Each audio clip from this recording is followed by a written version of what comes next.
Good afternoon, everyone. We're getting going with a very busy afternoon for our governance training. We're going to finish up our board norms and protocol.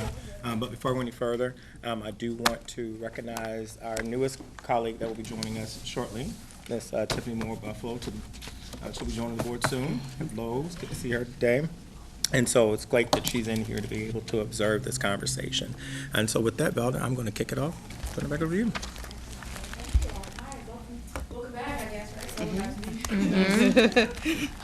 right? It seemed like time goes by so quickly. I can't believe it's almost the end of the year already, which is insane.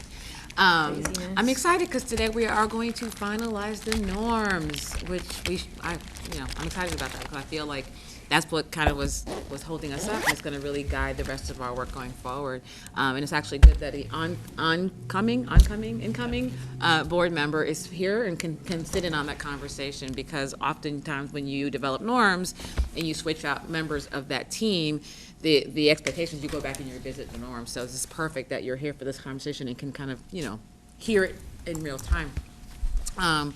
So our outcomes are still the same, right? We want to operate from these norms. We're going to keep our eyes on the prize because we know that we care deeply about Norfolk Public School students. You're going to hear us use the term Norfolk Public School students quite a bit today because we grounded all of this work in what is best for kids. And so we always want to keep them front of mind and frame our conversations around that. Remember to speak your truth and create space for multiple truths, recognizing that not everybody's experience is the same. And if it's not your experience, it doesn't mean that it's not valid or true. Step up, step back, and monitor your privilege. Be aware of how much space you take up, both emotionally and verbally. And again, stay engaged, because in this space, we are all equal. We want to get proximate to the problem. The problem in this case has always been that we wanted to unify this board, but also to recenter and reframe the relationships that lend themselves to you becoming a high-performing and productive team.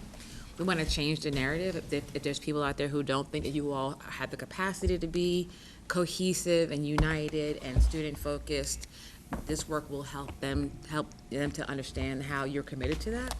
We want to make sure that, this was hard work, right? And so we want to acknowledge the fact that it's going to be inconvenient and feel some discomfort, and just operate from there, but stay committed and engaged despite that.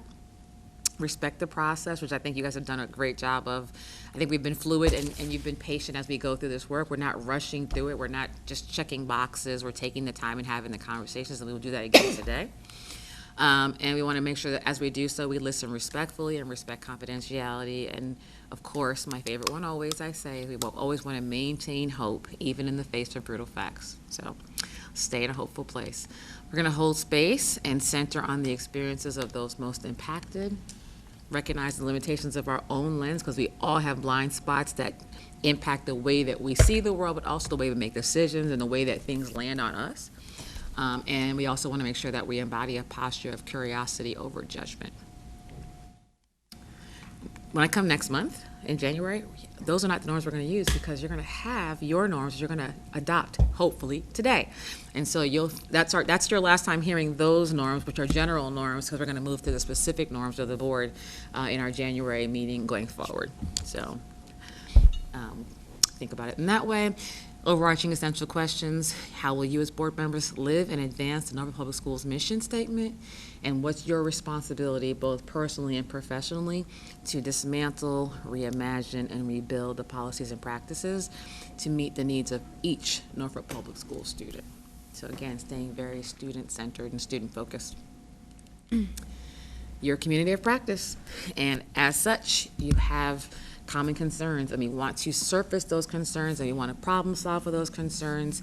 The answers are always already in the room, right? And so just think about the collective brain trust that we have here in this room, that we have the capacity and the answers to solve problems, again, in service to students. So as a community of practice, you want to focus on sharing those best practices and really us working together to advance the goals and initiatives of Norfolk Public Schools. And again, keeping both students, their families, and the workforce front of mind as we have the conversation around what your work looks like. Last time we were together, we asked you about learning community shared values. I don't know if you remember doing this activity, but we asked you to think about what are the things that you value, and here's what you told us: trust and teamwork, building trust, focus, total time and focus on students, genuine discussions and decisions that improve student outcomes. You keep hearing students, right? Respect, demonstrating respect, integrity, belief in all students' ability to succeed, strong belief in the organization, belief in what's possible, honesty, being honest, truthfulness, authenticity, honesty again, transparency, seeing the big picture, and having open, honest communication, and justice. So I want you to think about, take a second and look at those terms, and think about what your role is in living those values.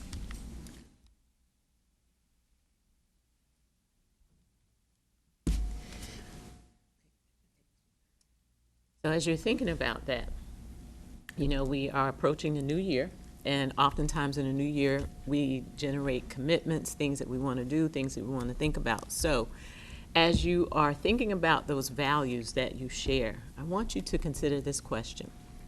What will you commit to doing today? And underscore this, in service of Norfolk Public Schools, that your future self will thank you for.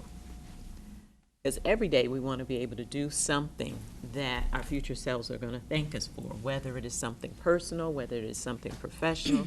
We want to be able to advance and grow individually. So what are you going to commit to today, in service of Norfolk Public Schools, that your future self is going to thank you for? So take a moment. If you need to reflect by writing it down, or if you already know in your head what you want to be able to do, we want to hear what some of those commitments sound like. And if you have an image or picture to describe what it will look like, we want to know what that looks like as well. So take a few minutes, reflect on the question, and then we will we'll hear from everybody, but we're going to do it in a little bit of a strategic way.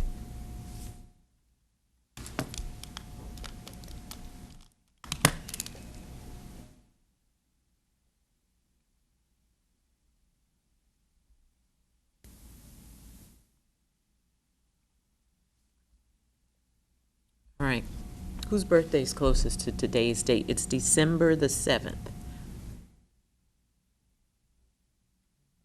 Birthday. June.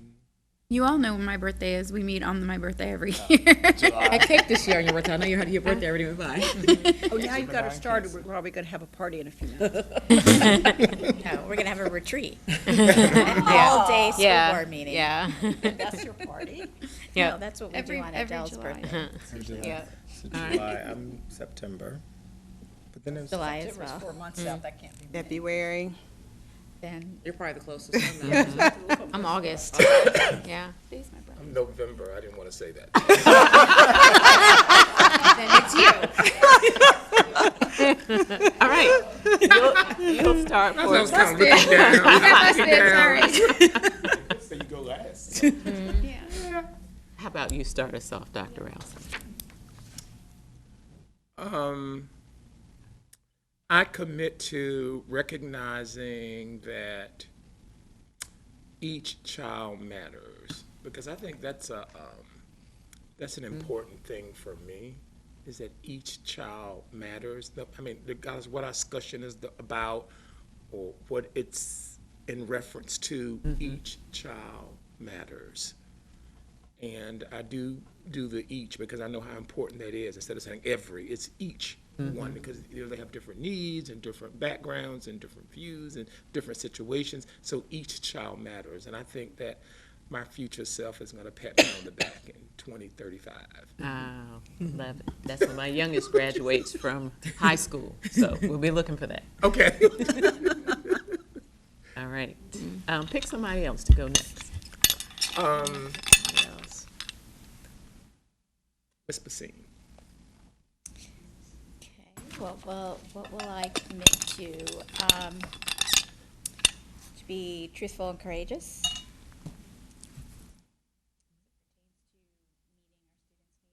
Each and every student's needs.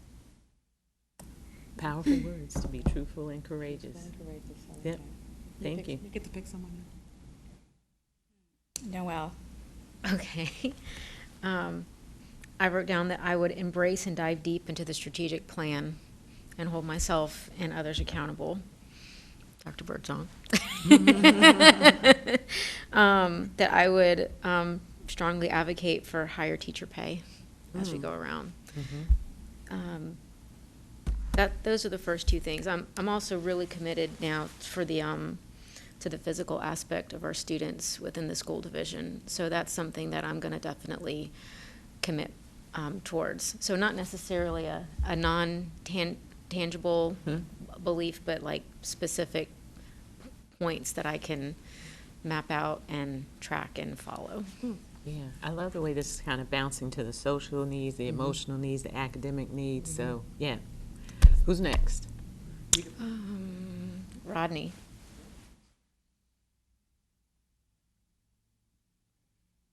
I will listen, not just for content, but also content, perspective, and the frame of reference of others. Like context, the context of when. The content, and then the context, perspective, and frame of reference of others. Changing the way we think and listen is going to be crucial as we move forward. Yep. Your turn, Mr. Jordan. Pick somebody. Ms. Campson. You. I think I mentioned before that I tried to have a fresh start at mid-year when we were doing some changes, and to commit to stop getting upset with other people because I didn't like the way they set something up, or, and I really tried to make a big effort, and that's what I think I need to continue focusing on, is to make the effort to work well with the rest of the team, and remember that we're a team. And so that I need to get better at that. And I have been trying. I've been working on it, but I'm not there yet. Sometimes I have to. I know y'all all thought I was perfect. I did. After a few months of working on it. But there are some places in there.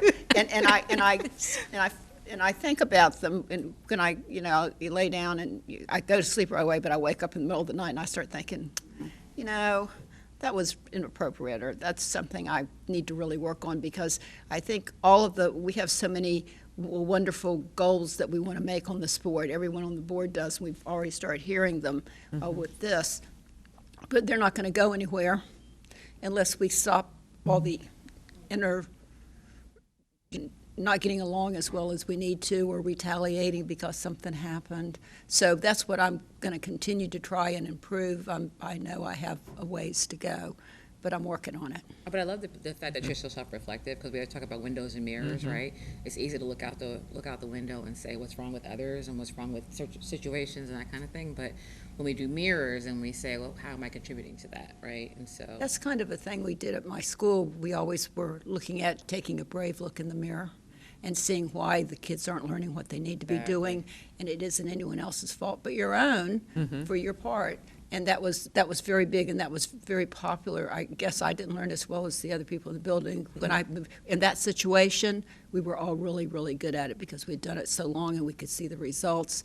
I think I must have been, looking back on it, I think I must have been looking for that same team that was already there working together, and it was different here, and everyone's working hard, but we were not going in the same direction, and I think that having had such a great experience, I was having trouble figuring out what I needed to do. I don't think I was even working on figuring out what to do, and so that's what I've been trying to do for the last few months. yeah, because teams are built, right? I think, They are built. And when you come out of a team situation where you've been part of a cohesive team and you go into another team that is less cohesive and you expect those same things, you get derailed, you get disappointed. Right, and I think I kind of fell off the cliff with it a little bit, so I've really been working on it. Excellent, thank you, appreciate that. All right. What do we? You call? Who's left? Sharon. Well, you're not the last one to be picked. I was not the sitting here last thinking, one. not There's a couple people that haven't shared. Shared. So my immediate thinking around this was that I would fully devote my time, energy, attention, and effort to the superintendency in service of each student in Norfolk Public Schools. As I reflect upon just my time in this role over the last 4 years, I've spent a lot of time on adult issues. And so I need to be very strategic in my thinking and my reflection so that I'm using my time wisely and making sure that I do what I need to do for kids. I love the way you call that out. You know, you said I'm spending too much time on the adults, and it's the kids that we're Right. supposed to be centering. So thank you. Who's next? Go. So it's hard to being last because a lot of y'all don't. You're not. Oh, yeah. Well, second to last. You know, but a lot has already been said. I'll probably say when we say recommit, I've kind of had a motto for my service, and that was to be student-centered and teacher-inspired. And so to really be recommitted to that the work, what I do with my colleagues is all about our students, and that we listen to the voices, not only just our teachers, but our staff members across the division, and when we make those decisions. So to be a champion. And in that, when we say also the self-reflection piece, and to work more across lines to try to find cohesion in the respect of decision-making, where we can find common ground, and as I've always said, find where we agree and move in that and not spend so much time on the things that we disagree on. All right. Dr. Martin, it's on you. I'm having a little difficulty with mine. I've been so wrapped up in adult issues, especially in our community lately, that it's been very frustrating for me because I think there's a lot of misinformation out there. And so I've become very defensive of the work that we're doing here. And maybe we're not perfect right now, but we are making progress, and I want to, see that through. But I feel like there's this movement to derail us before we're even out the gate, it's like I need to not be as defensive, but at the same time, I feel the need to promote, That's that promote change what we're narrative we doing, talked which about. is, Yeah. it's, which some might think I'm being adversarial, but I'm really not trying to be. I'm really trying to make sure that if what you're saying is not, accurate, I'm gonna tell you what is. You're going to harness your inner cheerleader. Yes, like definitely. And so, so I feel like I'm still in a little bit of a fight mode, because I'm just so tired of NPS being the scapegoat for everything wrong with our city. And that commitment is to do what?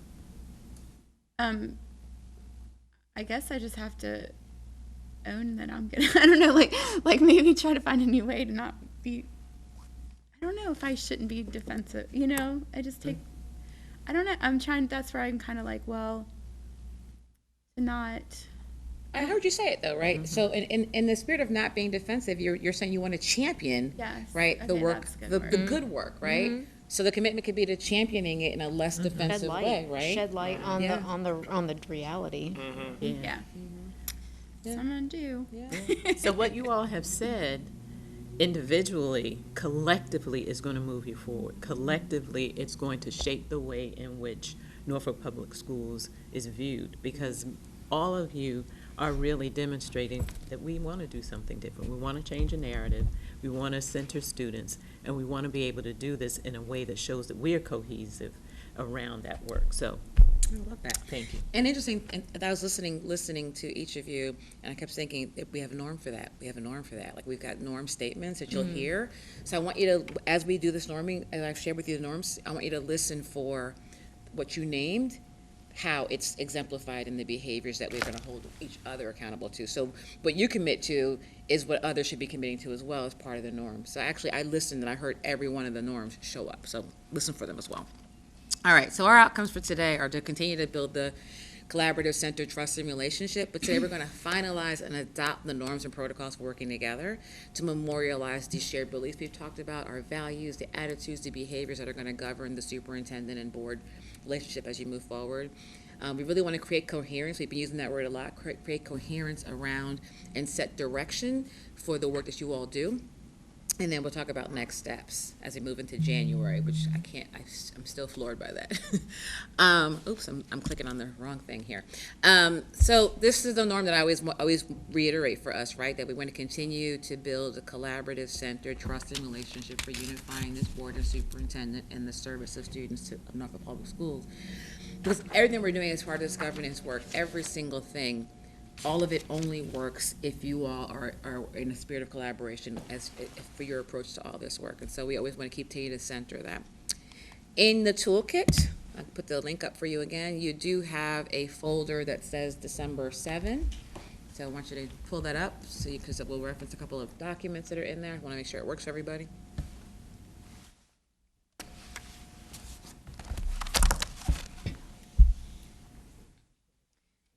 You know, when I try to pull this up on the Google Drive when I'm at home, none of the current items populate, so I don't know what I might be doing wrong.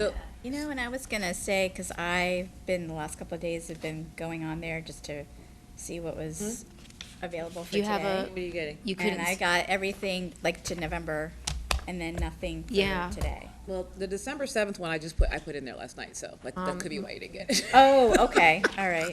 mine stopped at September, but I should be able to go on Google Drive, and everything should be. Here's my question for you. Are you logging, so you said at home. Do you have a Gmail, you probably have a Gmail account, and you probably have your NPS email. I used your NPS email and put you all in this folder. So if you're using your regular Gmail, it may not let you access it. Okay. So that So could be maybe when we have a break, I'll have to figure out how to do it through NPS Drive. Yeah, Okay. because that's the email address. But if you want me to change it, if you shoot me an email with your Gmail, I can add your No, Gmail because address to it that's, as well. we Okay. keep it separate. Okay.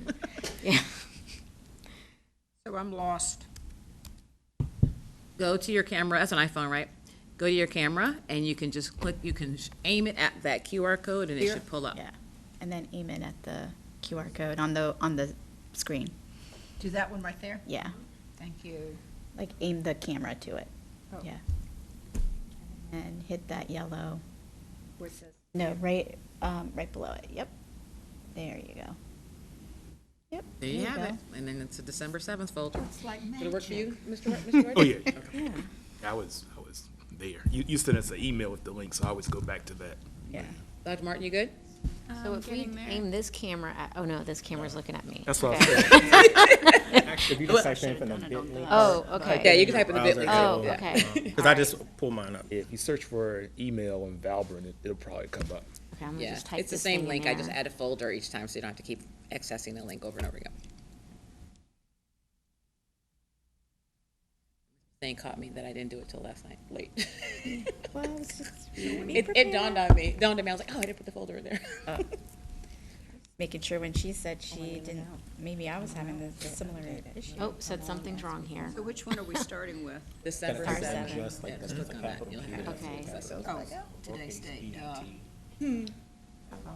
keep playing. Let me try that now. There you go. Okay, I'm gonna have to, copy and paste this and email it to myself. I don't, wait a minute, maybe I. I'll keep playing it. All right. So today we're going to get into the norms, and again, from our reading, the description of how they describe norms on page 113 is that norms are simply descriptions of how trustees treat each other and others, right? Norms are important as they're guidance for what's acceptable and unacceptable behavior, and they exist whether they are identified or not. So there's unwritten norms, and there's obviously written norms. We're gonna focus on those written norms today. We're also going to focus on here's why we need them, right? To govern us, to facilitate the group's work, to enable the group to accomplish its tasks, to ensure that you all contribute in productive ways, increase productivity and effectiveness, facilitate goal achievement, and to reflect your values. The way that you live those norms is through the protocols, right? And what we know is that these protocols, from page 120, it says every successful organization operates with some form of rules of the road. Protocols provide the guide rails within which the board will function. And then without agreed upon processes, procedures, and protocols, it's virtually impossible for you all to function in a cohesive, consistent, and professional manner. And that's why we've been really, really focusing on naming these norms, naming the behaviors that match those norms, because that's what drives and facilitates your ability to do this work. The reason why the protocols are important is because they help us to get through to discussions that lead to agreement. They help you resolve problems before they occur, so we want to be proactive versus reactive. They're a great way to help orient new members. So we've got a incoming board member, so this is helpful in terms of that. And then also helps you to benchmark against yourself, so you can do some self-evaluation. Are we living these norms, and what happens when we're not? Okay. So the way that we framed it is that we want you to think about your norms in 3 different ways: processes, interactions, and contributions. And the processes are going to be the series of actions or steps that you take in order to get to an end. The interactions are the way that you communicate and the involvement you have with one another in advancing that norm. And then the contributions are the part that you play as individuals to help get to what we're trying to advance. Does that make sense? So I'm going to use this language throughout the time that we share the norms with you, because I want you to think about the process, the interactions, and the contributions of each member. Maybe give them a moment just to kind of read that. But. Yeah, so take a look at that slide and kind of absorb.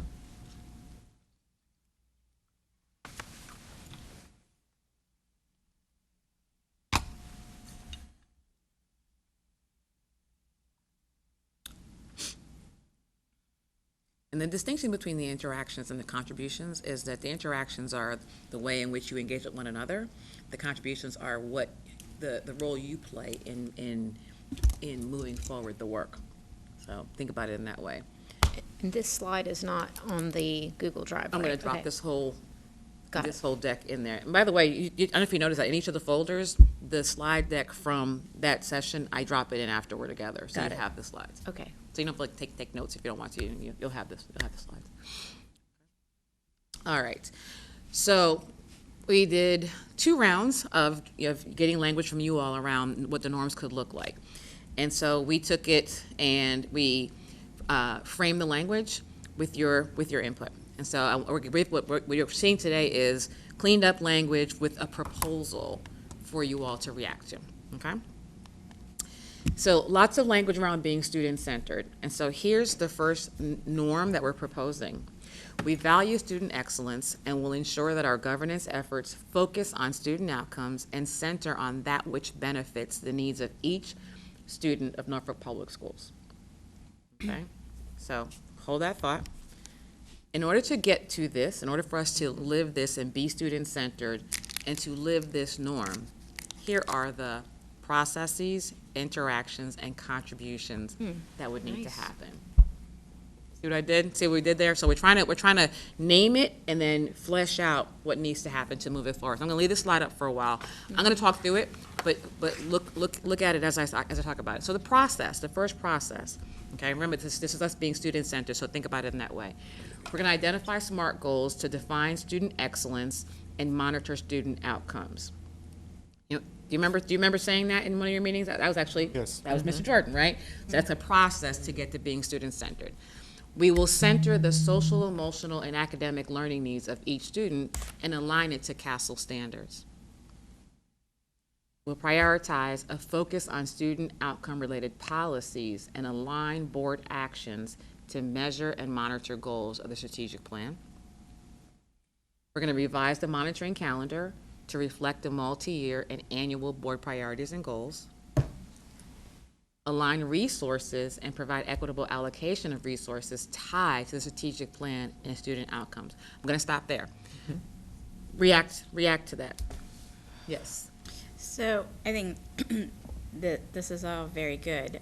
The one, because if I remember correctly, we talked about what we value as part of this process. And I think one of the items that we said we value and to be included as in part of the process was also community and family engagement. Oh, that's a separate, hold that thought. Hold Okay. that thought. Oh, Yeah. okay. I We're didn't doing know the if that first belonged norm. Yeah, here. we're doing one. Okay. So you'll see, there's one for, I won't preview. Oh, so this is for That's that. just for that student. Oh, one. okay. All right. Yes. So Okay. what I wanted you to see what we did. So we have see. one norm, and we're going to do the process, interactions, and contributions for For that each. one. Okay. Yes. Sorry. Yeah. All No, right. it's Thank you. fine. So react to just the processes. Yes. Do you want suggestions or? Sure. Okay. We will center the social, emotional, physical, and academic. And I don't know if you want to put academic first. I thought that same thing. So I would put academic first, and then you can follow it along. What does CASEL stand for? That's for the social and emotional learning. Oh, okay. It's a framework. Don't- okay. We'll see. Can we talk about that before? Yeah. What's the process for this? So are we gonna make, So, yeah, we can do a little bit of suggesting and wordsmithing. We don't want to get bogged down, but we did leave a lot of time for us to spend time reacting to each of these. So, right now, we're talking about just process. We haven't even got to interactions and contributions. To your point, we will take suggestions, and on this copy, we'll put them in a different color. And if we come back with a second iteration to you all, we will do that, okay? So we heard so far that you want physical included in that, because you talked about physical safety, right? No, I'm talking she said about, academic I mean, you first. can do physical safety, but I'm also talking about like making sure that we have playgrounds and recess time and things like that. So the reason why I'm going to give you rationale for why it's SEAL, SEAL. That's actually aligned to Castle Research, right? And that's how they name it, social, emotional, academic learning. right? Oh, okay. And so I'm not opposed to changing it, but it's up to you all. But that's what But that was, that's what I was gonna say. And I Yes. think that, Dr. Gabriel, I think with the student outcomes, both in this and in the overall, norm, I think we've identified that we're prioritizing the academic piece and that this language fits with the nomenclature from the research in the castle. I mean, Agree. but Yeah. I don't know how many of our parents know what CASEL is. Yeah, I mean, I think we flesh it out. So keep in mind too that this will be you all will decide where you put Yeah. this part of it, right? Our They will see, norms, yeah, the right. forward facing is this, right? The internal behaviors that match it is what we're outlining here, the process, interactions. These are contributions, out the board board's behaviors. so right. this is internal facing. So if that makes sense, this language, this is deliberate, this is deliberately worded for forward facing, right? A parent, these might go on your website, for example, Yeah, right? okay, all right. Yep, and then this is the internal, this is what we Okay. will do to advance that. Okay. That help? Yeah, Yeah. I still think physical should be in there, but, Got that? You captured that? Okay. Or you can capture, you just put it on paper too. Yeah, go ahead. So I'm kind of seeing what Noel's seeing, because, I mean, I wasn't even thinking of the physical, and that's really important too. But when I look at something like this, I would look at it in priorities. That would just be my automatic thing. That's what I do, is priorities. And all of these items are all extremely important. However, this is a school, and so for me, when I look at it, I think, what's the priority in the school? And I think academics. Now, I know other people may not agree with that, and that's fine, but as a parent, that's how it would, first of all, CASEL, I'd never heard of. And I have a feeling that most of our parents haven't. So even having it there, I don't know, I guess professionally, it's appropriate to have it there since it's a big thing. But I think sometimes we lose academics and all of the other needs that our children have, and they have so many needs. But our responsibility is to meet all those needs, but we need to put priorities on it, and we are a school. We're not a hospital, we're not building a thing. We are academic.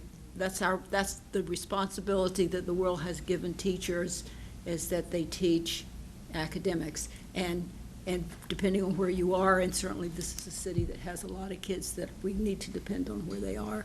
But as a parent, that would be the first thing I'm looking at.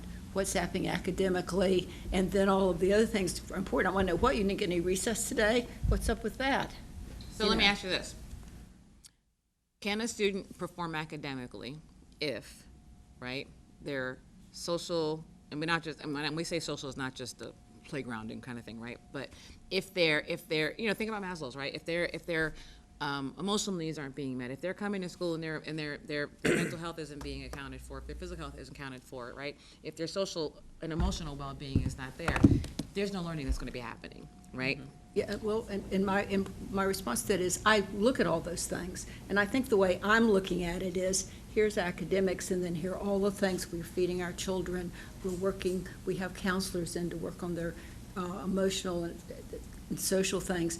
Each of those is the bottom of my coffee table, say. Each of those things are so important to make learning happen. But to me, the final goal is, that's my goal. Here are all the pieces as I'm working, like on a strategic plan. My goal is academics, and all of these other things, the social, the physical, the emotional things, those are the pieces that we do to get us to my absolute goal, which is high academics. Okay. And I'm just sharing that. That doesn't mean I'm saying that's something that we have to change. No, I think it's reflected. But No, I do think it's reflected. That's the way I showing up. think. Yeah. Is that, yeah. that's my point. When my kids were there, the first thing I'm looking at was my personal children, was their academics. And my responsibility as an educator, I feel, must have a child ready to go out in the world and get their education, whatever choose they take. And they need all of those things.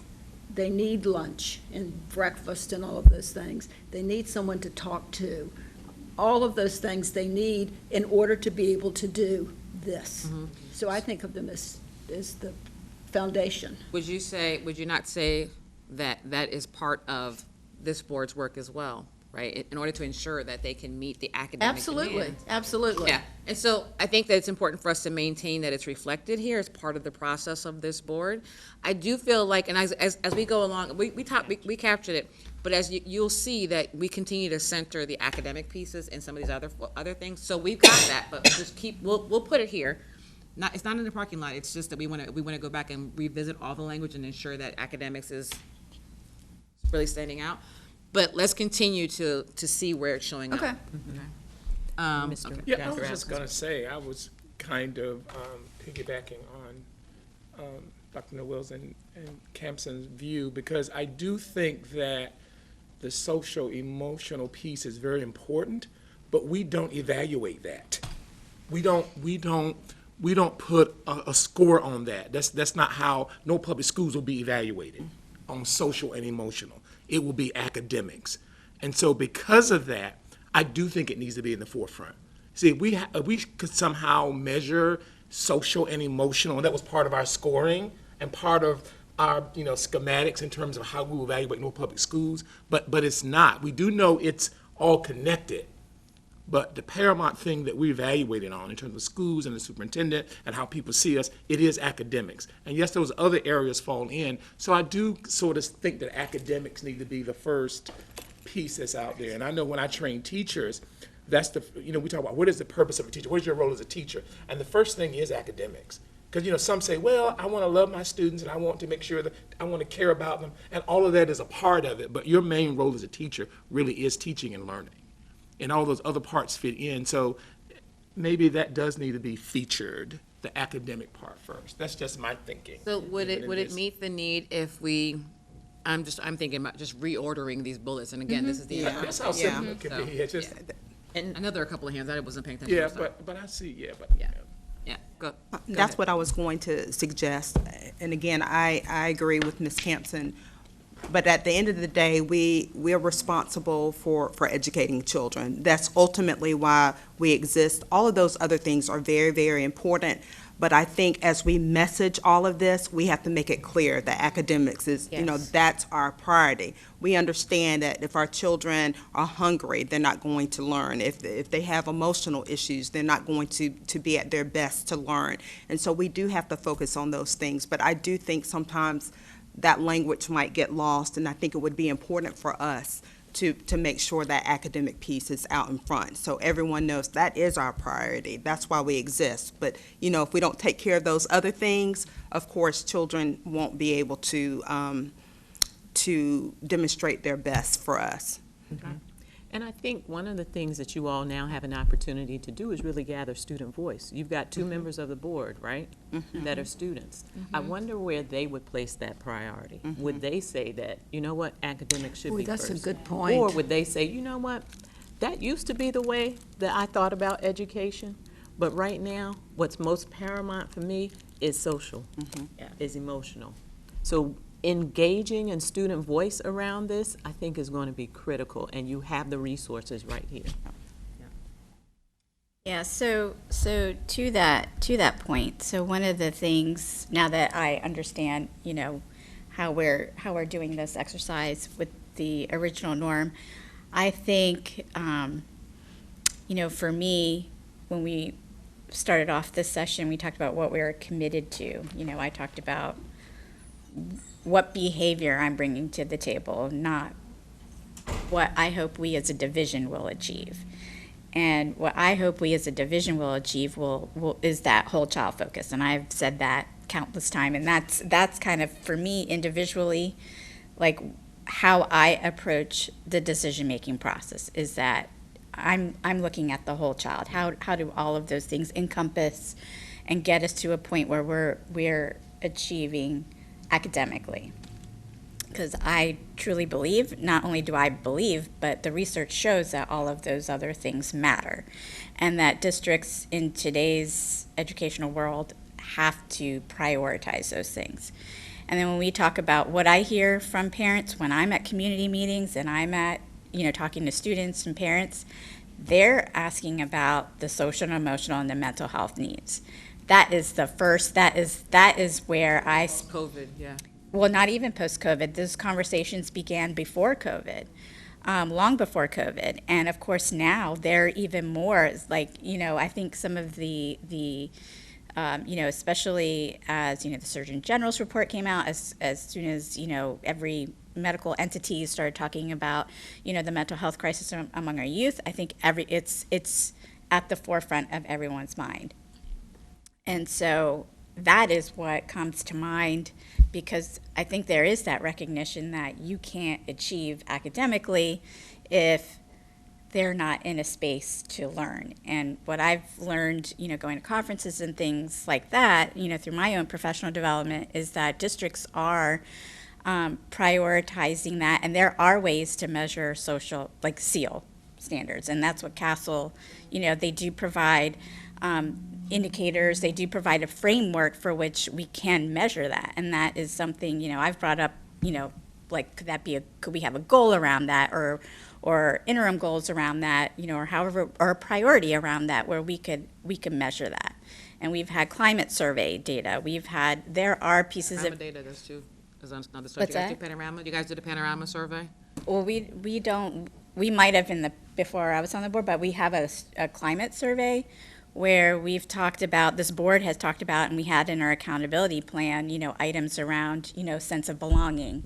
And, specific items that we pulled out because we felt it was important for us to monitor about, sense of safety, sense of belonging, sense of, is there someone that cares about me in the building? Is there, there are ways for us to monitor SEAL. And I think it's important, and I think, as Ms. Campson said, the legs of the table. If the legs of the table aren't there and we're not monitoring that, you don't get, the table falls. The table wobbles, yep. Yep, and so as far as ordering the words, I think it's appropriate the way it's worded, so I'll just So let I others, think maybe a but balancing. that's my perspective. Yeah, maybe a balancing is I know, I see Mr. Jordan's hand up. And maybe a balancing is, because what I'm hearing is you all want to make sure that the public-facing language is particularly allows people to recognize that you're prioritizing academics. Remember, keeping in mind, these are internal processes, it's going to be the inside-facing.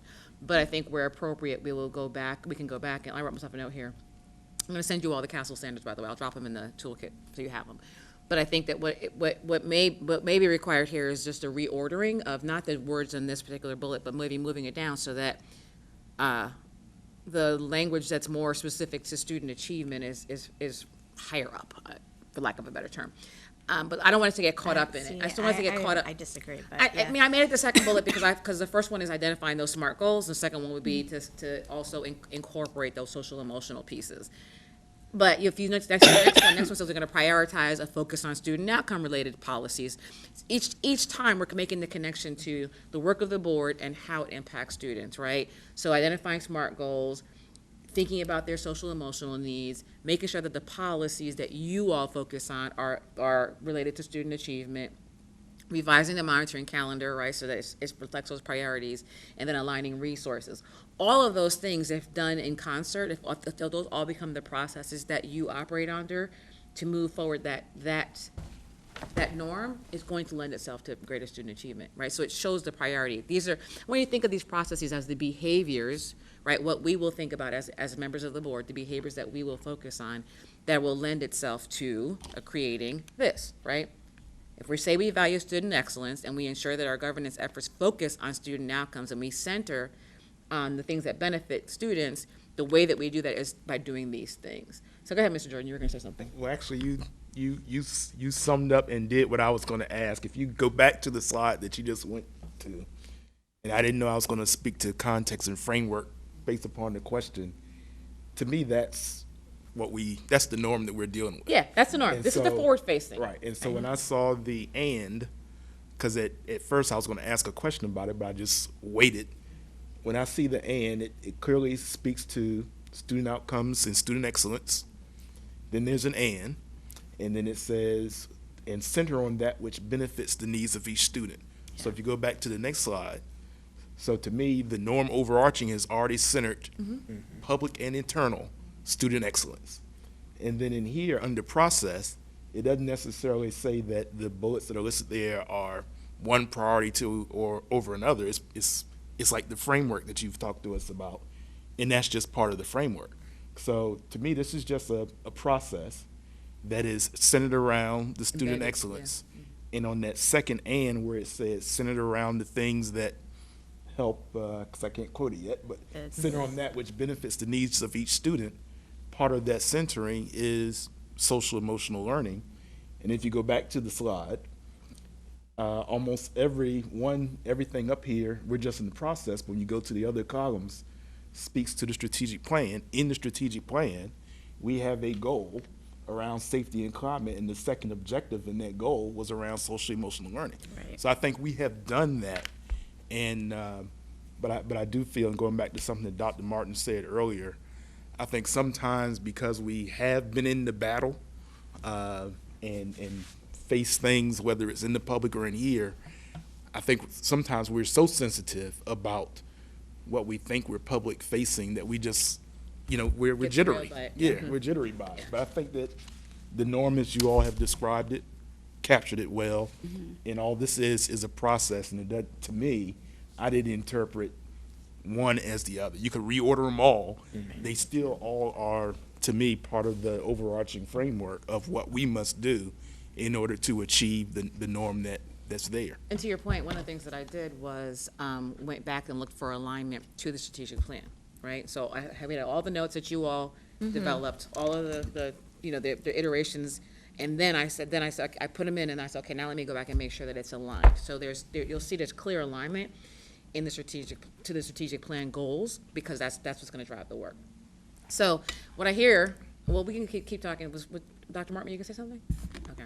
So what I hear is you all see the processes work.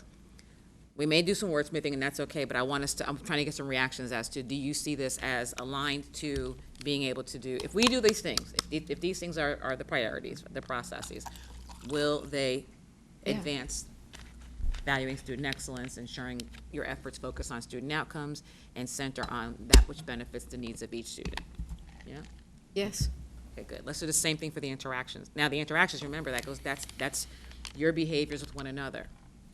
So here, we'll commit to student-centered agendas and allocate 50% of our meeting time on student outcomes, linking our moral imperative and strategic goals. And then we'll maintain a yearly board monitoring calendar to help prepare and ensure that board work sessions and business meeting agendas are student outcome focused. Yay. That's sounds That's great. your language. This I is like your that language. middle right there, yeah. We did a little cleaning it up and wordsmithing it, and matching it appropriately. But that makes sense, right? So that's the behaviors that you will do with one another.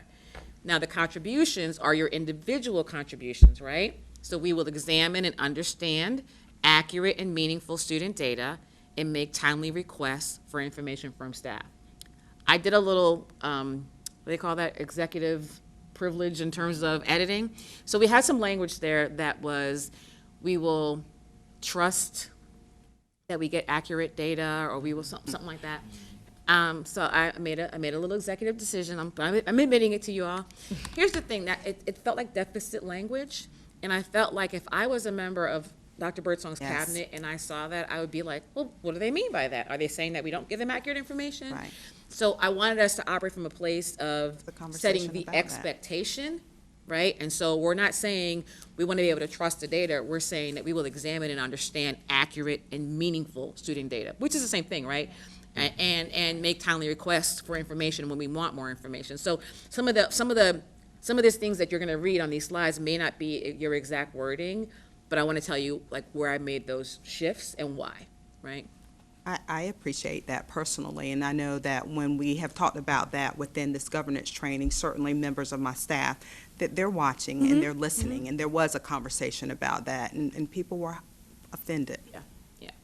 And so the contribution for again, remember, contributions are your behaviors. Examine and understand accurate, meaningful student data. Make timely requests for information from staff. Ask questions in advance to ensure preparedness for student-centered discussions. And seek relevant information to make informed decisions.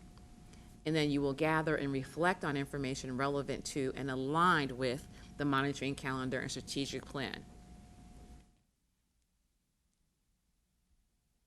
And again, I'm gonna flip back to the actual norm, because I want you to keep thinking, if we do these things, will this get us here? Does that model what we are saying is a norm here?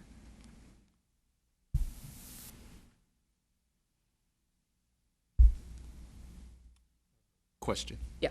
Or question of clarification. Want to go back? No, right where you are. Okay. Where it references ask questions in advance of. So we're gonna talk about some processes for like building the agenda and that kind of having input. Because what I heard from many of you is, you know, how much time do we have to review these things, and you know, how do we get prepared for meetings, right? Okay, And so that'll come later. Yes. Okay. But this is what the expectation would be, the behavior for you all. Now, of course, we got to put some things in place, right? Having the data ahead of time, having enough of a window to be able to ask questions, having enough of a window to request additional information, right? All of those things come when we get to some of the processes around building the agenda and stuff. But inherent in that is in advance of public meetings. Is that what you're saying? Yes. I would recommend that we say that. Okay. That we what, Mr. Jordan? That we what? Be specific and say Okay. in advance of public meetings or Okay. whatever it is, just state it. Yeah. So that if we're not clear about what you're saying, sounds to me like if we're not clear about something, we'll pick up the phone and call someone to ask them a question about it, Well, the main thing, so they don't get blindsided. I was just amplifying what in advance of is. And so if we're talking about in the interaction, it addressed work sessions and business meetings. So I'm thinking that in advance ties back to that. So I was just simply saying, just add that so there's not confusion around advance of what. But what you're saying, yes. Okay. But I was just speaking Yeah, because to- I think very legitimately, people on the board have had concerns about the time that they have to review stuff. And if we can ensure that they have that time, then the expectation would be they would use it if they don't understand something or they want more information, to place a quick phone call, because you could feel blindsided. And that's particularly something that happens to, and when you mention your staff, I know how that feels, because I was one time one of those people. And when all of a sudden they just out of the blue bring something that, you know, I often did think, why don't they just call me? And, you know, rather than taking the time up to just hit it or hitting on one of my people. And I think in your case, that would go to, those requests would go to Dr. Birdsong, and Dr. Birdsong would then request from her cabinet members whatever it is that you're needing. So that's another process we'll build, and we'll talk in a little bit about some of those behaviors. Okay. Those are the things we want to build in. And that because would they're- help with our time that drags Absolutely. on so long if Absolutely. we're asking things ahead, we already have the answer. And you I had mean, I mentioned- call Dr. Birdsong. Sometimes she doesn't answer, I think. Oh, I was busy. Yeah. Busy running a Just kidding. Right. There was She only a always- bomb threat. she and always wanted me to take she the always call. she that gets it back was to the me. threat. It isn't like I call her and she immediately picks up. Oh, it's Lauren Kemp's on the phone. Get over there and answer that. That doesn't happen. So do we have agreement that these processes, interactions, and contributions do in fact reflect what will be necessary? Because it may be missing something, so if, this is where we want you to tell us. We, look at it carefully and say, well, can we add one more, or is there something we can think about for this? I saw your hand first, so let's go ahead. So I just want to clarify. So some of the other specifics we are going to talk about, like in advance of, and then, what requests are, because one of the issues that comes up is if I or an individual board member makes a request for additional information, how is that received? How is that processed? I think there needs to be some shared understanding around what the process is for that. And so, just based on the way I read it here is that if I ask for additional information, it will be provided, right? And the information may exist or may not exist. And I think that's a distinction that we've talked about before as well, is the data readily available or is it not? And we've talked about, staff time and what it would take to receive that information. I think that distinction needs to be clarified. The other thing is the asking questions in advance. And, what historically, like just of my own behavior, is that sometimes I will ask a question or say I'm going to ask about this in the meeting, just so that no one is blindsided by it. But is there, as we talk about what our threshold is for what types of questions, so that, like as it's clearly noted in this book as well that we were reading, having that shared understanding of the topic, of the question, so that we can make a unified decision or have a unified understanding around whatever decision is before us. So it doesn't negate still being able to ask questions in real time. Right. One of the things when we get to, you'll see one of them is an agenda process. And so being able to say, we will spend this much time in discussion on this topic. Okay. That allows for the questions and answers. I think what we're saying here is, let's say there's a request for some data. Yeah. Or, there may be some questions that you want to further unpack before the public discussion. Right. That's what we're talking about here. Right, and I think that's the distinction that I think may need to be spelled out here so that everyone we're not all interpreting it differently. Yeah. So this is what I wanted. This is what I was looking for. So this is perfect. Yeah. Okay. This is good. I will. We'll make these revisions and send you another version to look at. But this is helpful. Any others? There's another hand up. Yeah. And tell me if I'm off track here, but I'm trying to understand this in the context of a norms discussion, but at the same time, going back to the norm, and then following that with the process. I see some language in the processes that says, we're going to monitor student outcomes. Can we acknowledge progress? I mean, is that something that needs to be as a part of the process? And the reason that I state that, and this goes back to tell me if I'm out of line here or if this comes back up in another norm.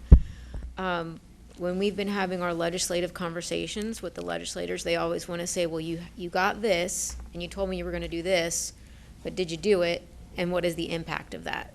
So I don't know if any of that fits into even this discussion, but that's what I'm thinking. I want to monitor, I want to make sure I have the keys, but I also want to acknowledge if we're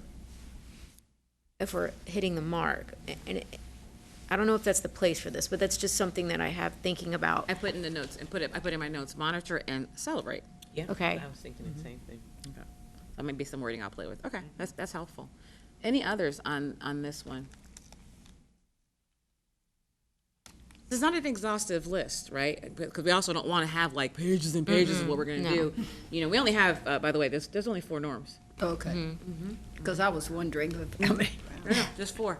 Four, and that's one of the reasons why we made a decision to do the process, interactions, contributions, is for people to really be able to see how do we move this norm forward. We don't have an exhaustive list of norms. I think organizations make the mistake of having norms, and a lot of times they're not, one, they don't live them, but the norms end up being more like ground rules. And what I was trying to get us to think about is that the norms are reflective of our values, right? And so if we value student excellence and we value that all of our efforts are going to be in the service of students getting what they need, what do we need to do to make that happen? And that's what these are, process, interactions, and contributions. Anything missing? Anything else missing from this one before we go on to the next one?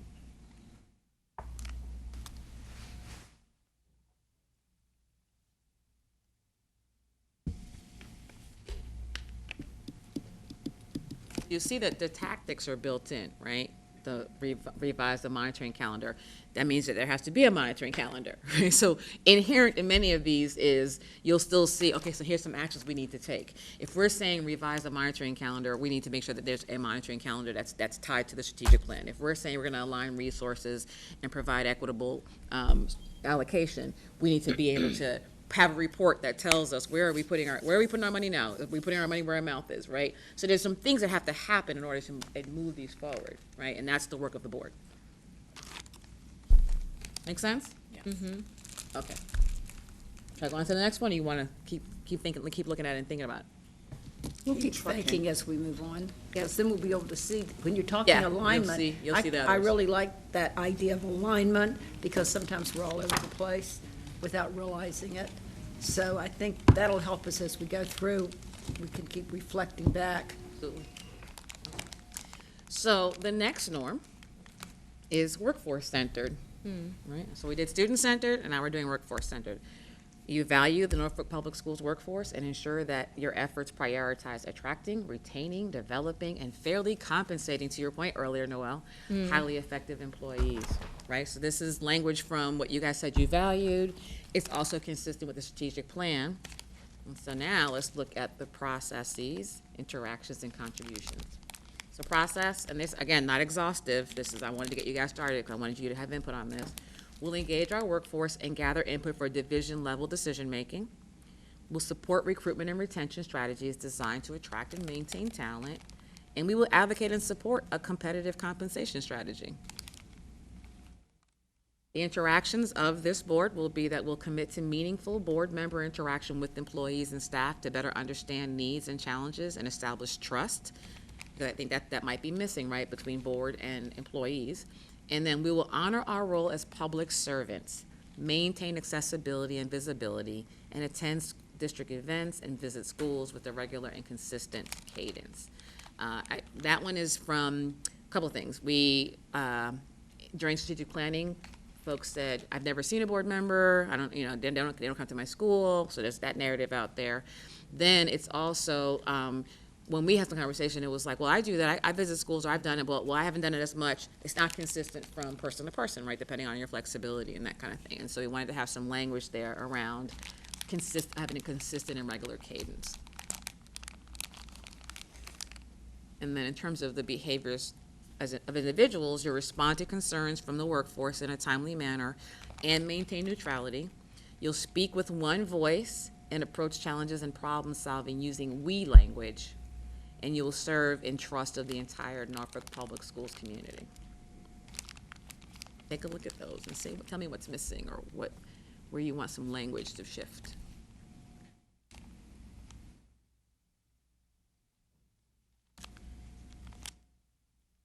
So, oh, go ahead. I really like this norm. It's different from the norms that we've done before. So that is there a way that we can put the word culture in there? I like that. Something about, a positive culture, supportive culture, a caring culture, something about that. I actually think maybe it goes here, right? Okay. So we value the Norfolk Public Schools workforce and ensure that our efforts prioritize attracting, retaining, developing, and fairly compensating. Maybe it's in the prioritize a culture of, I need a word, right? Yeah. That allows us to attract, retain, develop. Does that make sense? Thoughts? or? My thought is that this all leads to the result of a positive culture, and I would rather see the word intentionality here than culture, because I think culture is the outcome. If we're doing these things, then we are contributing to a supportive, more productive.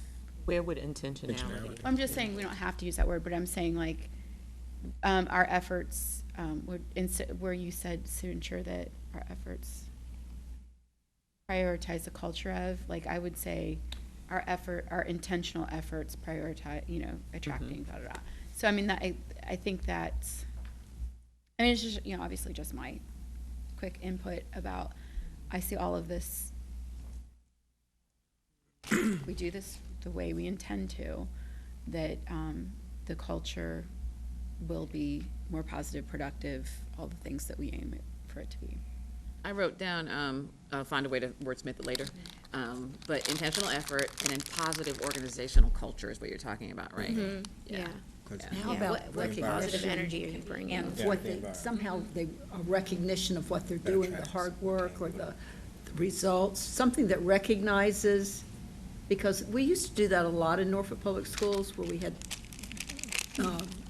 awards with the ribbon awards that we got for the teachers. There were a lot of things that we did for them to recognize what they had done, and so it seems like giving them some recognition makes a difference. You always feel better if someone says, "Great, that's wonderful work," and sometimes they like to have a little something to remember that.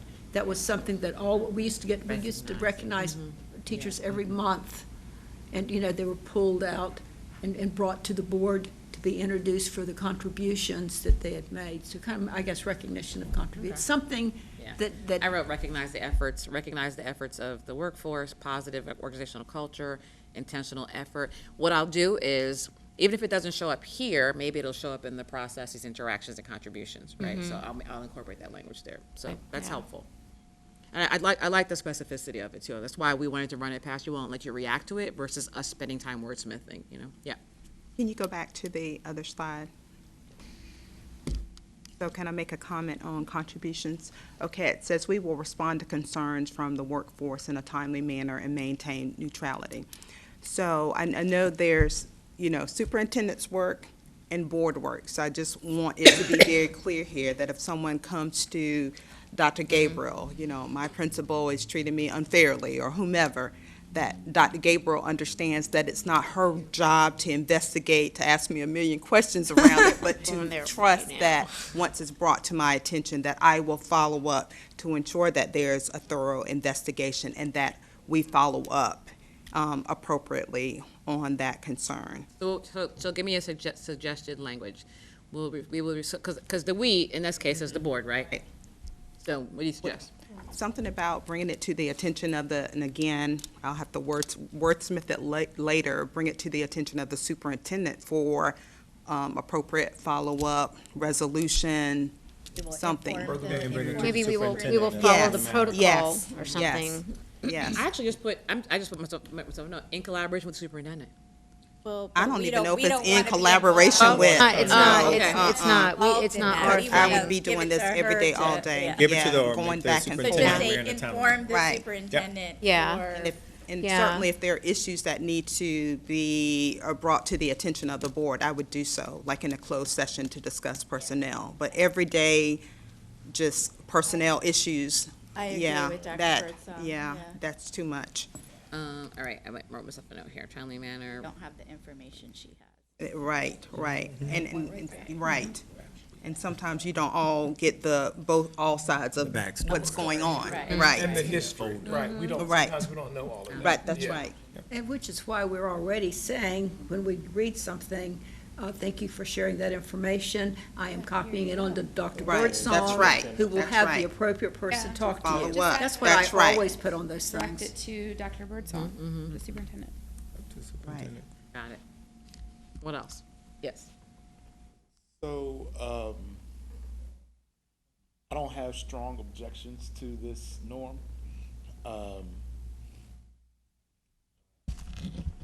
And we're back at the student center. We're talking No, about the no, we're student not. center. We're in the workforce one. It's in some ways y'all reading my mind. I don't have, which is dangerous. Scary. Public facing is on.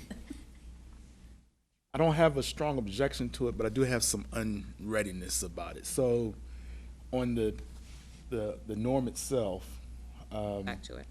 That one. just trying to just process through my mind whether or not the workforce-centered norm, whether or not we should have one. And if we are going to have one, then I would like to see it, the workforce-centeredness still be tied to student achievement. So let me tell you why I added it. I'm glad this came So up. let me walk through my thoughts. So, and then the other piece of it is, and I guess why I'm partially struggling with it at the norm, even though I know we have included in the strategic plan with some proposed measures, that the measure piece is important to me. So just as we talked about on the previous norm around having the SMART goals and so forth, I kind of see this one the same way. So if you go to back to the other slide, You want a data piece. well, not so, and Dr. Birdsong spoke to the same thought I had, because when I first read it, my first thought was superintendent work and board work. And it just kind of reads to me, I believe in what it is in the principles behind it. I'm concerned about it as a norm and whether or not it puts the board and the superintendent together on the same level, if you will, in terms of ownership. So I think as a board, we should have values around our workforce. And I think that's been articulated in many ways. It just, to me, at the norm place, it just makes me a little unreadiness, as though it is driving us into the micromanagement that we said we want to avoid. But it can be fleshed out. Like it's not a hill I want to die on, but I'm just giving you my reactions to it when I read it. I didn't see it tied to students. I wanted to make sure it was measurable. I saw the issue around superintendent versus board work, and I didn't want it to turn into a micromanaging of the workforce, which I think belongs with the superintendent day to day.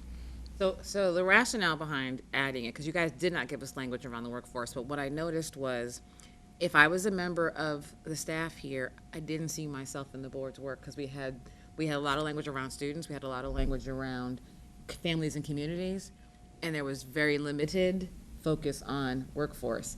So to Mary, again, I was trying to go back to the strategic plan and see where we can create coherence. That was the reason why we came up with a workforce-related one. So we don't have to, it was a suggestion. But without I'm the trying to go in order of the hand, sorry. Okay, I don't know who raised their hand, but I think your hand was up, and then we're gonna come to Dr. Carlson. Go ahead. Yeah, so one of the thoughts I had, and if you go back to the student-centered,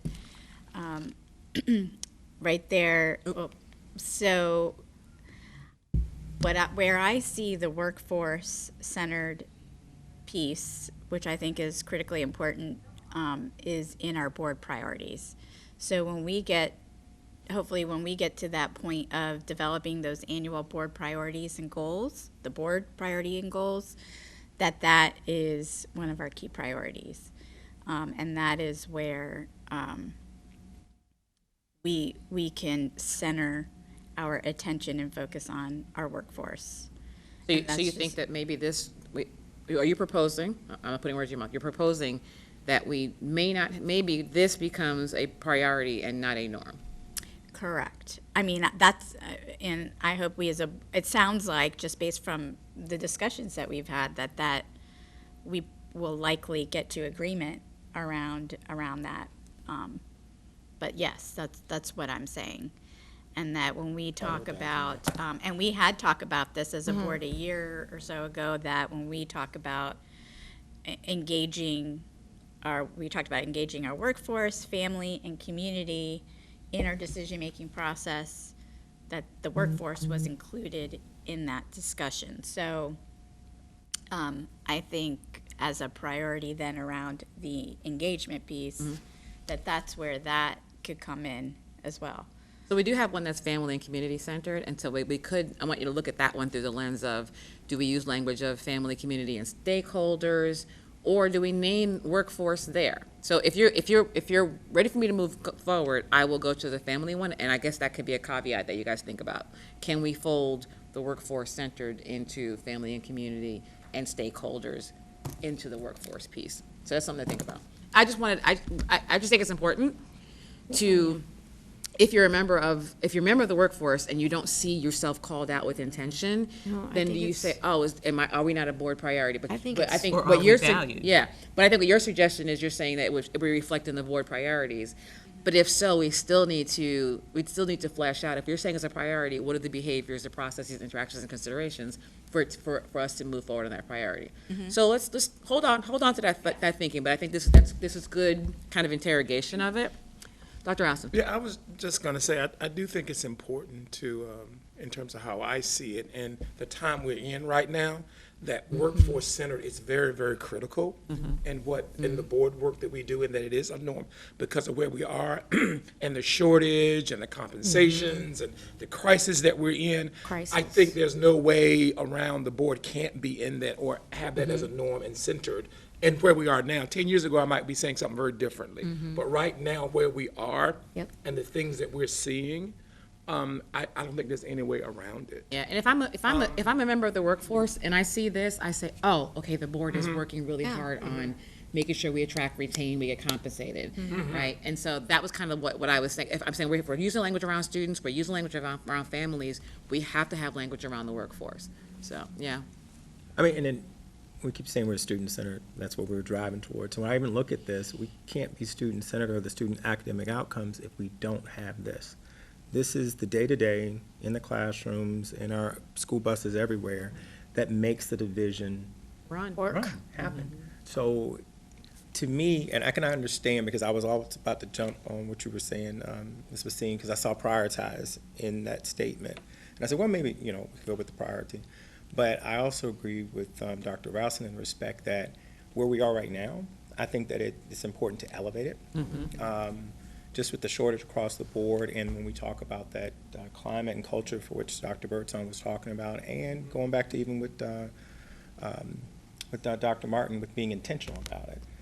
The intentionality is for the board to make it a norm, to keep it at that high level, that this is something that we value and is important and critical, and we understand that without you, none of this happens. And we even see that even some of the board members here, we engage with teachers and teacher organizations. And I mean, we're doing it. I mean, whether we realize it or not. So this is very real in terms of what we do as board members and some of our practices and what we are doing day to day with our workforce. So we can't get around it. Yeah. Well, and the other piece of that one, is the collective bargaining piece. We haven't even talked about that, but that's one of the other things that's out there. How does that affect and roll into things as well? Well, it does tie into that. Well, back to something that Carlos dropped on a little bit, is I think that we forget that the only thing, there are only two things you have to have a school. And one is a teacher and the other one's a student. Okay? Say a good principal. Actually, Well, that also. No, there's actually a third thing though, right? That's right. You don't have to have a principal. You don't have to have a school board, but you got to have a teacher. But there are three elements. Research says you've got to, like the instructional core: students, teachers, and content. Right. So learning only happens when students and teachers engage with content. So those are the three things you need. You need content, and you need a teacher, and you need a student. Yeah, but to your point. I think people have really forgotten, though, that with the teachers that are being picked on so much lately and treated so badly and paid so horribly, that we're not recognizing if they walk, and I think we're starting to see it happen, the vanishing act that's going on in education right now is as bad as it is elsewhere. And it's because people are forgetting to recognize the two, up to three, okay. But the two people part of that is you've got to have those two people. So it sounds like you guys are saying we keep this. maybe we play with it a little bit, and we need to be thinking And about it. I wasn't, Yeah. I just see it as a priority as well. It could be both. It could definitely It could be both. I And think it it definitely could be- goes into it board should be priorities, but I think Student achievement. Yeah. I mean, Yeah. it's, I feel like if I'm an educator here and I see this, I feel affirmed. I would feel a lot better about it, I know that. yeah. Like I said, it's not something that, It's not a it's sword not a you got on hill, today. but I will say that even as the part of my very concern, and I'm not don't mean any disrespect, but like when the issue around like the collective bargaining. So I'm just concerned that we immediately will go from the norm to the tactic and miss out on the engagement in the role around board work and superintendent work. So I think if there's ways of embedding even our own guardrails perhaps around it so that we have a deep understanding, as was being stated before. Just as we said we would turn over issues that are brought to us for the superintendent to handle, I think we just need to be mindful with this that it's not just complaints that we hear. You know, it's got to be in my opinion, a real deep understanding of what this means for us at the high level, and that we don't end up drawing ourselves down into the day-to-day operational level. So let's look at it. So I trust you all to come back with another thing, but that's just what my unreadiness was as I was reading this for the first time. So, okay, so I'm reading it again too. I'm just listening to what you're saying and trying to think. So we're saying that as a board, right, you value the Norfolk Public Schools workforce, and you want to ensure that your efforts prioritize attracting, retaining, developing, and fairly compensating highly effective employees. All of those things are part of the work of the board, don't you not say? Yes. Yeah, policy, budget. Yeah. Again, I didn't say that. I think it has value, great value, and I think it is articulated in the strategic plan. Ms. Bassina mentioned articulating it into priorities. I was just trying to deal with the highlighting it as a norm, and then when we start getting to the processes, trying to make sure that the processes in the second slide doesn't draw us below the line. Below the Yes. line. Yeah. I agree Well- 100%. Yeah. So Right, what and that's did you why- add to Yeah. either the process Process. interactions or I'm- contributions? I have to think through it, and I think once we do the community engagement piece, I might come back with something Okay. different. Yeah. Yeah, I think it's going to be helpful Like to a us when we policy see the whole around document and how it all works together. Okay. Yeah. All right. And I did capture the part about bringing things to Thank superintendent's you. attention and Yeah. for the contribution. That makes sense. Which is like stamp Sharon Bird's ongoing. All right, so let's move on to the next one. Being family and community centered, right? We value our Norfolk Public Schools, families, stakeholders, and community partners, and ensure that our governance efforts prioritize meaningful engagement and collaboration. Ooh, that's good.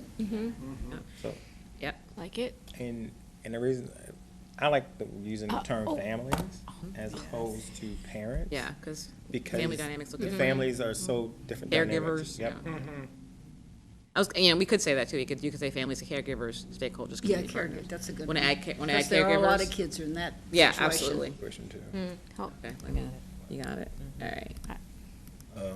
I have a, I have Well, a, that's I have a still thought on considered this family, too. though. That's still Yeah, that's- considered it's my like the extended caregiver. family. Yeah. Yeah. I think it's just more inclusive language, you know. Yeah. Yeah. Can we throw after collaboration in the service of students? Oh, you know, when we had a conversation. Yeah, but Because- in-services aren't all you do at that. We're gonna Yep. do all of this, but it's all gonna have to lead to the, Everything's coming back to it. Not adults. Well, Yes. I mean, some adults, but. Or in service of each child. and the service of each We can child. keep, we can maintain that, the in-service of, Yeah. of Of each each student child of top Norfolk Or Public Schools. student. Or Yeah. each student. Yeah, We have to get the word "each" in every one of these. Yeah. that's right. Yeah, no more alls, Not no gonna be alls and any everys. good. Each So student. Yeah. Every goal must Each have. student. Each Student. Okay. We got that. So Okay, now let's yes. look at the processes interactions and contributions. So we'll engage our families, stakeholders, and community partners and gather input for decision-making. That's similar to the one that we had for workforce. We'll schedule listening and community engagement sessions and develop a process and schedule consistent across all board member areas representation. Like I meant like all your wards, right, wherever you are, right? We will incorporate student public comment and invite student representatives to work sessions. So you guys underutilize your student members of the board. So you need to. I would love to see more students stand up. I know even Carlos was saying, if we get any kids, they go first to speak. He says the kids go before anyone else. And I thought, that's such a good idea, because we get them so seldom. In Charlotte-Mecklenburg schools, every board member, students were invited. They either came to do the pledge, they came to showcase something that was happening in their schools, but every meeting opened with something student-related. We did the same thing with our K-12 leadership meetings. There was always a school that was featured, and so kids did a skit, a performance, a band, whatever it was, but we always centered ourselves in students first, because that was one of, that's what we espoused, right? And so that meant that at meetings, students first, at board meetings, student first, and even if it's just, we had a student recently that came in and did the Pledge of Allegiance in Mandarin, because from the dual language school, right? And so thinking about those ways to really center students, think about how that changes the dynamic where people now tune into board meetings because they want to see which students are going to be there to open the meeting. They had some students gavel the meeting in, with whatever they were doing. Oh, so that would be fun. there's a missed opportunity for you to incorporate more student Although we centeredness. do Right, get, well, although- actually, when I've done Mr. that. Jordan was chair, we started doing that, like highlighting student performance, student, so that is something that I like that we. Go back to that. We've continued to do that. it in our We business. do that. We meetings. still do Yeah, it. we Well, still do it. There'll be a Sharon starts off there, we playing start off pretty symphony much next every week. single business meeting with a video that she Comments. has that spotlight, with the Kids kids, and spotlights and something teachers. that's going on Looking at it right with now. these students at schools. And we do that every single business meeting. Ms. Tana's working with the art department, Yeah, we saw the art change. changing Yeah. every month. We've also had, performances and speakers, poetry, or, Different. actually here. For a while, we had to move that virtually. Yeah, we got some poetry which was- writers. Yeah. It was recently. wonderful, but not the same. But Yeah. this room, and I keep complaining about this room. A little better. I Some agree art up now, already though. before There's you some said art. I want to redo I know, it. but to have them physically here again, which was really wonderful. It's really crowded. It's just we're like this, and and so I'm gonna keep advocating for restructuring this room for more space or whatever we can do to make this more welcoming and comfortable for. But even your student board everyone. member, like even that part, right, having them come to more meetings and having them, being intentional about the input that you allow them to give. So you've got opportunities. We wanted to kind of highlight that, to Intentional. think Yeah, about they ways. should be in our work sessions. Yeah. Yeah. Oh, for sure. Yeah. So we wanted to highlight that as a process that you guys can consider. Yep. And then interactions, there'll be that we will commit to meaningful board member interaction with the public. Again, this is similar, at and between board meetings, right? So I want you to think about that. We'll honor our role as public servants, maintain accessibility and visibility, and attend district events and school visits with a regular and consistent cadence. That was also in the one for workforce. So if we do collapse the workforce one, I do think there's a lot of similar language here, and we maybe add workforce to families, communities. So there's a way to do it, but we'll figure that out. And then contributions respond to concerns from the community in a timely manner. So this goes back to your concern about the other one, Right. yes. Right. And so I'll make that note as well, because maybe it's, we put a caveat in there, we will respond. So you said you About didn't like. operational issues. I'm so sure there's some things that board members need to speak with their constituents about, but if it's related to the operations of the school division, then it should be referred back to me. Can I say something to that though too? Because, and I think somehow we need, that's my opinion, I think we need to improve communication to community members to understand that Dr. Birdsong is one person, and she has we've hired experts in their area. So when they're deferred to the expert in that area, it's not that You're blowing it's not, them off. You're yeah, just- it's not that Right. it's not still valuable. It is necessary that you speak to the person who is held accountable for that. Because I'm hearing it a lot, well, she sent me to someone else. And it's like, well, yes, that's what she does that to us too. And that's what she should do, right? Because she's running a district. And so I just want to put that out there. Thank you. Because it needs to be said.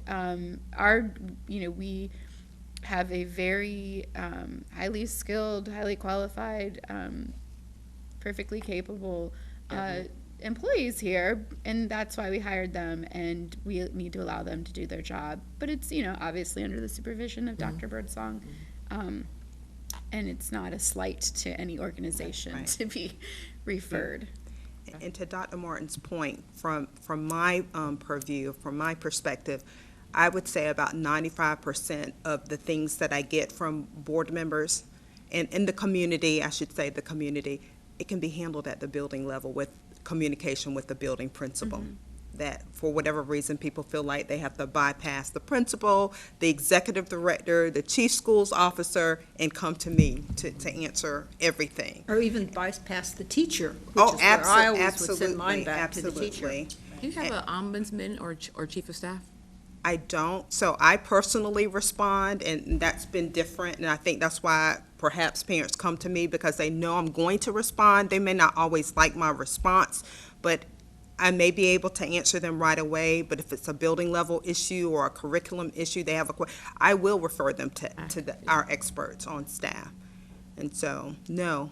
But that's a great idea. I used to be chief of staff. I wouldn't mind having one. Chief of staff or ombudsman. I just hired a chief of staff too, because I needed one for our company, that so would I help can me imagine. to focus more. Yeah. But it's kind of like what we have your top person now is. It's kind of like your chief of staff. No, she's the chief schools officer. She's in charge of school leadership. Okay. That's different than Yeah. chief of staff, different than chief Well, academic you could roll it officer. into that if Right. if you thought it was.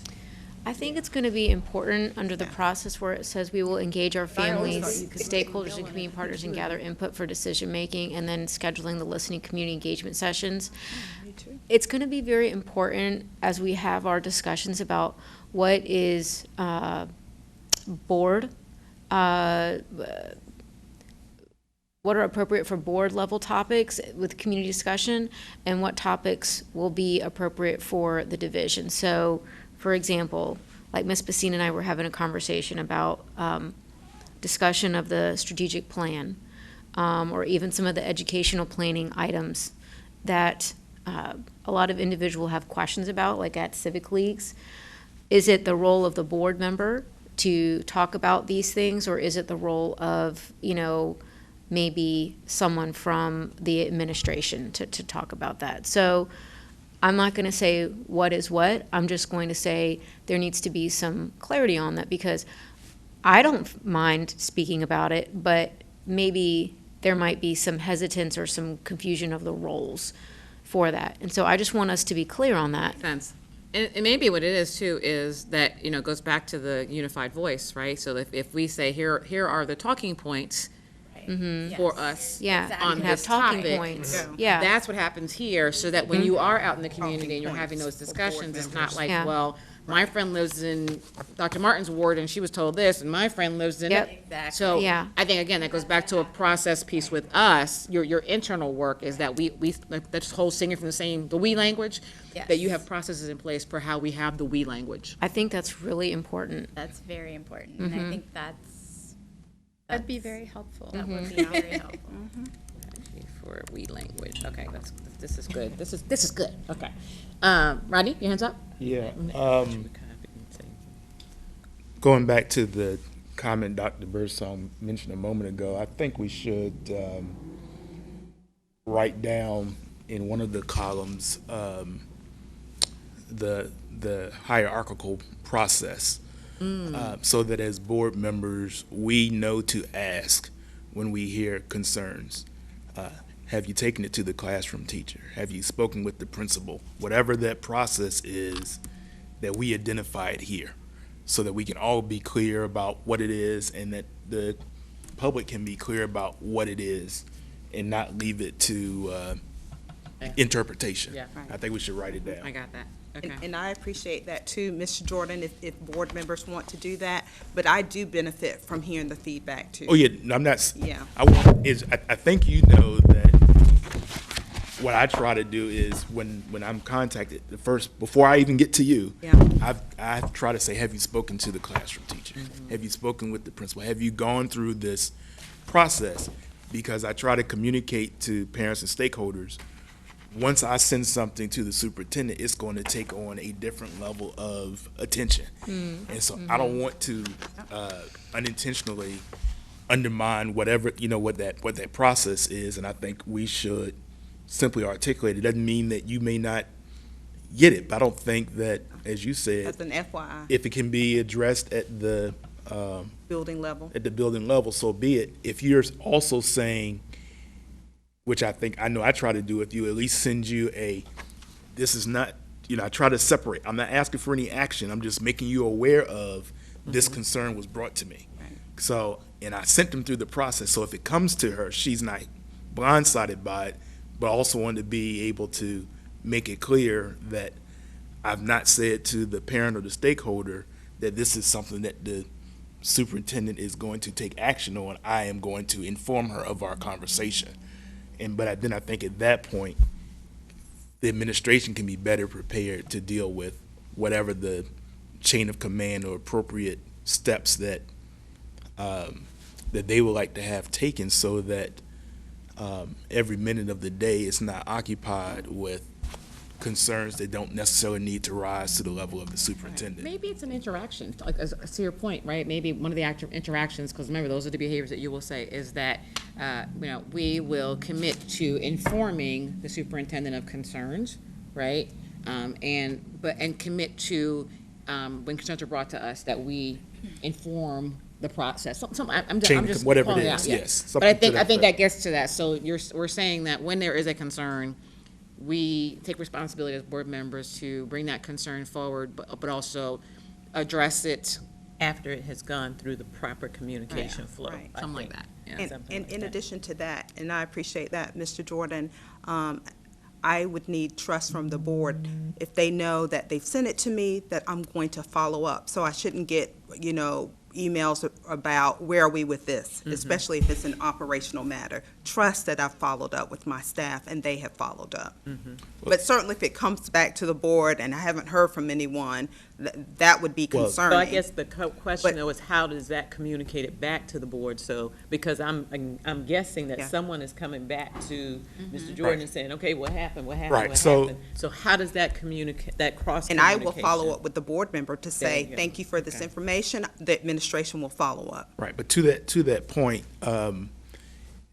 because we don't have anything that's clearly defined, what I usually communicate, depending upon the severity of the issue, at least I try to say, keep in mind you are one of thousands that we are trying to address each concern. 58. I usually will say something to the effect of, give them, a week to 10 days, and if you don't hear anything, Yeah. then get back to me. But by that time, Dr. Birdsong has either responded, or if for some reason she has delegated and it hasn't been responded, I hear from the parent again, then I will let her know I have heard from this again. But I think if I don't know what the expectation is, and I don't want to make it too hard, because then it becomes too hard and fast. But some general rule of thumb of, Within 10 10 something. business days. Yeah. yeah. Which Okay. is a lot of time. It is. Yeah, it is. My expectation is when I get it, I try my best to respond within 24 or 48 hours, and that's the same expectation I have of staff. 5 to 10 days. So it shouldn't be 10 days, but if you get something back in 10 days and they've heard from no one, sometimes that's not always true. Because they haven't heard what they wanted to hear. I put 5 in my notes. I put 5 business days. But yes. But Which yeah, we don't okay, know, with but that. what we do know is if we have heard from somebody that says that, we know that we communicate back to you, and then Absolutely. And then at They're least that stating can they be haven't addressed. heard anything, then Right. I will follow up. Right. Okay. Any others? Oh, the we do contributions. These are similar to the one from the workforce. Respond to concerns. We talked about that. Speak in the unified voice. And I put in the notes that we need to maybe develop a process for talking points for when we are addressing community. And then, again, serve in trust of the entire Norfolk Public Schools community. Yeah. Yeah. I'm sorry. back to this conversation that Dr. Gabriel and Ms. Basine were having, I would like to see that if we are doing listening sessions and community engagement sessions or board outreach to civic leagues, whatever it is that we're doing, that it is collaborative and as one, so that if we are going out and talking about the strategic plan, and you all mentioned the talking points, that that we're doing it together as a whole. I'm not to say that each and every one of us are always going to do our own constituent services and attend meetings and so forth, but to the extent that we are representing actions of the board or actions of the school system as a whole, that we're doing it collectively. So if we're doing listening sessions, they're board listening sessions. If we're doing engagement sessions, there are board sessions that we're doing as a whole, in addition to whatever we may be doing individually. I've always had a concern about the way that we are structured in these wards, that we tend to Create silos. create silos. So maybe what it is developing, like, I'm just thinking strategy, right?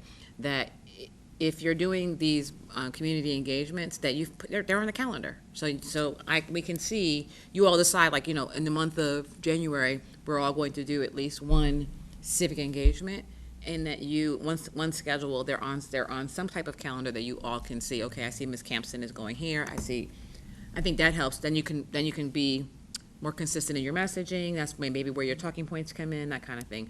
But I put that there specific around that, having a regular cadence, so that you were clear on that cadence, so that you all are saying, well, we're all doing this, and then here's what our commitment is for this next month.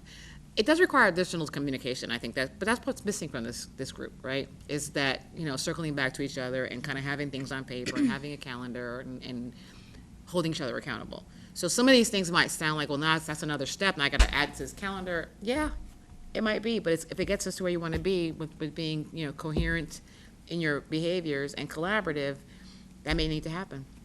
Yep. One of the things, and Dr. Gabriel and I just talked about this recently, about, I go to every Civic League meeting every month, and I give updates. And they're really not, like, I know that obviously they're community and stakeholders, but I'm not getting to the parents, the ones that are our constituents. Like, everyone's the electorate, but we have some very particular constituents. And that's what I struggle with is, because then they're the ones that come back and say, well, I didn't know about this, or what, whatever. So not that the rest of them don't do the same thing, but I think that, like, our priority is making sure that to help support the district and getting the information out, but also it provides that extra level of, I'm coming to you and here to answer your questions, or if you don't understand, whatever. And having that unified voice up front, so that I know when I'm telling this person, the person across town's telling whoever the same thing. And but it's that, how, if there's some better way that we can, as individuals in our neighborhoods, talk to parents and connect with them, because they're, while civic leagues are going on, they're at home helping their kids with homework and going about their daily lives. So I just want to open that up in case we can help each other to do that better. So is that consistent with the rest of you, that you're going to Civic League meetings, but is there another? Yeah, Civic we League, all but do also different reaching things. out to your individual school principals. I mean, they have parent nights, and they're more And than sometimes welcome to have you. PTAs, about you, Ann? PTAs, so the community is a community, but like you said, our constituents, like, directly are our parents. And so identifying when they have their programs, I always put it out there to ask the principals, let me know, I'll be more than happy to come. And so. Yeah, I it's an do opportunity that. with I definitely do that. I don't know that I'm getting all of the notifications, but when I do, I appreciate it. But I also don't feel like I want to overstep what the purpose of that night was for the school. So I'm really just there kind of being, like, talking to people, but not serious, like, just being hospitable. But and just being Not as a It's a- distraction, I think. Right, I'm I trying hear not you to be a saying. distraction. One of the things, Visible. yeah, Just like that. one of the things that we have done in the past, and to Mr. Jordan's point as well about doing some things as a board of the whole, is we engaged the Norfolk Council of PTAs to do, engagement with the board, and we all 7 of us would be there, and, it could be a topic, whatever topic they wanted to discuss or ask questions around, and we did a few of those, at least tried to do one, I think, once a semester or once, so that's something that might be something for us to consider getting back to. But we all, I think to Dr. Martin's point, we all do different things to try to, like when asked to attend civic leagues to provide updates, that's one way. But then when we're trying to reach, parents, students, there are other avenues that we try, like, I have office hours every month. And that's something that I said, in the beginning, it's just a casual, like, I want to share an idea, I want to share, it's not always concerns that come up, but sometimes they just want to talk about the state of our public schools, and it's just, we all do something different, and that's okay. And I think that should be encouraged. But, but when we're talking about a specific topic and going out and scheduling these engagement opportunities, I think, having a clear set of points that we're going to talk about, and that they're, rooted in, in evidence and the data that we have, and just that we're all on the same page. But I really like the idea when we used to do the board as a whole engagement opportunities and utilize some of our partners to get families, students, and the like there. Do each of the schools provide you all with their calendar of events? No, that would be great if they did. But I remember getting them Invitations pre-COVID, sometimes. but then I think it's just kind of one of those things. Everybody's that's still trying to put things Yeah. back together again. Yeah. Yeah.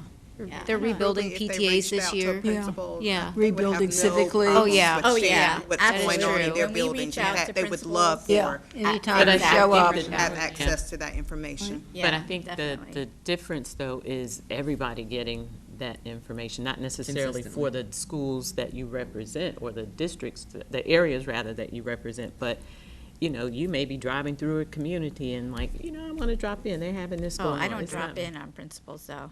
No, but. Oh, what you I'm mean a saying- community event? Right, Oh, right. oh, A oh, yeah. community, not the, Yeah, no, invite you. I don't drop- as an administrator, no, that's never good. Yeah.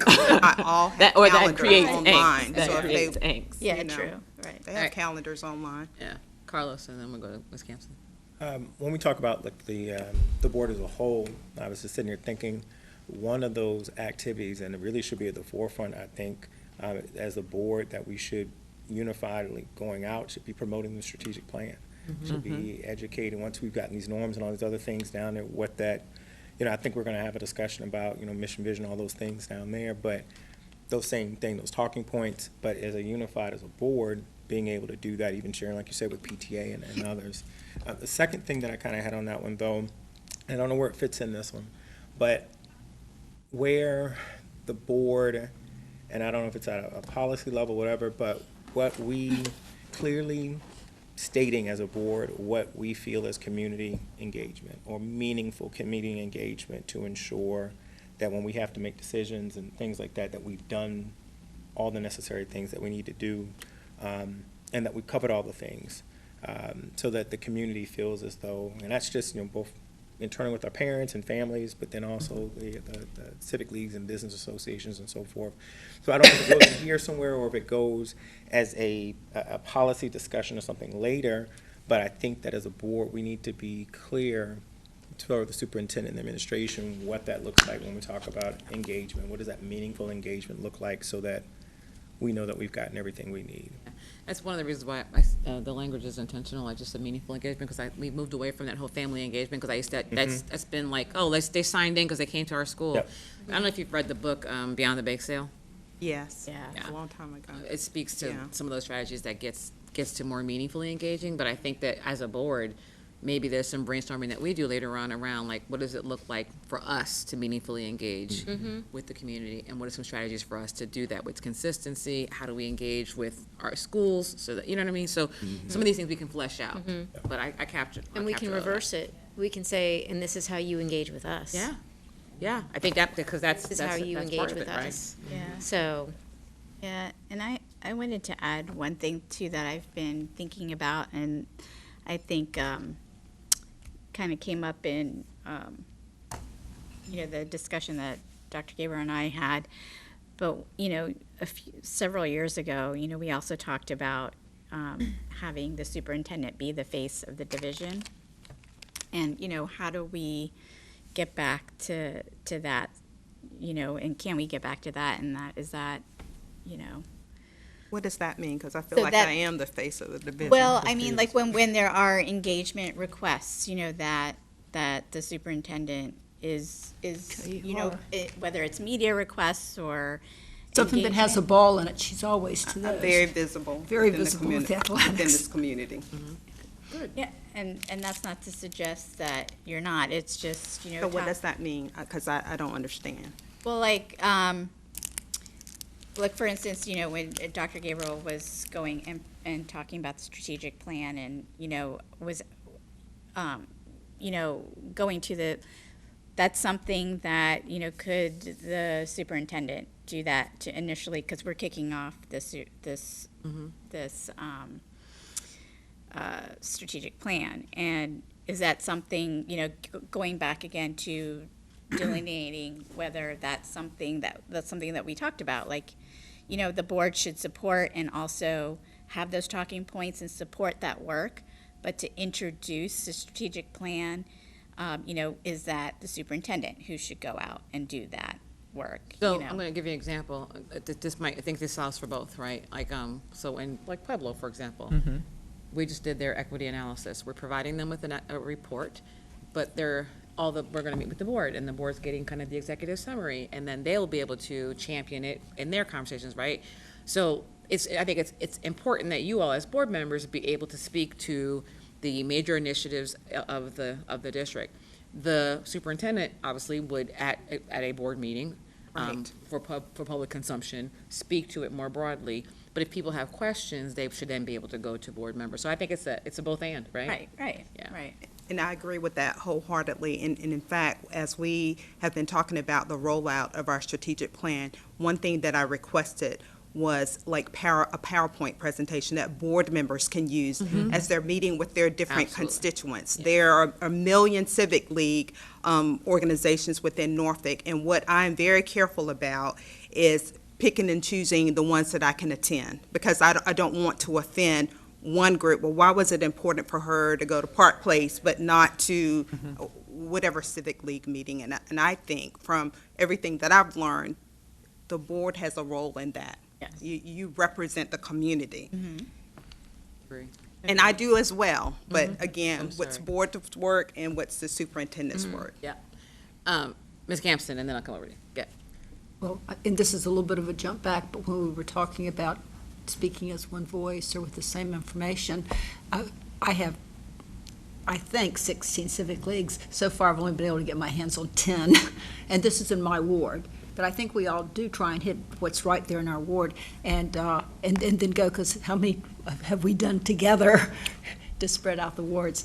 But I've tried this when I was putting it together for this year, because this is when we're finally getting really back in it and have a decent number of civic leagues.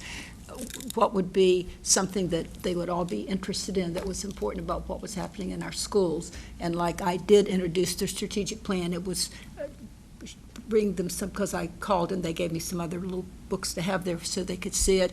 And then I looked at the early, what starting program we were going to do here, because we get to choose to go before Labor Day. So start dates for that. And we looked at, and I put down Maury, the situation with Maury. Just some things like that that I felt were universal. And what I found out is, in my area, they don't care about Maury, but they care about some other things, and the biggest thing they care about is safety. and followed by academics. They want to know how were they doing. We weren't too far in the school year to find that out. But it was very interesting. I was expecting to get at least a little bit of a feedback. They could have cared less about Maury, so I just told them a few things that were happening and then moved on. Whereas when it got to one that I had not even put down, which was school safety, all 10 of those boards, that was the big thing I heard about. Now, as we've already mentioned, the population in a school board is not usually the parents of young children. It's the grandparents, maybe. It's an older population in a civic league. And so maybe that's why a lot of times they really weren't that interested in when we were going to open schools, because they didn't have any kids stake, but they were very interested in school safety. What were we doing? And we're doing a lot. I mean, we have a whole department that works on it, but they don't see it. You know, it needs to be more visible, but it also makes it a little challenging sometimes, which is why it was good when we shared and went to different ones, even if we were just there as visitors, to be able to see what's happening in other parts of the city, because different wards in the city are very different. I know when I do school visits, and everybody here doesn't, because I mean, I went to that pop-up on Saturday that's in my ward, and I ran into Adele and Noel. And Noel was there, and Carlos went. It was like the whole board, and I'm just looking around going, oh, okay. So imagine, in that scenario, right, that means that there's a process missing, that you all had not even informed one another that you were going to be attending, right? Well, so you all ended up at the same and place. yet, About it. Yeah. well, they sent out. That's a problem, right? The lady that was in charge told me she invited everyone on the board. Didn't you get a?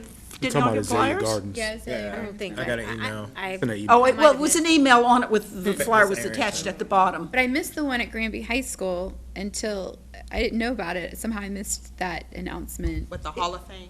No, they had a craft sale this weekend. I would have gone to both of them. Oh, So, Yeah, we- okay, so this informs You got a new house, couple gotta things I'm get new thinking about, stuff. right? Because I feel like that's a missed opportunity for you all Yeah, to well, I be- agree, and that's do why I was board of the bringing whole it types up. of things. But also, you all having really clear understanding of your purpose when you are out in the community, which is not just the sharing and giving updates, but I think we also, going back to the changing the narrative, but going back to engaging them meaningfully is, and here's how you add this, and here's how you can support Norfolk Public Schools. So you have to be clear on what the ask is, so you all are consistent with that ask when you go to these groups. So I think that there's a process that needs to be put in place for you all, level setting on what are the things events we're going to attend, where will we be together, what will it look like when you go and engage individually, what are the talking points that we all want to be consistent and share. I mean, there's a couple of things that come to mind. So I think we need to clean all that up too, because I think it'll help us get to changing the narrative, it'll help you get to the visibility, but it'll also help you appear to be singing from the same song sheet. and maybe we can work that into one of our interactions. I put it in, I wrote it down, so I'm gonna It's okay, figure it yeah. out. Oh, yeah, no, I don't mean to do It's it. Jordan and then Dr. Martin. So, Dr. Martin first? oh, go ahead. No, I don't have a I'm problem. sorry. Mine's just real quick. So, I mean, it's pretty much speaking or singing from the same song sheet is that I when I'm out speaking to the community, I love the communications department puts out the items of importance or the update list, and I use that as my updates. Yeah, that's where I begin. This is One delivered to me, just kidding. it's just go there. really helpful. We get it already. Okay. So one, I was going to say yes to all that Ms. Bauman, that you just said. Also, so I have some unreadiness around getting a big list from principals of all their events. One, I think that I'm appreciative of the schools or principals or whoever the designees are letting the board know about events, whether that comes through Dr. Birdsong, through the clerk, whatever it is. For me personally, when I receive an invitation, like I did get the email about the pop-up. So I had class on Saturday, so I just responded back and said, unfortunately, I'm not able to make it. Is there anything else I can do to support your effort? And the response I got back was, well, can you just share it on your social media? And I said, okay. And then I responded back and said, unfortunately, I'm not able to make it. Is there anything else I can do to support your effort? And the response I got back was, well, can you just share it on your social media? And the response I got back was, well, can you just share it on your social media? which to me was fine. You know, I could be supportive. When I receive invitations about, like I'm sure we will with all the different events in December, personally, I'm just going there to be supportive. I'm not looking to be on the agenda. If the principal wants me to give greetings or something, I'll do that. But I think there should be something in our processes so that as board members, if we are in these events, that we don't make the events about us or Right, it's not restructure about the us. whole program. Right. Especially when 9 times out of 10 it's about children. Right. And that it stays there and we can just be there as a show of That's what I was the talking about of the earlier. is engagement. that it just Right. It's clarifying. Right, but I'm just saying we should clarify the difference between when we're there to show support versus if we are being asked to do something in some capacity. And if we are, then I think that needs to be communicated with the board as a whole so that we all know what it is that we're doing and what the expectations are. But I just wanted to put that out there because, you know, even as you hear us talking about our different wards, so different wards have different sizes. When I engage with, you know, parents, people often contact me and they will say, well, aren't you my ward representative? And the first thing I say to them, I represent all children in all schools, but yes, I am elected from this district. And so you're hearing my theme again. The whole ward thing just drives me nuts. So everybody may not get to vote for me, but in my role of public servant, I'm accountable to all. And I think we've got to find ways of, when we did some community engagement and listening sessions previously, it was intentional that we did it at least in pairs, and we paired with someone who was outside of, quote, our district, to try to make sure that all 7 of us, and including the superintendent, all 8 of us then, are hearing perspectives from the community as a whole and not just the folks that live on our block or that we may intentionally knock on doors during a campaign. So one, I just wanted to put the unreadiness or ask for some additional framing around how schools communicate with us and how we respond.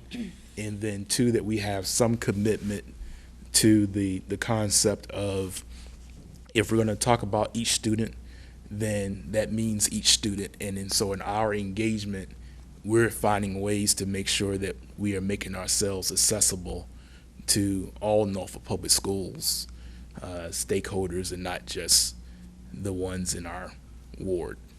Is there a specific process for requesting a board member to come? So yes, I don't know that it's used consistently. Okay.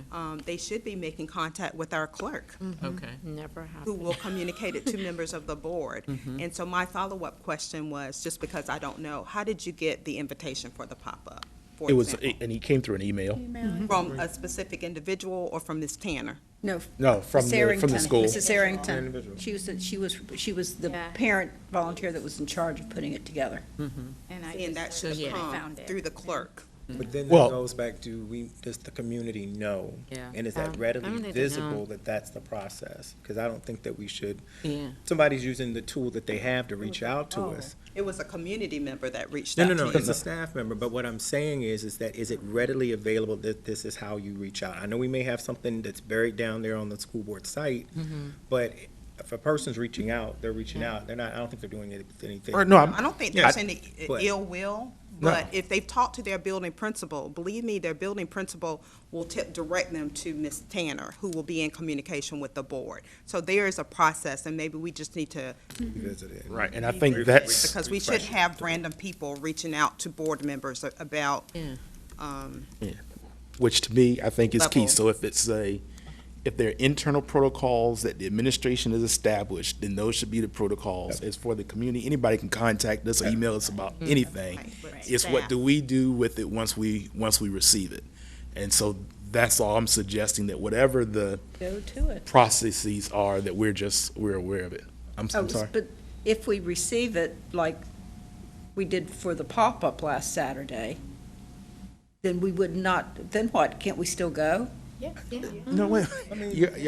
I'm not even speaking to any of that. I was just simply saying that whatever it is that we do here, to the extent that we can establish some processes around it, that we just know what they are, and to the best of our ability, we follow them. And if it, whatever it is, I don't really care, just that we have them and that we all know what they are, and don't find ourselves 6 months or a year later having the same conversation. And Dr. Birdsong says, well, there's a process, and we all like, well, what is it? I wasn't aware of the process. Yeah, Right. Well, exactly. That's my point. Right. So the thing you'll notice too about these is that while they're called process interactions and contributions, there may be further delineated tactics to make Right. them happen, right? And Yes. so some of them say, like, when they say, oh, establish a monitoring calendar, well, obviously we gotta do that, right? And so if we're saying clarify the process by which community members reach out to board members, we need to have that process, put it on paper, and then it goes on the website, goes on, so that if a person wants to reach out, they know, they're informed there to contact Ms. Tanner, and then we have to have a process for what that looks like for her engaging you all. So some of these things, I captured that, but some of these things are gonna require further tactical breaking down, yeah. All right, and we've got one more. Are we good with this? Are we good? I got a lot of notes for this one, so, okay. So this next one, so we did student-centered, workforce-centered, family and community-centered, and this one's about you all. Board efficacy and accountability is what I'm calling it. So as a norm, it's we will value one another and will ensure that we hold ourselves and one another accountable to the efficient operations of the Norfolk Public Schools Board. Yeah, I don't know, but the operations language is what you want to think about. We can play with this a little bit, but If we're not supposed to be in operation. I know, that's what, I thought about that too. But it says But of it's the the operations board. of the board, It yes. says the board, it didn't But say the I school wasn't sure if system. if it was confusing, but Norfolk to your Public point, Schools that's Board. No, why. I understood. No, I, Oh, yeah. that's your only operations. The school board level. Of the school board, right, okay. Yes. So I'm gonna show will you value now one the another. processes. So let's look at it for a second longer. So value one another, ensure we hold ourselves and one another accountable to the efficient operations of the board. So it's your operations, not of the district. Yeah. I think sometimes I have an issue with the word efficient in this context because sometimes it means circumventing some really much needed conversation Or processes. or process. We don't have efficient. In order to be efficient, it requires circumventing? Is that No, what I it heard you does. say? Like, it's like, we're just gonna cut to this, we don't have time, like. So I just think that process is important and giving sufficient time for the process is important. And I get uncomfortable when I feel that things have been, that due diligence and allowing everyone to have a voice has been circumvented in order to be more efficient.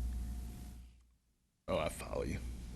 I agree with what she's Sentiment. saying, because, I mean, that's how we've used the word efficient to mean timely and to mean, What's the so what do you suggest instead? I mean. Remember, this is about your efficacy, like it says, board efficacy and accountability, and we're We saying have we can hold to- each other accountable to, and Yeah. because in my head, it was efficiency wasn't like fast, it was, it's, yes, it's timely, It's- but it's also, having fiduciary mindful, yeah. responsibility and, all of those things. Well, you could put necessary, "and timely." Or you put "and effective." No, I'm I not. think Mr. saying- But Jordan that's brought what it up effective- earlier when he efficient said and making sure effective we have the always seem to necessary balance information it. before we get to a meeting. Yeah. It's the same thing that I reemphasize. Are you saying the work that efficient and takes place during the effective? meeting, after the meeting, and in preparation They for the meeting, balance. so that we're not doing committee work or other unnecessary work at a full board meeting. That shouldn't be done. So, I missed Doesn't that. efficient mean timely and effective? That's what efficient means, Got to do your right? homework. That's what it means. Yeah. Follow up. So I have a question about that, and because I was just listening to what Mr. Clanton was saying. So there's like in the governance core, they were speaking to discussion meetings versus other meetings. So that's where I think I have a concern. I think that's where I'm hearing from Dr. Martin that sometimes there's value in doing what we're doing right now. We may do it for an hour, we may do it for 30 minutes, we may do it for 15 minutes, but it needs to be done. And so and I just thrown out there may be effective, but I like the overarching bucket and what I think it's trying to achieve, just as long as we are clear about there's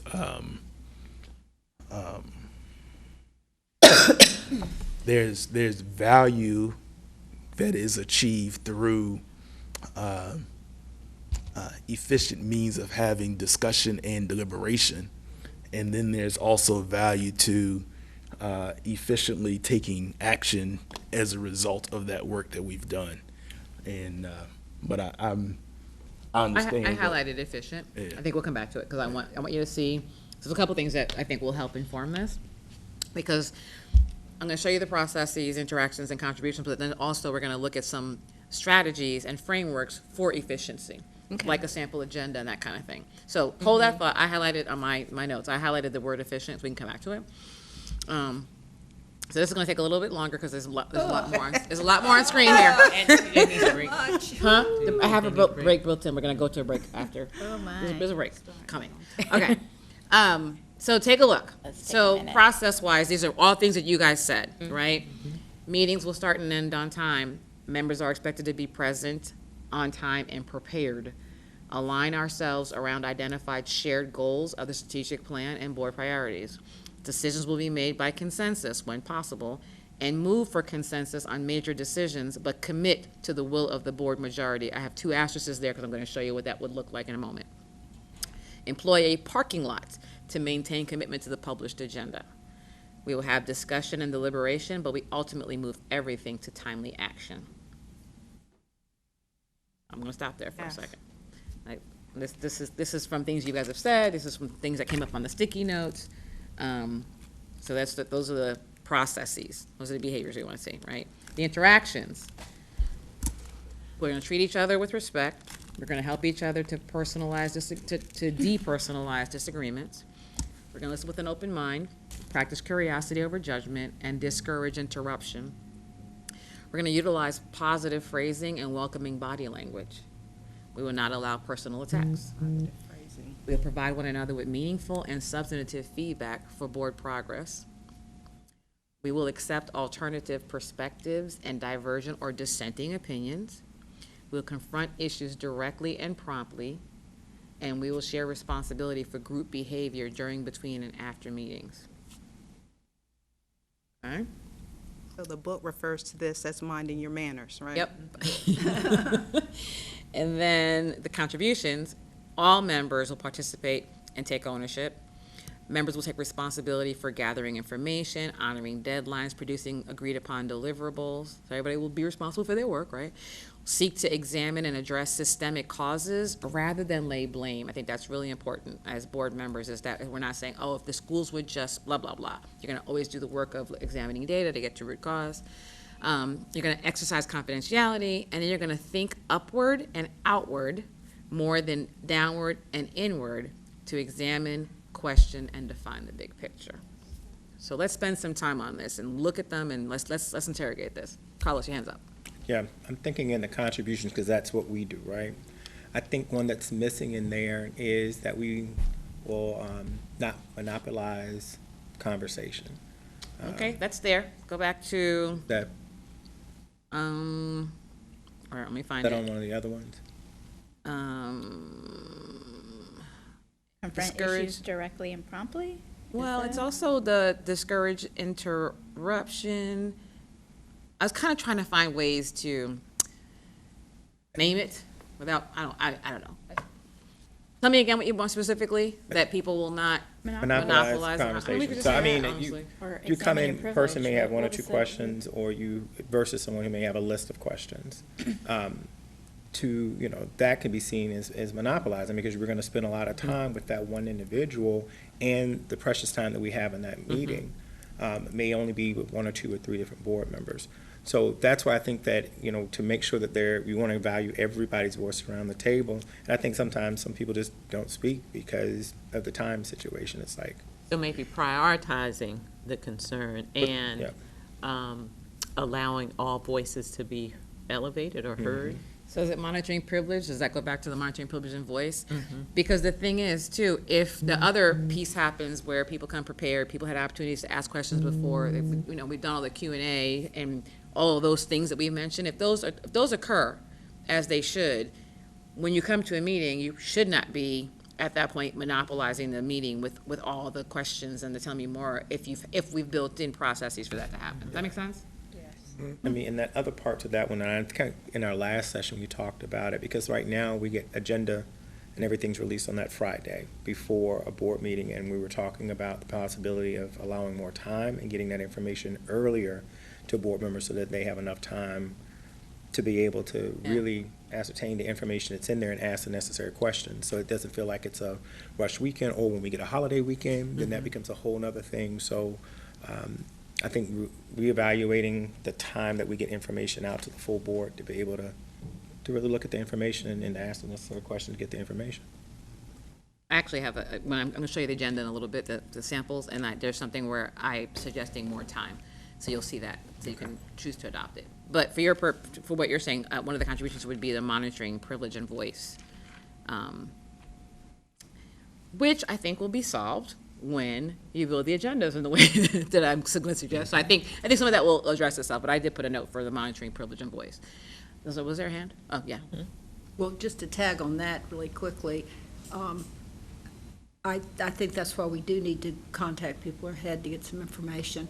And because I always think, all right, which one is the most important right now for me, or that I need the most information about, or something, so that I don't have a lot of questions. It's good to be able to have questions to answer, but a lot of those are, when they come up, they can be quickly, answered, and those are things you could do ahead of time. Not that all the questions aren't important, but it's just that which are your priority. I always try and pick. I look at a presentation that's coming up, and I sit back and think, do I have a question? Do I really have a question that I need to ask? And if so, that's my priority question for this presentation. Look, if you're going to be asked to vote on something or to make a decision, then you should all have the opportunity to be informed. Absolutely, everyone should. So I think, and with this new agenda process that I'm going to show you all in a moment, I think that will lend itself to that. If we're saying this is just a decide and announce, or this is something that we're going to have to take a vote on, you need to build in that time if it's going to be something that requires you to. And having said that, and not sticking to what I just said, I would like to just mention that the word accountable is not in here. I'm not saying, there are a couple of places I might have dropped it. I mean, I know you have responsibility in one, there's a word, that's there, but is that something, I feel like accountability is so important. We're accountable for being prepared, we're accountable for being polite to each other, I don't know if there's a place for it or something. But maybe it's our annual There's the word accountable there. Yeah, it's in the norm. Our self-evaluation, is, I don't know where that goes in, but maybe to your point, Ms. Gibson, about the same kind of accountability idea, but now that we went back and saw the goal, I've forgotten that the word accountable was already there. Yeah. So, Does that work? That for you? works Does for that me. capture? Okay. Rodney's first. Go ahead. Well, I just want to say, I think what it also goes back to is under interactions, we will treat one another with respect, and respect the notion that some people maybe need more information to land on a decision than others. And so if we can agree then that is where it comes in, that we want, I just feel like everyone needs to feel prepared before they make these decisions, before we take a vote. And And that goes back to the not judging also. my comments are that, one, I'm have a leap of faith that what you're about ready to take us through will address some of this, and us being able to practice it in terms of how we discuss things, how things get on the agenda, and when they are ready for vote if that's required. The other thing I want to highlight here is, so we're in governance training, and it's the school board and the superintendent. It's not the school board, the superintendent, and the attorney. And if we're going to treat the attorneys as members of the governance team, then I think we should speak to it. If the attorney is not a member of the governance team, then we need to be clear on our processes so that, for me, I think oftentimes messages come from the attorney that I think should come from the superintendent, and that if there's a process by which the attorneys are able to place items on the agenda, I don't know if it's within agenda planning or outside agenda planning, I think that needs to be clear. Because I think we do have and it's not a fault thing, I just think it just is, in my opinion, that we do have a somewhat of a culture where I think the attorneys do more than advise and consent for us. I think oftentimes they step in as either board member number 8 or superintendent number 2. And so I think it's important. I would like for us to talk about that. And so that as part of this, we are clear on what the role of the attorneys are to the board and to the administration, and how that impacts the agenda setting and the work of the board.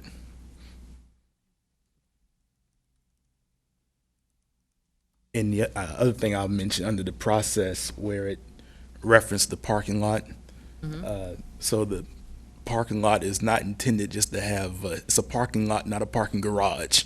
So at some point, the cars are supposed to Yeah, the parking lot come informs in. the next agenda. Yeah, come in or come out, not just stay there for, I think our parking lot has about 10 years worth of cars in it. It's a dot. I was just gonna say, like, I have a follow-up question regarding the parking lot. And I hear you when you're talking about that. So should the items in the parking lot be based upon an individual's board members' Priority. needs or priorities, or should it be consensus of the board? Should we have a process around what goes in the parking lot? Yeah. Yeah. I'd like to say to that, I think that if there's consensus of the board, it should be considered for the agenda. But if there's not, then I think that that should not be ignored, that there should be some, sidebar with that person so that they're. Not so there's two necessarily an different- agenda item, but Yeah, But I so- also think it should be aligned with all the other things that we talked about. So if we're being student-focused, if we're having processes, if we have a strategic plan, if we've agreed upon goals and priorities, then ideally the parking lot would be a exceptional thing and not a regular thing. If it's a regular thing, to me, it is a indication to us that we have something we need to address. Right. And versus, just becoming the place where it becomes a outlier for getting away from all the framework that we said we're going to operate under. So if we end up with 50 things in the parking lot, either something's wrong with our framework or something's wrong with our commitment to the things that we said we were going to do. I mean, but and that we don't have a process for putting things in that parking lot. Yeah, but also, one person can't put 50 things in the parking lot just because, if they want it, if they have those questions, then they should be able to have a separate conversation with the superintendent, if it's. And I think we're saying the same thing, but what concerns me about even that process of having a separate conversation with the superintendent, so if something rises to the level that we don't find consensus at the governance table, then we can very easily find ourselves individually then all having one-on-one separate conversations with the superintendent outside of the framework that we agreed to. So to me, there needs to be more accountability, if you will, and ownership around either we adjust our priorities and goals accordingly if that's what's required, or we have more accountability to one another so that we don't end up with, and I'll just speak for myself, that, okay, I don't like what's in here, and so it doesn't fall with what the board as a whole has agreed to, so now I'm going to go and have one-on-one with the superintendent on my own agenda. So I think there has to be some self-regulating and some collective accountability and discipline with that. Otherwise, the parking lot just becomes 7 individuals having conversations with the superintendent outside of the goals and framework that we say we agreed to. So I think two things come to mind for me, right? A parking lot is just to make sure that you stay on the agenda. But something may come up for one of you that you say, oh, this is an important thing for us to consider. So as not to derail the rest of the agenda and the time, it goes in the parking lot. The parking lot should not just be some place that we just put it all and leave it there. It should either inform going on the next agenda, which when I show you the agenda process, I think this might help with some of that, because you'll already know what's going to be on the agenda. And you will know if that topic, whatever it is going to be discussed, or if something comes up in the moment and you say, rather than derail take us off on a tangent, we're going to put it in the parking lot. At the end of every meeting, if you self-evaluate, part of what you should be doing is thinking about which of our parking lot items do we want to carry forward to the next agenda, which of those items are one-on-ones, two-on-twos, whatever the case is. So the agenda I'm going to show you, we build in a little process for self-evaluation. You can also, as part of that process, examine your parking lot to inform the next meeting. Does that make sense? Mm-hmm. Yes. Okay. Yeah. Yeah, what's up? Yeah, so the discussion that we're currently having just raises additional questions for me around questions and desire for additional steps in the process, in our interactions in our process. Because, on the one hand, I'm hearing, I guess I hear a lot of individual interaction with the superintendent, like, piggybacking on what Mr. Jordan just said, whether it's for data, which we talked about earlier, we have to have a process around how data is requested or additional information is requested to be informed for a public meeting. Because I still am hearing that if all of our questions are answered before a meeting, then that should limit the amount of time we have for discussion in a board meeting. And I think that on the one hand, where questions of clarification, like what types of questions, I feel like, so we had that discussion earlier today in the session about the need for that. But then in the current discussion we're having, I'm hearing that come back into being a more,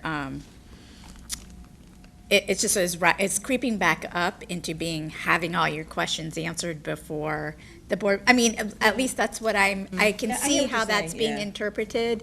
Like, it could be interpreted as, where, and I truly believe, like, I've pointed out in some of our recent work sessions where I felt like we had really good discussion. Like I've said, just so you guys all see, I think this discussion is great. And this is a kind of work session discussion I think we need to have, because I personally benefit from hearing Dr. Gabriel, Dr. Martin, Mr. Jordan, hearing the questions that they're asking and their perspective, because it helps me think through things a little more. And so if we're individually sending our questions to Dr. Birdsong, there's a couple things I think we could lose out on that benefit of hearing the questions. Clarification I get on what does something mean, but really getting to the depth of the question is a different story. And then the other thing that could be lost is that whatever, and again, I don't know what kind of time period you might recommend would be, when we get the materials to when the meeting is, but Dr. Birdsong could get 7 sets of questions from board members within that week, where she then is trying to figure out so I'm trying to envision it. That's why I think that process I'm thinking this differently, though, because the parking lot is not for, we're not saying you can't ask questions, they have to go in the parking lot. The parking lot might be for a related, we're talking about a topic in the meeting, whatever, and it's not, I'm just not going to a vote or whatever, you're having a discussion, and something else comes up for you around it, right? No one's saying you can't ask questions. What we're saying is if it's going to be a larger discussion that's going to take more time, or that was going to impede progress towards the agenda, and it can hold, you would say, let's add that to the parking lot. And it may not be something that's directly related, maybe something that's a consideration, maybe an unintended consequence. We should consider that if we make this decision, this may occur. We probably should further discuss that. Let's put that in the parking lot. You see what I'm saying? So it's not saying you can't ask clarification or that the expectation is that you got asked and answered anything before you came in the room. I mean, you're right. The conversations need to happen, and hearing people's questions and thoughts. So I think we're saying the same thing, but I think I want you guys to be clear on the purpose of the parking lot. It's not to stifle conversation or eliminate voice and say just put it on a sticky note. It's if it's something that's maybe related but not necessarily related in that moment that can hold, it goes in the parking lot. Right, and I'm not necessarily even talking about the parking lot. I'm just talking about coming to meetings prepared, and what does it mean when we say, you know, if we, you know, back to board accountability and what is efficient, what is, you know, because even in this discussion, those pieces are coming back out that, you know, questions will be asked beforehand and all of that. So I just feel like there needs to, especially as we learn and practice being a functioning board, which I think is going to be a process in itself, is that we are learning to be that having clearly outlined processes is going to be important. Yeah, absolutely. And not left for interpretation is all. So, and I can hear my colleague. So, may not be any harm to say, hey, I'm sending an email and I'm going to take this item out, or I want to ask additional questions in the meeting on this particular item. I understand, I hear the part, maybe for the benefit of all board members. But I also see it as a potential procedural thing, because the superintendent could very well, if this is an item being asked for a board member, you've asked the superintendent beforehand, could copy back the whole board, this is what my response is on this particular item.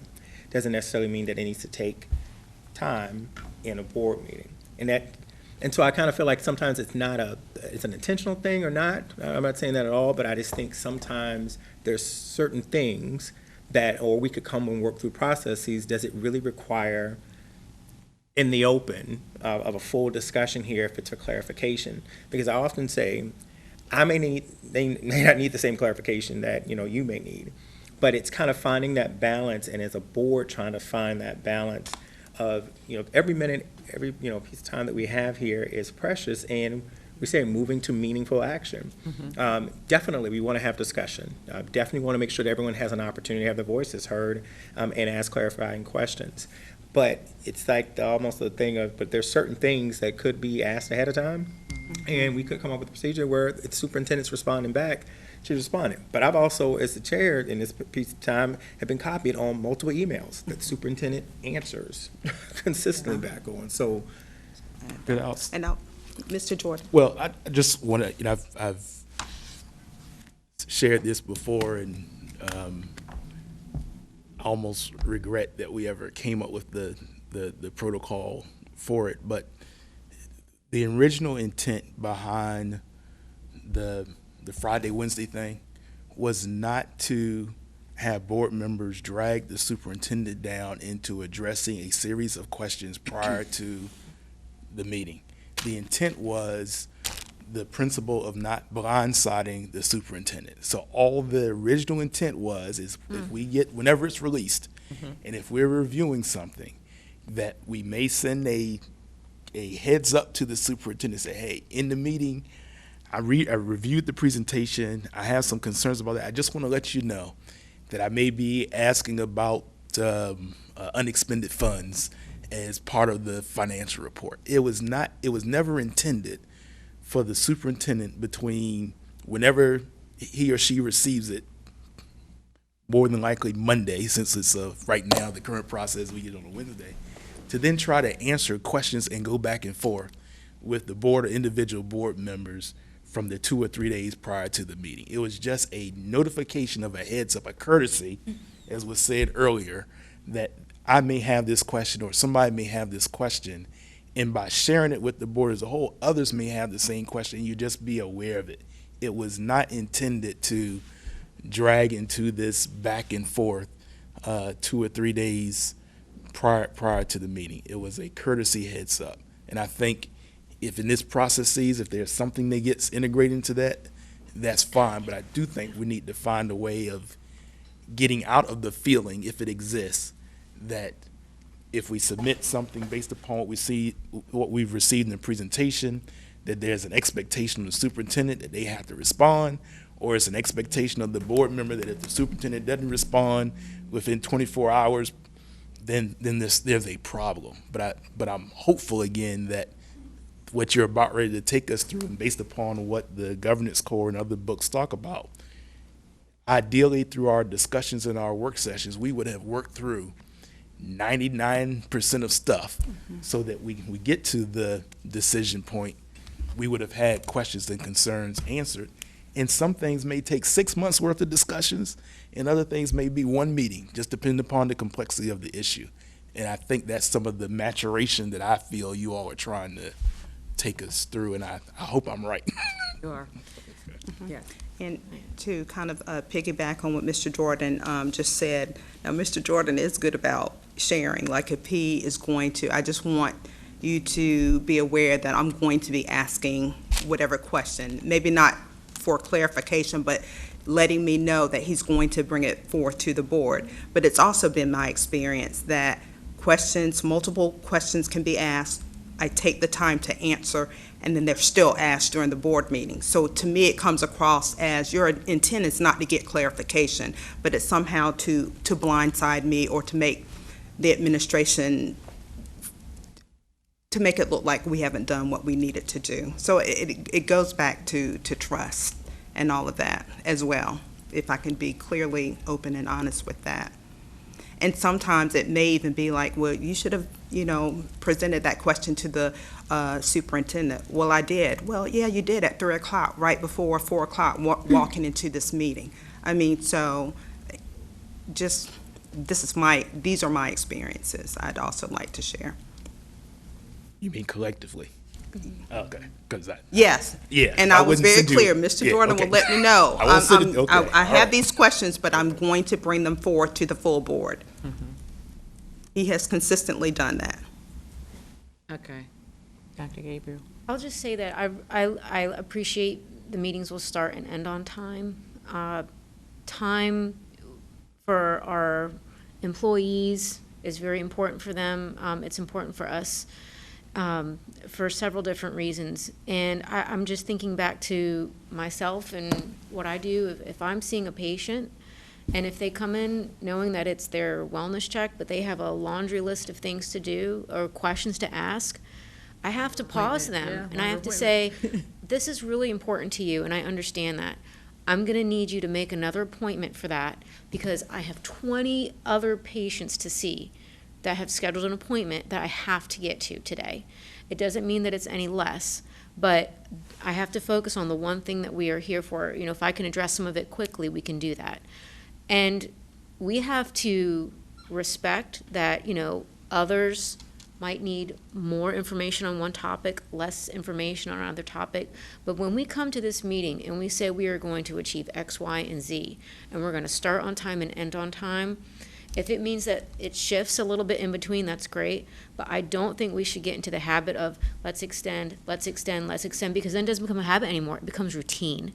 And then we're not setting an example, because we're holding our staff accountable to a routine. SOLs come, there's a deadline, they have to perform. They are accountable to that. They don't get any extra time. You get no extra pay.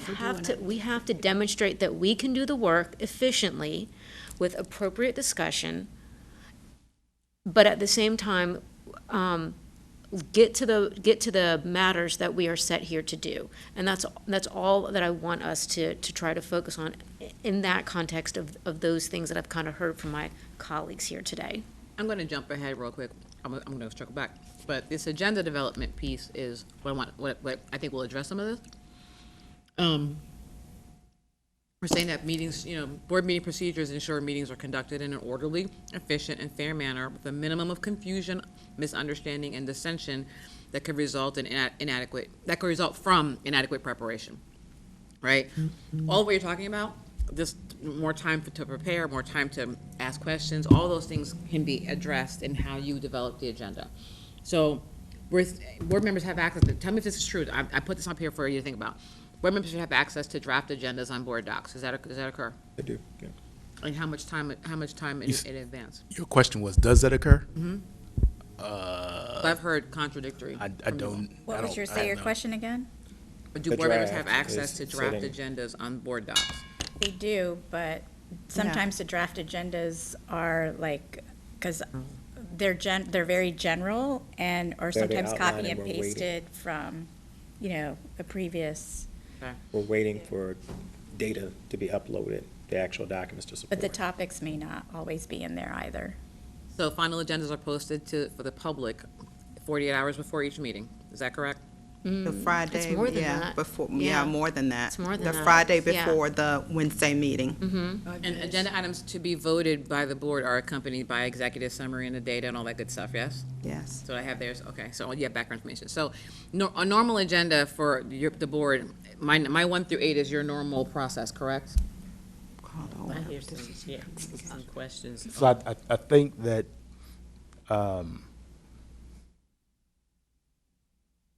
I think that we need to have a conversation about,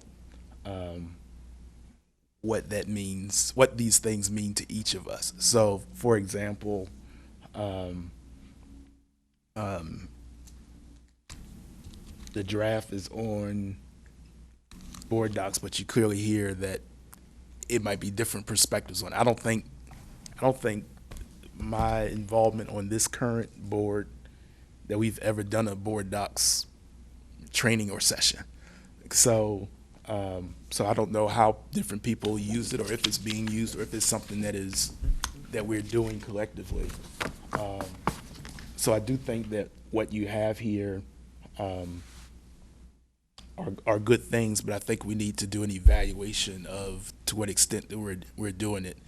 The executive summary and adequate data and background information, I think, is something we would agree we should have. I don't think that we've come to terms with what that looks like, and so sometimes it's there and sometimes it's not there, and I just think we just need to be clear on what it is that we're looking for, and then being consistent with utilizing it. And I just think that's something that we can work on collectively to get to that point. So if these things were happening, as outlined here, would that solve for some of what you're talking about?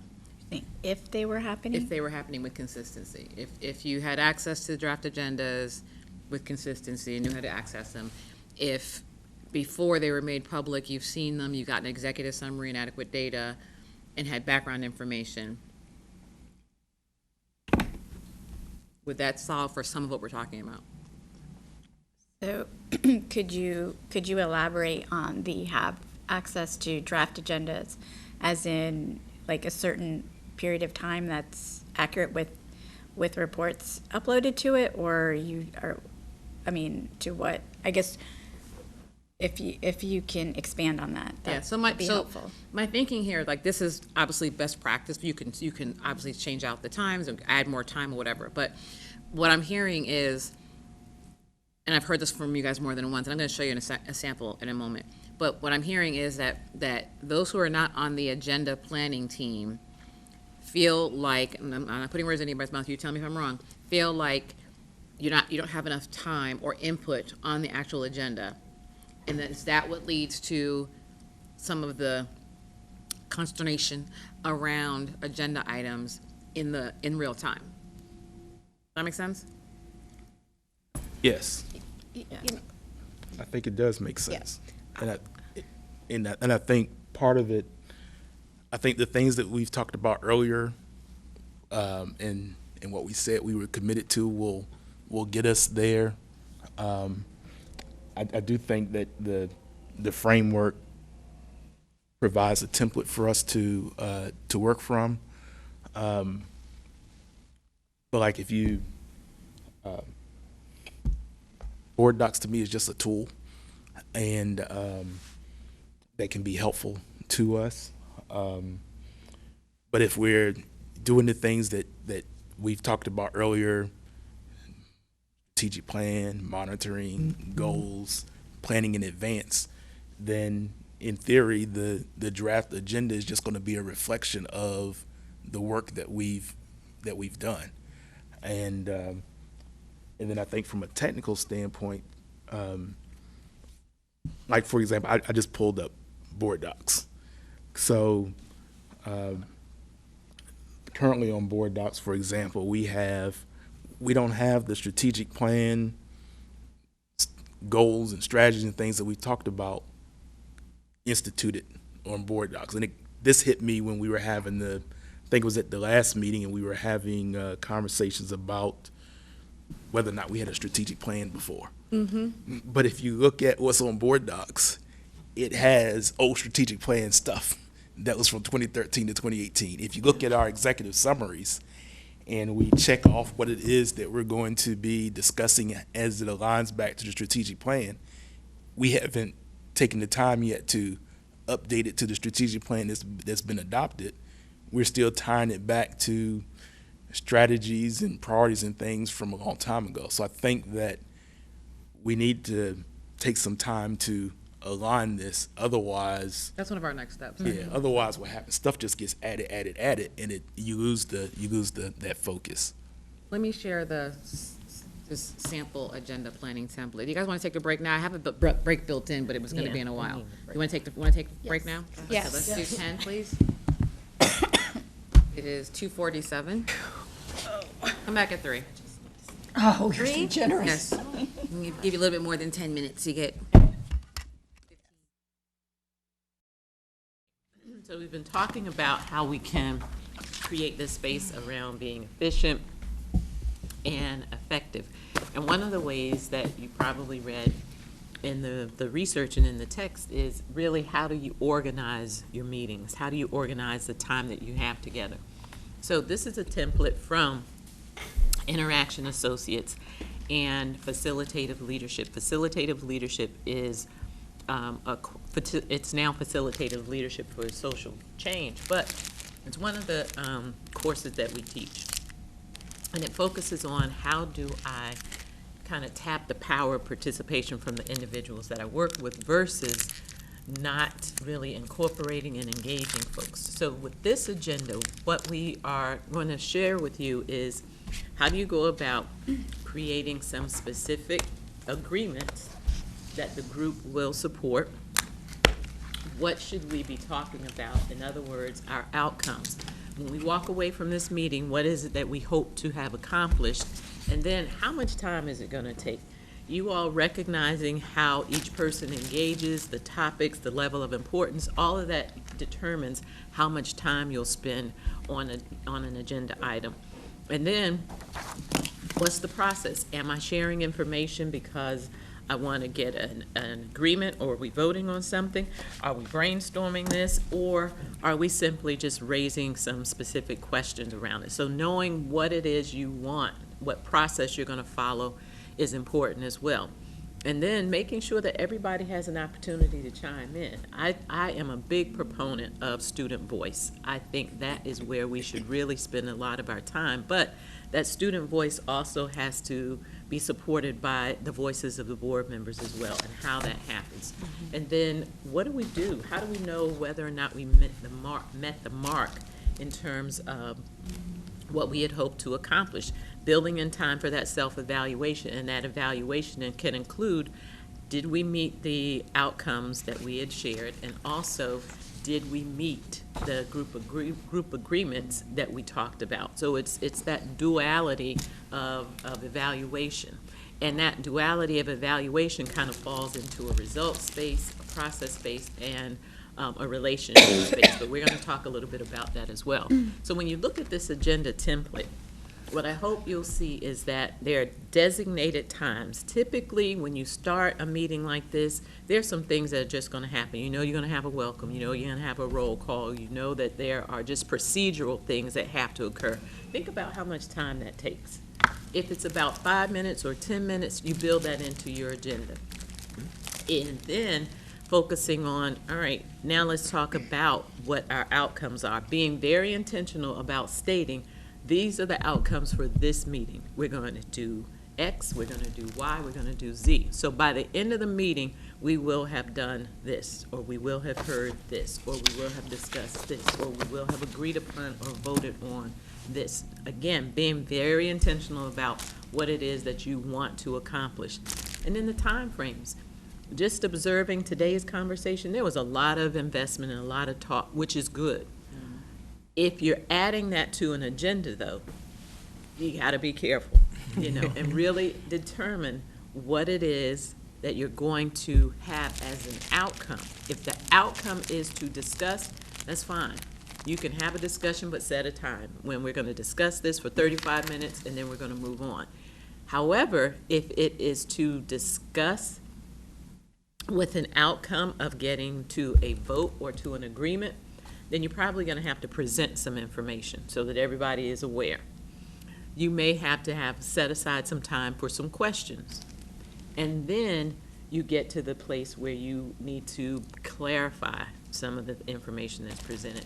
And then you might vote, or you might come to consensus, whatever that is going to be. You want to be able to name it and outline it in your agenda, and also note how much time each of those things will take. It might be an opportunity also, as I'm listening to you, I was just thinking about that, sometimes you may say, we need more discussion time and we don't want to vote today. That would be a parking lot thing, right? We could say, okay, we're going to parking lot the vote to allow additional time for review, questions and answers and that kind of thing. So framing it in this way also helps to solve for some of those problems that you guys have already mentioned. Yeah. If you've already had meetings to discuss something and it was set to be brought to the school board for a vote at a certain date, it sounded like you were saying, well, if someone then got there and decided they didn't have enough information, they could postpone it? Well, it depends on, as you build the agenda. If something doesn't require, if something doesn't have a deadline that needs to happen, if you've got some flexibility, right, this is where that collaboration comes in. You can say, you know what, we need more information, or you may in the course of your clarifying say, yeah, I had a similar question. Maybe we need to get data from so and so. Then, as a board, you might say, okay, so we're going to move this to parking lot for next agenda, or for the vote to happen next agenda, and then you all, as part of your next steps, which we built in time for, your item would be, we're going to get that additional data or speak to so and so, whatever the case is. And again, this is contingent upon whether there's time frame available for when the vote needed to happen. So the collaboration is what's key here, right? But what we're saying to you all is that if you know you build your agenda based on, we need time for discussion, we need time for a decision, it's not unlikely, it's not unheard of that in that conversation when you guys are having that discussion, that somebody says, may raise something that then requires additional, Dr. Birdsong going to a cabinet member or getting something, and you guys make a decision then in real time, okay, let's park the vote till next meeting, but that's something you decide in this room. Right, but the other thing, keep in mind, is you're going to preview this. You will have a preview of this agenda, so then you can say, all right, we've already seen what the agenda is going to have included on it. So we know that it's going to take this much time for us to have this conversation, and all we need to do is make sure that when we have this conversation, if there are questions that need to be answered, we answer those questions. If there aren't any questions, if it's already been discussed and you're ready to vote, then your process would be to present the information, present the topic, and then you're going to vote on it, okay?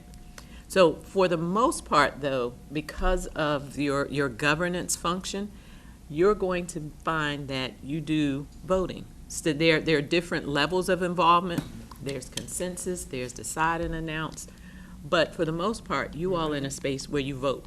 Yep. And that's what your emphasis and what your focus will be. So I say that because in these instances, it's good to incorporate this is the level of involvement or the level of decision making. It's going to be by a vote.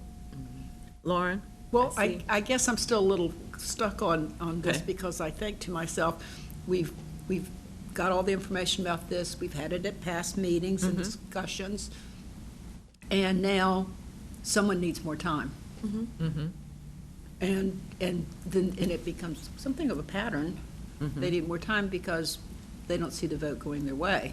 And so we come in, we come back, and then we talk about it some more and discuss it some more, kind of just going over what we've already done, and they're still not ready to vote. So a question could be, what would help, what would you need in order to vote? What would you need in order to move forward?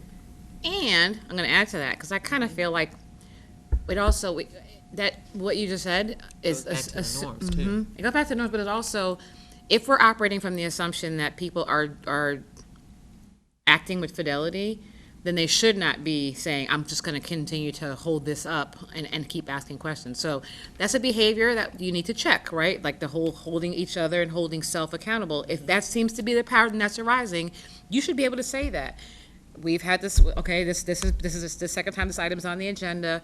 We've clarified we are going to a vote. Now, you might, as a group, decide to hold off one time, but you're not going to hold off 2 and 3 times. Now, that's where chair and co-chair come in and say, this item has been, parking lotted or whatever, been on the agenda twice. We have a responsibility to move to a decision. Then you ask the question that Ingrid just posed, what do you need in order to be able to make a decision? You don't keep entertaining them. I'm gonna keep coming back to them. I'm gonna keep stalling. And I also don't want us to operate from the place where you consider that anytime somebody has questions that they're just doing a stalling tactic too, because then that's breaking down relationships. We don't want to operate from a deficit mindset where we're always saying, oh, you're just trying to hold things up. So there's a couple of dynamics there that I want you to think about, but we're trying to avoid that by giving you some clean processes. And by the way, this is an agenda planning template. There's no reason why the planning template can't be brought to the group and discussed as well, right? Because they could just be like, you know what, here's what's coming up, you all, and we're gonna put it on the agenda. How much time do you think we're gonna need to brainstorm? Like, there's no reason why the chair and board chair couldn't do that in terms of getting some collaboration. Oh, well, I mean, I've looked at it, whatever, I do have some questions. Can we set aside 20 minutes for discussion? Sure, right, before we go to decision. So I think this is just to help plan. You'll also see too that there's a couple of things that happen here. One is you start with always reiterating the norms, right? So reviewing the group agreements, and you always end with 2 things that I think are missing, which is establishing what our next steps are and us evaluating our progress. So the plus delta, or however you want to do it. So those are 2 things, 2 accountabilities that I think are built in to get you to being more clear and concise about what happens in the meeting. Because then it avoids people doing what, kind of what you're mentioning may have happened in the past, because we don't want to allow for the filibustering or whatever it is, because we're saying, well, we've set aside 20 minutes for that conversation. Let's have it. And some things might be at 10 minutes, some things might be 20, some things might be 30. You all will decide that based on what the topic is and how much advanced time is needed. And you also, you'll note that there are 4 different categories there. There's one for the time, so how much time, the starting time for your item, and how much time you're going to need to discuss that item. And think about, past items that you've had to discuss that maybe people are really embedded or entrenched in. And then you have the topic. What is it specifically that you're going to talk about? And then the process. The process tells you what it is that you're going to be doing. You're going to present information. You're going to discuss that information, and then you're going to vote. Those are 3 basic ones that you all will probably use quite often. And then you want to have someone who ideally would be the person who facilitates or the person who's bringing this topic to the table. So it doesn't have to be chair and co-chair. Exactly. It can be anybody. So that creates that shared leadership piece, and also gives everybody an opportunity to give voice to what goes into and what goes on the agenda, because that shared responsibility to incorporate all voices is what you all will do. You can send this agenda planning template out and say, here's our agenda planning template. Please provide your input by X date. And then it will be it may be that the process is, we've got so many items that we're going to have to prioritize these. So part of what you might have to add to that planning template is, all right, we need to make sure that this item is most urgent for us, so we're going to talk about it first. Or it could be something that, you know what, I can kind of concede as a facilitator, I don't need a decision on this right now, but by the next meeting, I'm definitely going to need a decision. So that might be, again, one of those items that you hold off on. But bottom line is, you got to trust that what is provided, what is shared, is going to be what is discussed, but also it's done with fidelity. And 2 things. One, some things might just be a present. So I'm just sharing information. It's not for discussion. It's 5 minutes present, and you go on to the next item. But also, once this template is constructed and shared, one of the things you might want to ask yourself is, if we're saying we're student-centered and student-committed, and we want to have 50% of our agenda be about students, when you go do the prioritization, not student-related, okay, it gets pushed to the bottom, you see what I'm saying? It gets pushed to the bottom of the agenda, or it gets pushed to the next meeting, or it gets parking lotted. So you have to then use your planning to live the norms around being student-centered, and that's the priority for your time. So this is a tool, right? And tools are only as good as those who use them and the mindset they bring to it, which I actually have that quote somewhere, and I'm going to show you in a moment. So we're offering this because we want you to think about, this will solve a lot of what you all have said, right? I think you have to also consider some time frames. So there's a agenda planning team. That team can develop this agenda, share it out. This is the planning template. Share it out with folks and say, what are your thoughts? But you have to respond within a certain period of time, right? Because then you can't come back and say, well, I didn't want to talk about that, I didn't know. If we say, if the agenda planning team meets on Monday, they send out this template, this draft template for input with a, 24-hour turnaround window, then once the agenda is set, you can't say you didn't see it, you can't say you didn't know we were going to discuss, come to agreement, vote, whatever, or just be presented. So this creates greater transparency, it creates more collaboration, and it helps people be really clear when they come into the meeting how much time we're spending talking about different items, so that it's your responsibility then to say, well, I know there's only 15 minutes for discussion on that. What are my priority questions that I'm coming prepared for, right? So as you see, there's that work that has to happen, and now you're being informed ahead of time. We're going to talk about strategic plan goal, blah, blah, blah, and we're going to spend 15 minutes talking about it because we need to make a decision about an expense that we're going to have to discuss.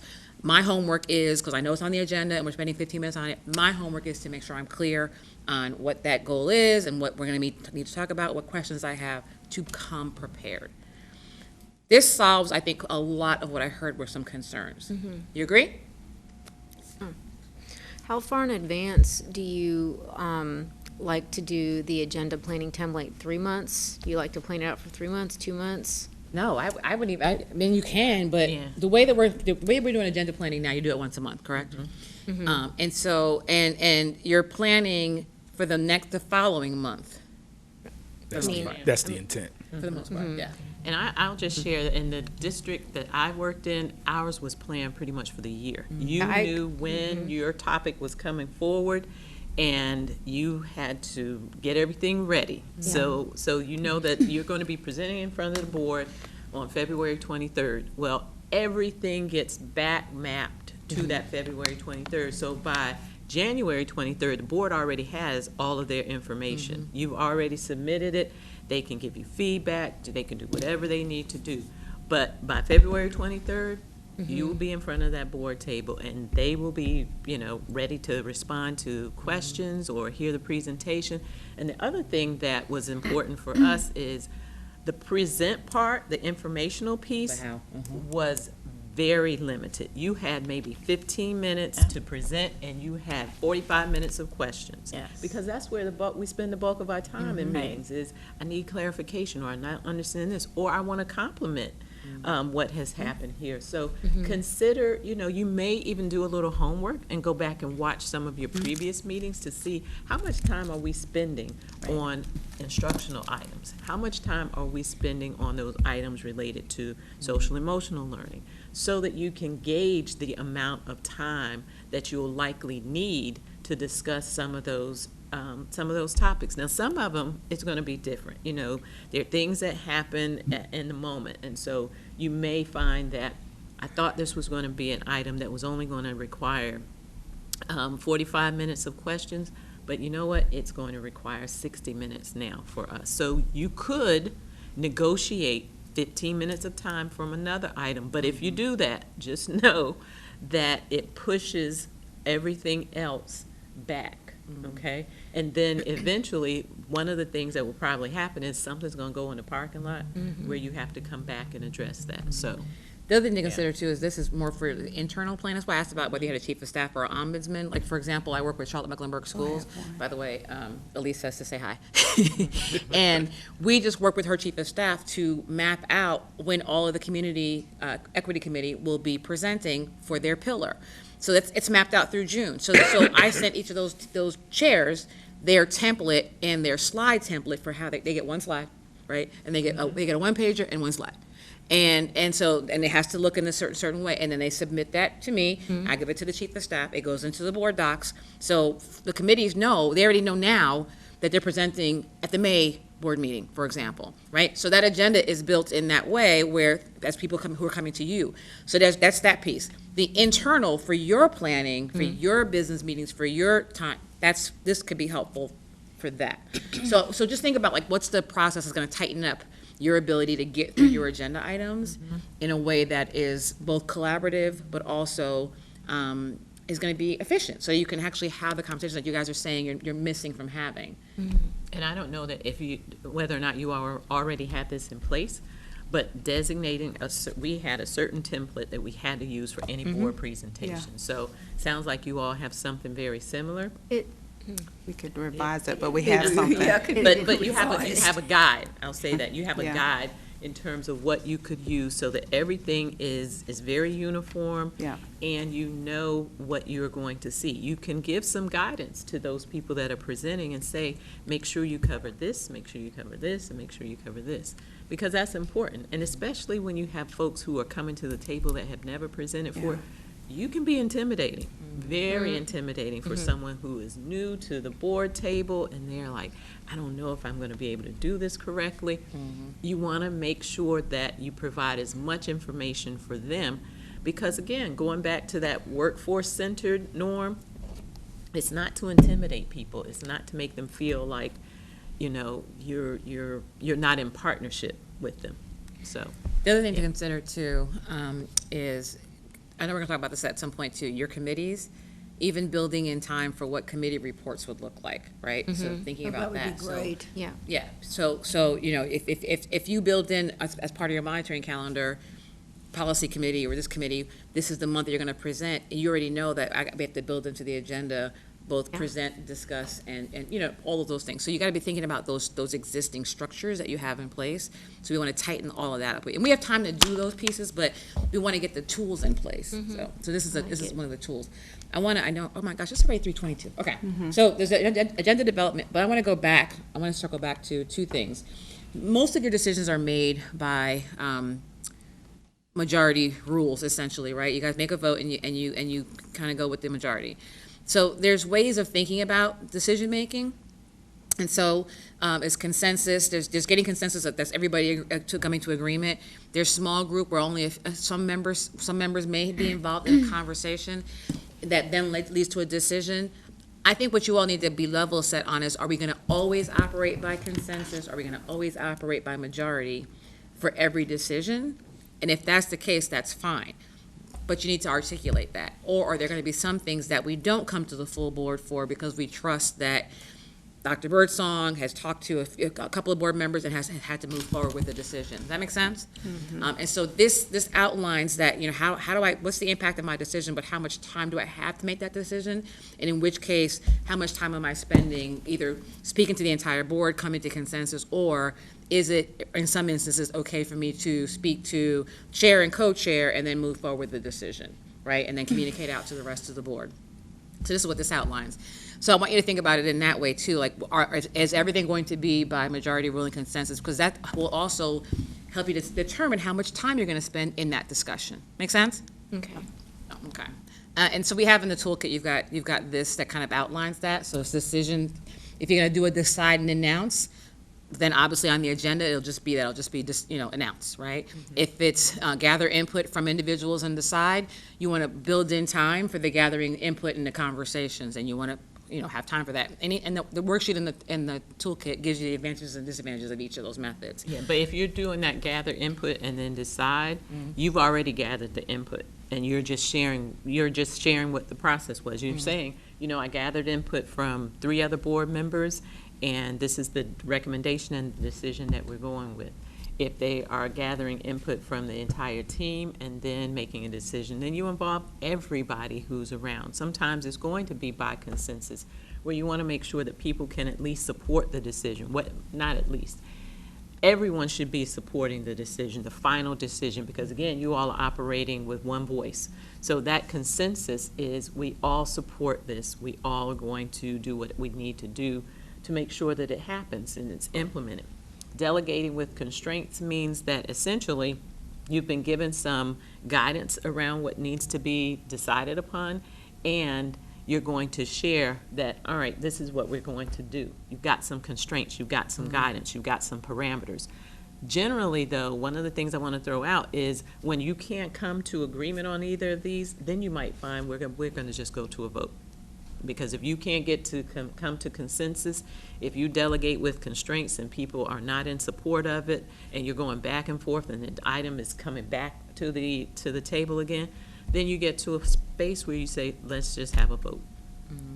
Okay? And there may be some instances where a decision has to be made very quickly, and there's guidance from like VSBA, right? And so there's already constraints built in and a time frame. It may not allow for it. It may happen between board meetings. It may not allow for Dr. Birdsong to engage everyone in it, because she has to make, there's a time frame and there are constraints. You see what I'm saying?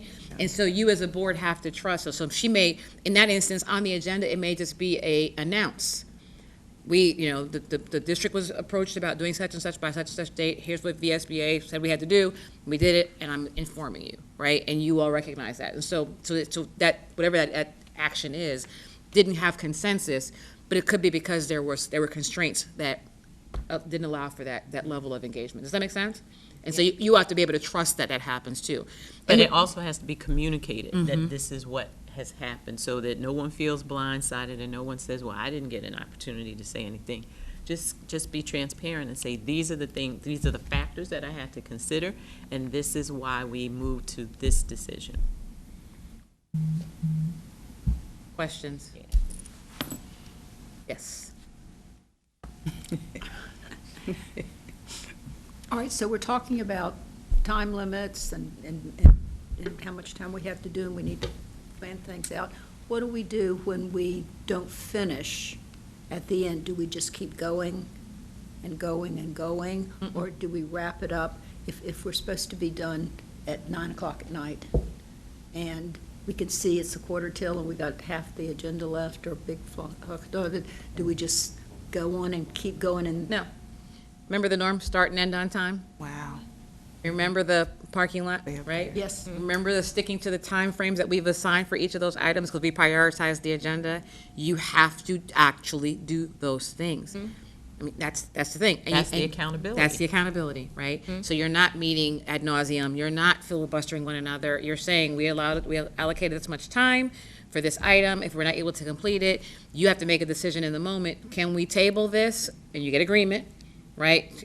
Can we do, and again, if something has to be, a decision has to be made in a time frame, if you've got time flexibility and you say, okay, we can table this until next Wednesday. In the meantime, we will do 2x2s or whatever the case is. We will get to closure on it so that we're ready to vote in the next meeting or whatever it is. But you have to have that conversation in the room. Okay. And the other thing that you really want to think about too along those lines is what is it that you're going to prioritize, and how are we going to do this in the best interest of the students? Centering students and making sure that you keep that frame of mind with the decisions that you're making, with the actions that you're planning to move forward. So, to be clear, we're to be able to trust that if we say a work session starts at 4 and will end at 6:30, unless, there's an emergency situation, that I should be able to tell my staff that they can leave at 6:30 if they have a 7 o'clock appointment to go to their own child's parent-teacher conference or what have you. Absolutely. And another strategy, you can ask someone to be the timekeeper, to keep everybody on track and say, all right, we've designated 10 minutes to present. We're at 8 minutes. Just gently remind them, all right, we got about 2 more minutes for the present. I see a lot of hands on that. Dr. Gabriel was before me. Go ahead, because I just lost my train of thought. Go ahead, come back to me. I think the process and the tool is a good tool. I do think as part of the planning, so just saying to those of you that are involved with agenda planning, then having conversations around how long is the presentation going to be, how long is the Q&A period going to be, and how long for board discussion is important.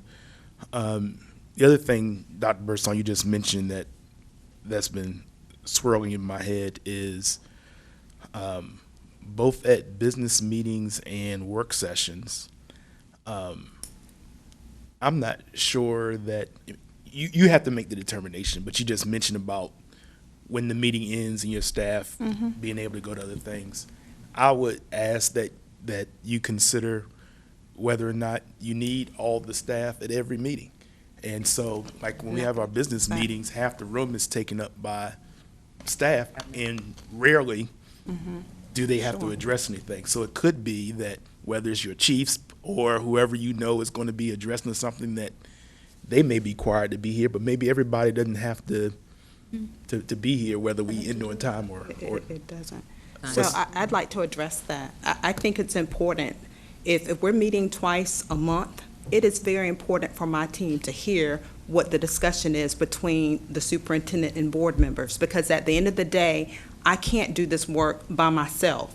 And so they need to be here to be a part of the discussion. And oftentimes, we are blindsided with questions about something that I may not have the answer to, but maybe my director of student support services may be able to address something like that. So I think it's important for my staff to be here, especially my executive leadership team. And they're the only ones, and not everybody on that team is here. And I think it's important for them to hear that. And I accept that. Be honest, I don't know who's on what team. Yeah. My only point is I think that even if it's observing versus you knowing that it might be I'm operating under the assumption that these things we're talking about, we're going to implement.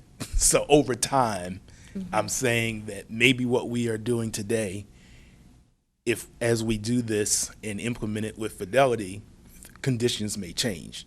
But what I also am saying though is that, especially at the business meeting, I think it's, as we talk about our behaviors and how we do it, it's not I think we have to be careful that it's not a board meeting for your staff, right? It's a meeting of the board.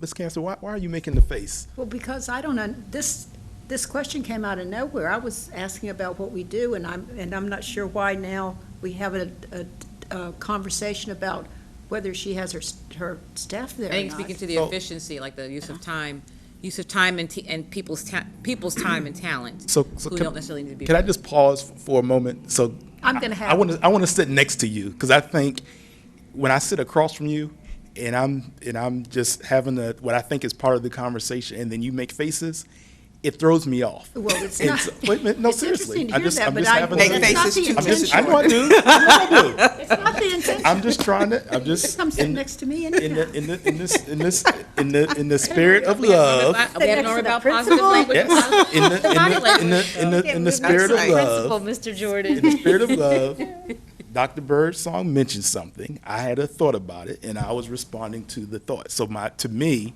my comment wasn't out of nowhere. It was in response that something was brought up about whether or not we are honoring and respecting staff time. And so it made me, in the context of what we were discussing as far as agenda planning and ending on time and what we do, I was just responding to that. I'm not dictating it.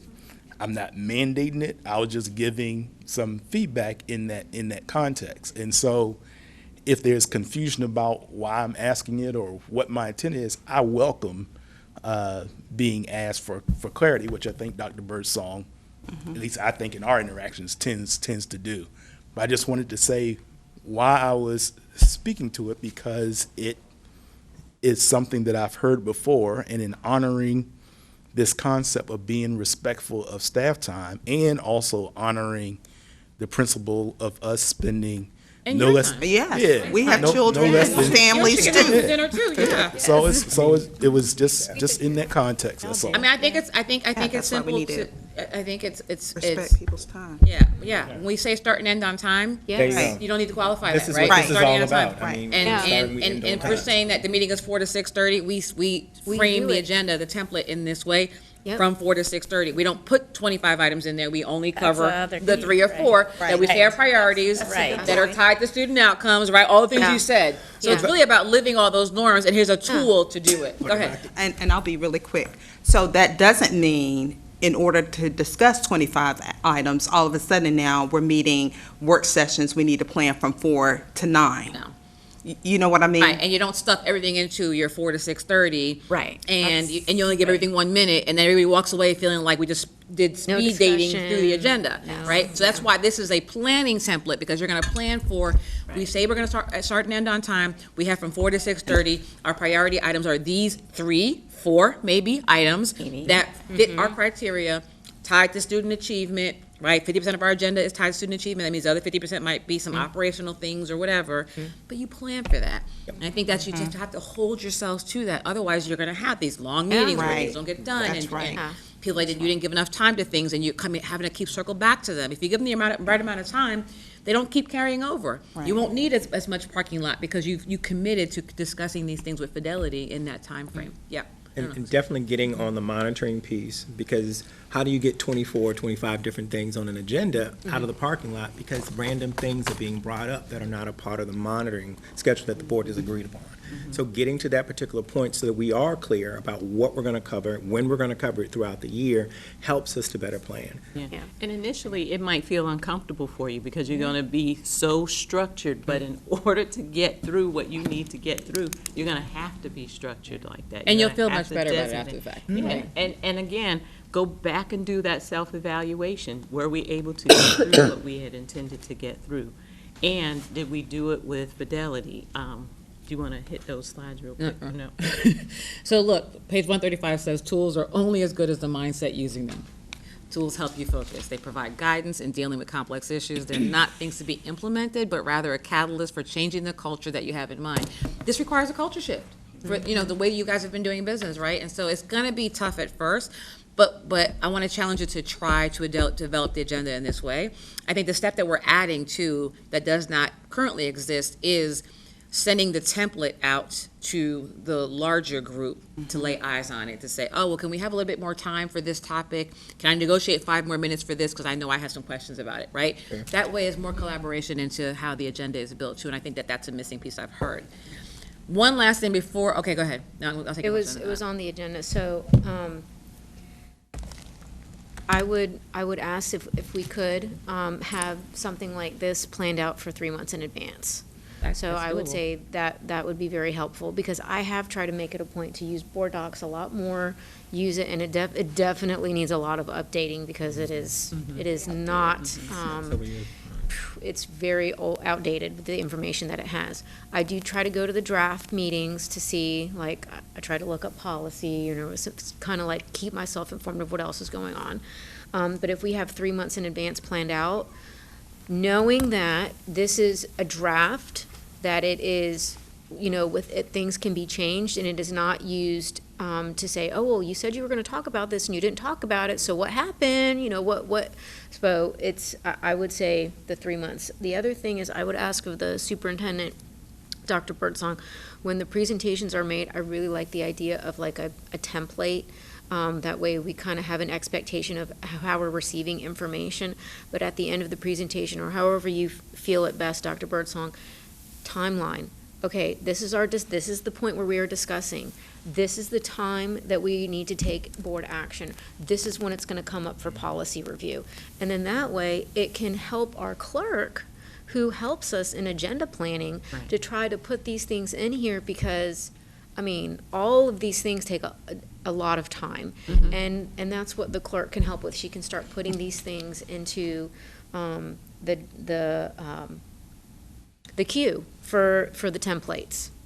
One other thing before I quick go to you is that the other thing is, once you have the monitoring calendar, one item that will always be on every agenda will be a strategic plan goal, right? And so Right. you'll Oh, yeah, say, that's right. you'll say, Definitely. this month we're gonna focus on this goal, and here's the data we're gonna look at. So all of those things will fall into place if you're using the tools and you've got a monitoring calendar.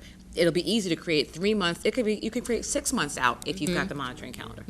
And so with that said, that means that when I say we only need 10 minutes for this presentation, then I should expect that we need 10 and it's not changed to 20 or 30 or something else. I would definitely respect what you Okay, bring. that's not always been the Yeah. case. I think you I mean, all what do you should mean, 10 standardize minutes? the amount of For time you're gonna do presentations, for a she was like putting presentation. times to the Just standardize presentation. it. Everybody has 15 minutes I for their agree. presentation. You got 15 minutes.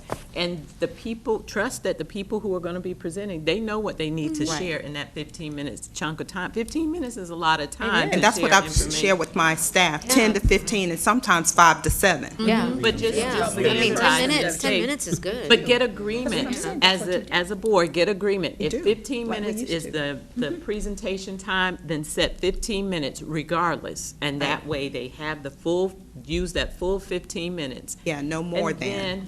then, I would say, no, use that 15 Okay. minutes. You got 15 minutes, we want to hear everything in 15 minutes. And then your question time, that's where you spend the bulk of your Right. time, is asking questions and And digging even that's deeper. not, that's having not. board Yeah. discussion. Yeah, and that's That's not ad nauseum either, even set some times for that. You But set even when, for- like, even when I, was in a district, I'd have to negotiate for it, well, I have to present more than one slide, because I've had board members that ask me such and such, and I'd have to go and ask the chief of staff, can I get a second slide, please?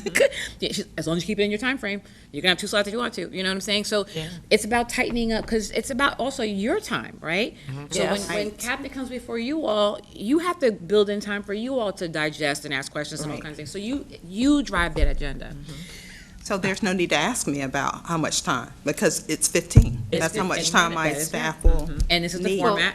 we're just saying that arbitrarily, right? Right. I mean, you're just Yeah, saying you all- arbitrarily, you yeah. decide. You all Yeah. decide. But you can also decide, if we're saying it's 15 minutes, you also want, if cabinet's coming before you, a 1-pager that every board member will get, and then they present their 2 slides or whatever it is in a specific format, so that you're always seeing the information in the same way, and you have your 1-pager that goes with Because it. Mr. Jordan made that point, and I agreed about the data, making sure that when we get data, it's in the same format whenever it's coming to the board. Yeah, that makes it A easier. format that the board agrees upon. Yeah. So Yeah. there's not this board member wanting it one way, And I another think that wanting we- it another. And we get an agreement Yeah, around what that it's- looks And, like. and that's the thing too, if I could add, because I agree, we have to have a specific format, but also what that template, like what's the information, because the monitoring calendar is one thing, the topic or the goal that's going to be reviewed, but what do we want to get out of that? Yeah. Versus What are just, the outcomes? a table, but, what are strategies,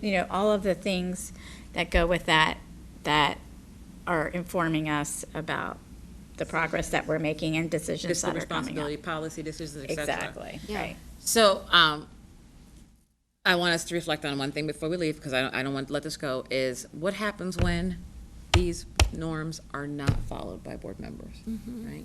So I Time out. know there's a document, I put it in the toolkit, you have a board member norms and protocols violation policy, which, I think it was dated 2018.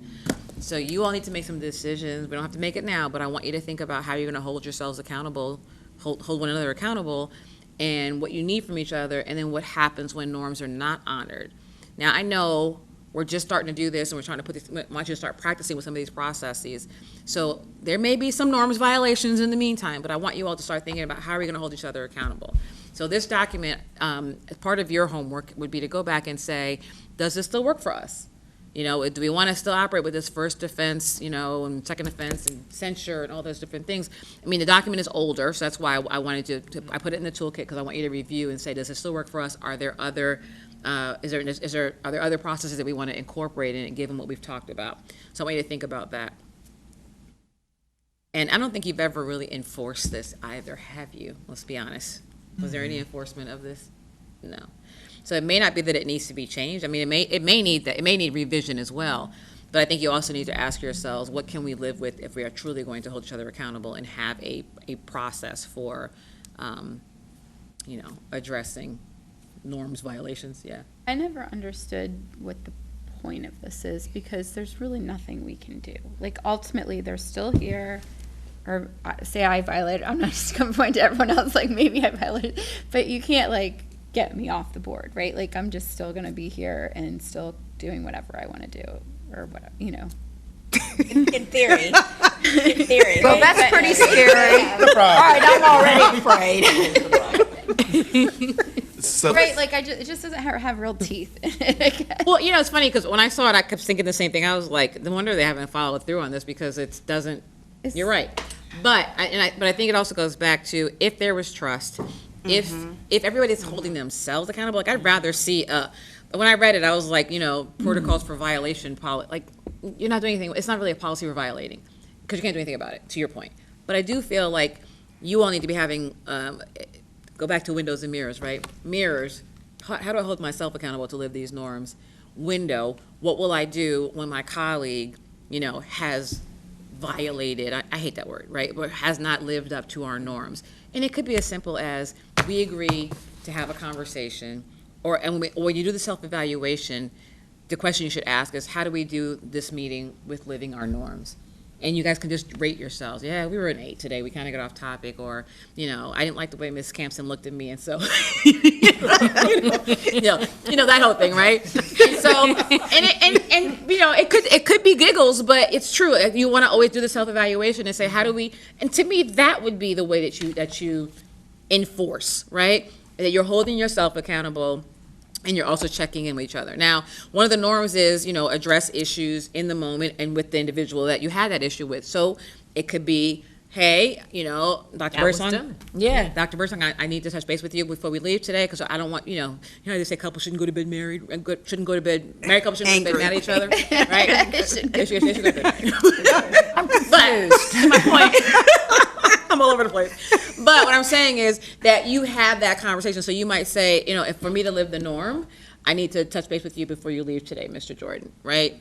It's adults. We're adults. We're adults and we're colleagues, right? So I don't know that you need a written formal policy, but I do think you need to build into your processes where we're checking in with each other and we're saying how are we doing with our norms at the end of every meeting. So you do the plus delta, and you can do a rating. How do we rate ourselves? Go around the room. I think we were a 10. I think we were 8. I think we were a 7. I think we were whatever, right? Say why. You do the plus delta. Here's what went well. Here's what we had work to do. And remember, the deltas are phrased as the upgrade, and that's checking in on your norms regularly. And the delta is phrased as with an action. It's something that you always try to start the delta with an action because this is what we're going to do differently. Because if you just say as a delta, I don't like this. Well, what are we going to do? Yeah. We want to be, come to this and approach it from a solution-based space. So what are we going to do? What specific action can we take to shift that behavior? So it's in a toolkit. Do review it when you get a chance and make I just speak to it just for a moment? So I have not wedded to it in any way, but just in terms of the context, because if we're going to go back and review it, just as we've been using the governance core, a previous board we were using Quinn's peak performing governance as our guide, and that just came from one of the appendices. So there's a whole lot of other stuff. You didn't get to that. That was way at the end. Yeah, I know. I screenshotted it, but I have the whole document in your toolkit. Right. So to me, I think what you just said, we can decide whatever works for us. But if we're going to go back and review it, then we should review it in context. Otherwise, I'm not sure that we need it based upon the framework that we're operating under now, or proposing to operate under. Absolutely. And I'll do. You want to do the result? We'll do these last couple of slides. We're not going to do the reading piece because we don't have time. But here, let me go back to this for you. So I want you to talk to them about these three. So one of the things that we talk about, again, using a framework from Interaction Associates, we talk about the dimensions of success. This is how we ensure that success for an organization, for an entity, works for us. And there are 3 different dimensions. It's results, process, and relationships. And you see it's an equilateral triangle because each piece is important. We all kind of lean into one or the other. When we're stressed, we are either like, nope, I'm not going to build relationships right now. I am too tired. I just need to get these results in, and it's done. Or we might focus on the relationship and say, you know what, it's more important for us to really engage as a team. But the idea is to make sure that each piece of that equilateral triangle is honored and is done. So when we look first at results, I'm going to give you an idea of what that really focuses on. It's making sure that did we do what we said we were going to do? Is it with quality? Did we do it within that time frame? And did it meet the requirements? Did it meet the parameters that we've already outlined? So that's what you want to focus on with the results. With the process, you want to be thinking, what's our design like? Is it working for us? Is it managed? Is it monitored and evaluated? Because that's important, of course, for any board, is making sure that, what gets done gets measured. And how is it being done? Did we set a process that was clear and logical? We've talked a lot about process today.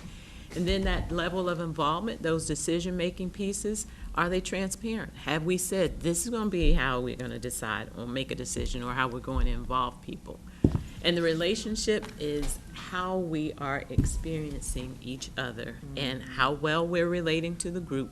And does everybody feel that they're involved and that they've had an opportunity to contribute? Because if not, then we've got a really bigger problem, because everyone wants to know and feel that they are valued.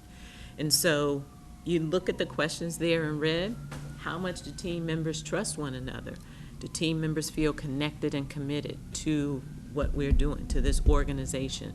Do they feel valued? Do they feel supported? And how do team members express mutuality towards each other?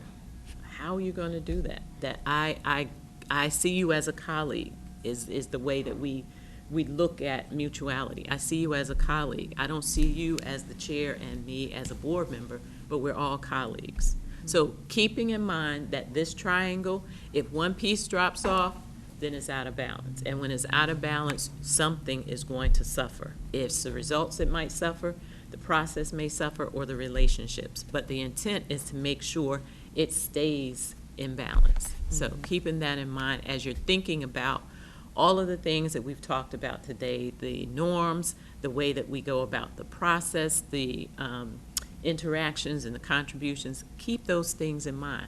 How is all of this impacted by the way in which we define success? You have a one-pager with this in it, in the toolkit as well.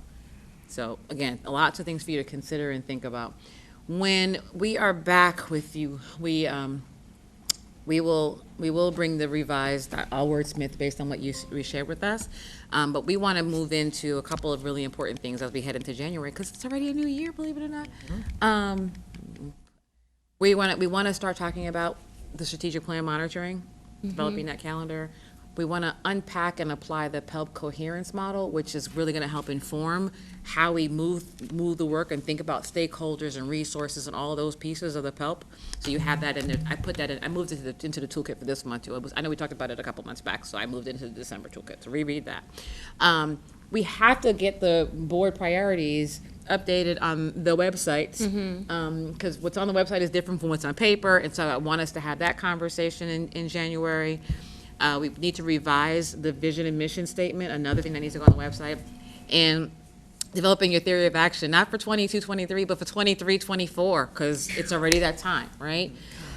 In between now and our next time together, you're going to take strength finders. Anybody done it recently in the past couple of years? Forever? 2 years, I have. Yeah. 2 years ago? Not within 2, though. Okay, so I we're don't gonna, think I've ever done so Ms. Tanner and I are gonna work on getting you the Strength Finders link to take, and we're gonna do an activity around strengths, because I think that what I wanna move you to having a strength-based approach to the way you guys engage with one another and do this work. So we're gonna, have some data to do that from, so you'll take the Strength Finders between now and January as well, so stay tuned for that. So just a couple of pieces of homework. We didn't even get to the text, but I do want you to also read, it's in the toolkit. If you haven't already read it, because I had it in the toolkit last month, but you may not have gotten to it. This Hanover research, because it speaks to adopting governance mindset, communication channels, building relationships, negotiating strategies, adopting a code of civility, which we've been talking a lot about, like that relationship piece, and collaboration and consensus building processes. So, by now everybody should have finished the text, right? Everybody finished their governance core? Yes. Okay, so your 2 readings for our time together next will be this article, the PELP Coherence Framework, and then Strength Finders will be sent to you in the next couple of weeks. So tell us again where we are with the norms. We've worked on them. You're gonna kind of, I'm gonna do one more pass over with what feedback you gave us. I don't think it needs a lot more work. I think it's Okay. just some tweaking. So, and I probably will email those to you ahead of time, so we're not gonna have to spend as much time on them in discussion in the room in real time when we're here in January. We'll make those revisions, we'll send them to you to review. Okay. So we can kind of do that electronically, so we can spend more time in moving forward, when we come in January, moving forward to strategic plan and all these other pieces of work that need to happen. okay. Everybody good with that plan? So repeat again, homework, PELP, review that model again, Strengths Finder, and what else? Yep, Did you and say this anything? article, this Hanover Okay. research article. And I did put them in the December 7th folder. So 2 articles, and strength finders will come to you in the next couple of weeks, and then I will email out the revised language on the norms, and you'll see where the language changes are, because we'll do it in different colors so you can see what your suggestions were reflected. All right? Sounds great. All right. Thank you all so much for this wonderful discussion. I feel like we've made such progress, and I think the norms are really solid. They've seen a little bit more tweaking, and it's going to be up to you to now live those norms. So in the January deck, there won't be my norms. They're going to be these norms that are going to show up there. So we're going to use these norms to guide that meeting, and we're going to take you through that same process of reviewing. How do we do at the end of our meetings, et cetera.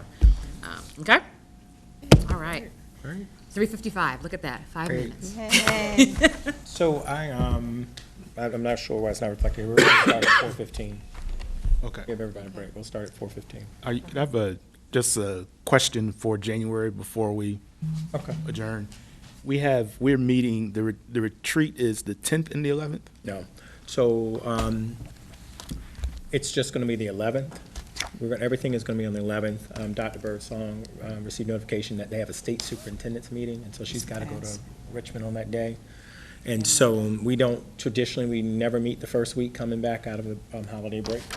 And so it's always the second week, and so it's the 11th. So that day, 9 a.m. start would be the ceremonial swearing in.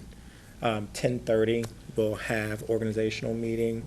By 11 o'clock, we'll do lunch together with all the new board members. 12 o'clock, we'll go to governance training, and that'll go to 4, and then we'll do the kind of mid-year retreat item rather than the regular work session things, and so that At discussion. 4? So that's Starting the at 4? 11th, that's Yeah. the 11th. Gosh. All that happens on the 11th. Well, I'm not going to be here for the afternoon.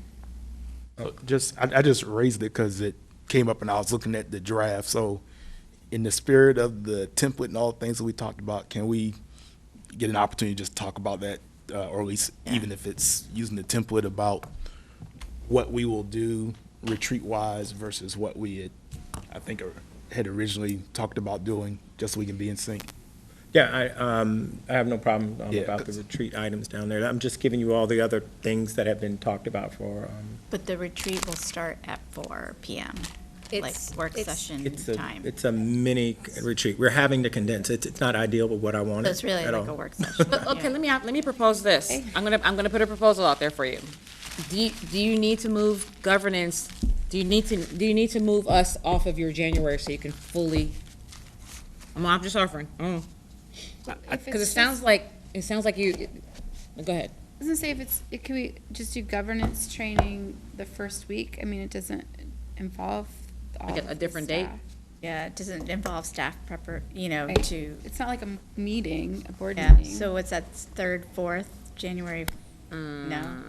I mean, I'm in I would Vancouver. hope not. I mean, at this So, late date. This is the would thing. Try to No, we schedule can't. something at the last minute. We can't legally.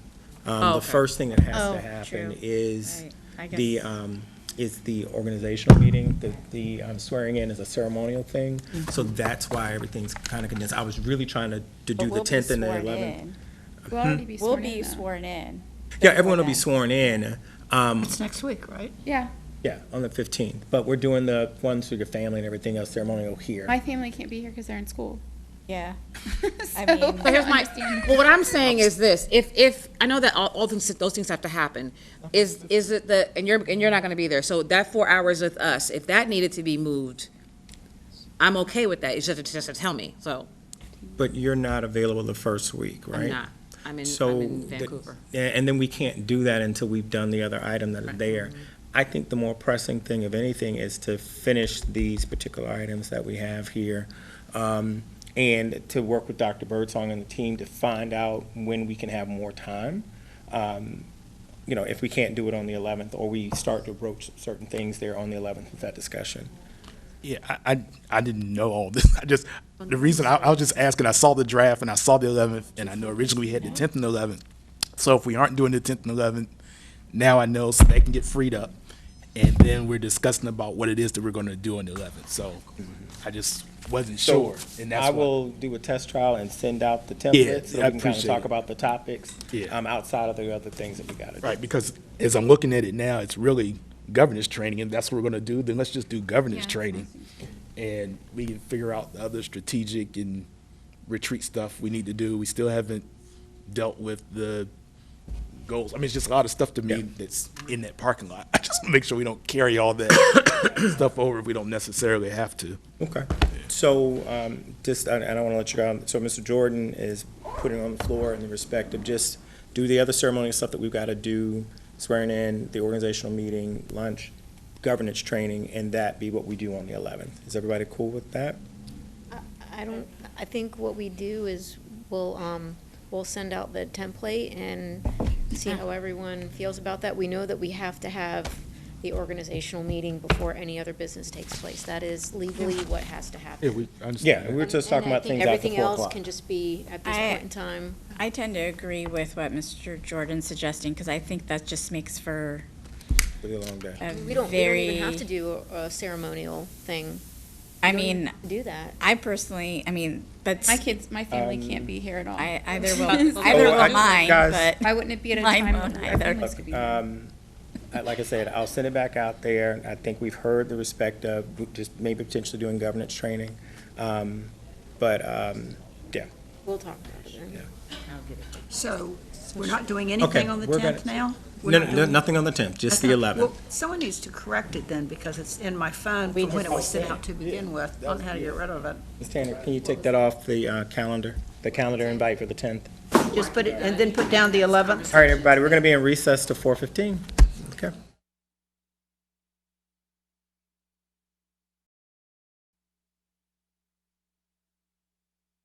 Go ahead and call us back from recess. We're going to move into our work session. Item 3.01, MPS Equity Report. Dr. Pope. I feel like you clap.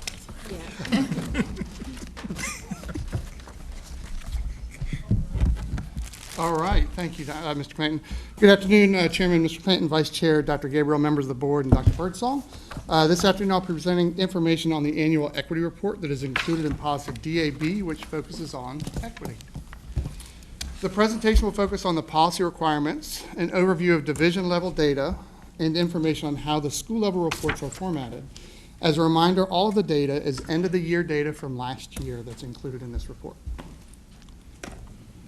Norfolk Public Schools Policy on Equity, DAB, has a requirement for an annual equity report to the board that includes the following: student enrollment at each school to include disaggregated data, student average daily attendance for each school, student achievement data at each school to include disaggregated data, student suspension and discipline data for each school to include disaggregated data, the amount of federal funding allocated to each school, the annual funding allocated to each school outside of federal funding, the number of highly qualified teachers at each school as defined by the VDOE, the number of highly effective teachers, the experience level of teachers at each school, and the teacher retention rate at each school. The enrollment data provided for the 3 years is from this fall state report, and it includes pre-kindergarten and post-grad students. As seen on this slide, the enrollment has been declining over the past 3 years. While the racial breakdown has remained relatively consistent, the percentages for students with disabilities increased last year, and students in economically disadvantaged households decreased.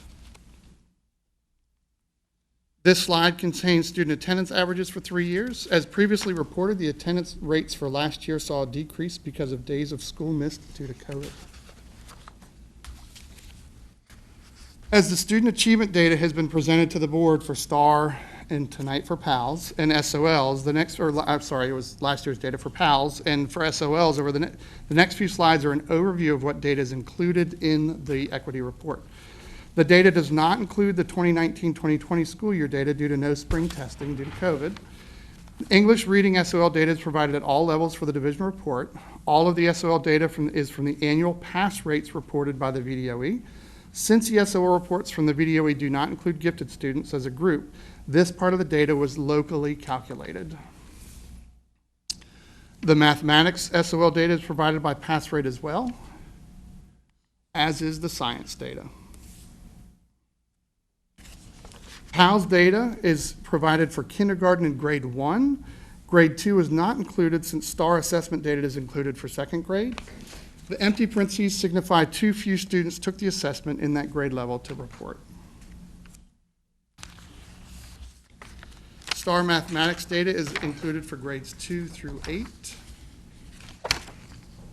And STAR reading data is included for grades 2 through 8 as well. The grade level promotion is reported for by grade level on the division report. This is reported by the number of students and the percentage of students in each subgroup. In reviewing the promotion data, grade 9 has the lowest rates as discussed when we were presenting the data for the strategic plan. The next data set being reported is the annual student discipline data. The numbers are the number of incidents and the percentages are the percentage of that group that received the discipline. The division data for in-school suspensions is lower for the 21-22 school year than it was for the 19-20 school year. Short-term suspensions are out-of-school suspensions less than 10 days. Here the numbers are higher than the 19-20 school year. However, as a reminder, school was virtual from March 13th, 2020, which I don't think any of us will forget that, to the end of the school year. Friday the 13th. That's right. The final part of the discipline data is on long-term suspensions, which you can see there was an increase from the 19-20 school year as well. This slide has an overview of the annual budget details for the operating and grant funds for the past 3 years. The funds include textbook funds, but not capital improvement project funding. And the final information is focused on teacher data. The highly qualified data is from the state IPAL report, and the highly effective teacher data includes any teacher that is not on a plan for growth or a performance improvement plan. The teacher experience data is from Munis, which has a rolling system in such a way you cannot get a snapshot of data to calculate if it was not taken previously. Therefore, there is no data for the 19-20 school year because we had not taken that data previously. The data reported is in bands from 0 to 3 years, 4 to 10 years, 11 to 20 years, and 21 plus consecutive years of employment with NPS. And the final piece of data relates to teacher retention, which is the percent of classroom and non-classroom teachers who remain employed through June 30th of the given year.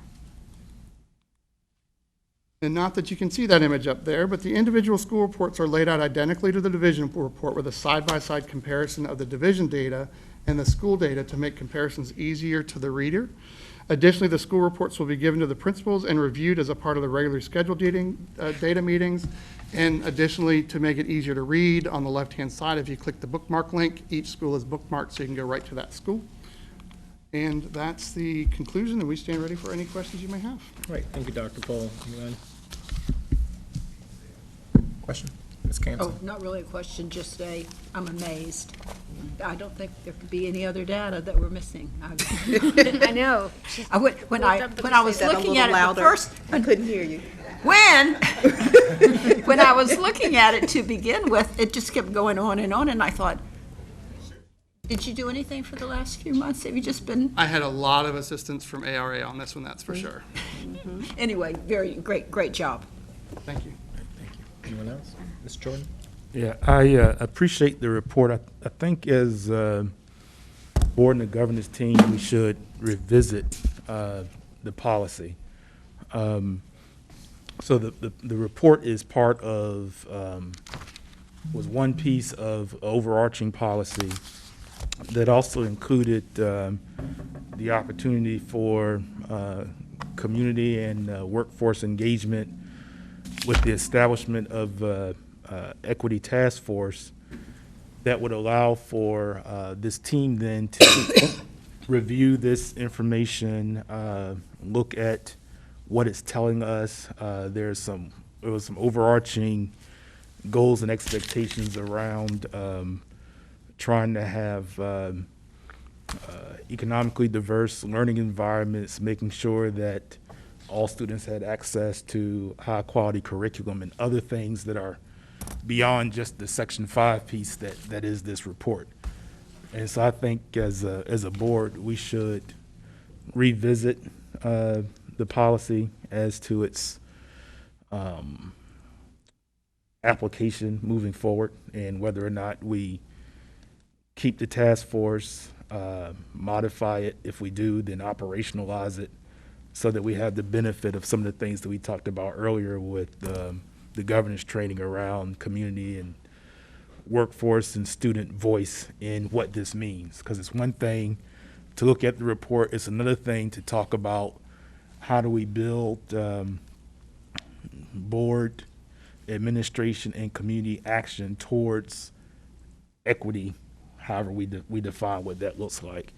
And so I do think it's a great job of detailing the demographics and the data that we've asked for, but I think it's important for us to have a substantive conversation moving forward, or what does that mean?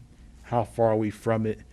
How do we support the budget process and achieving it, and how does it align with the strategic plan goals? Thank you.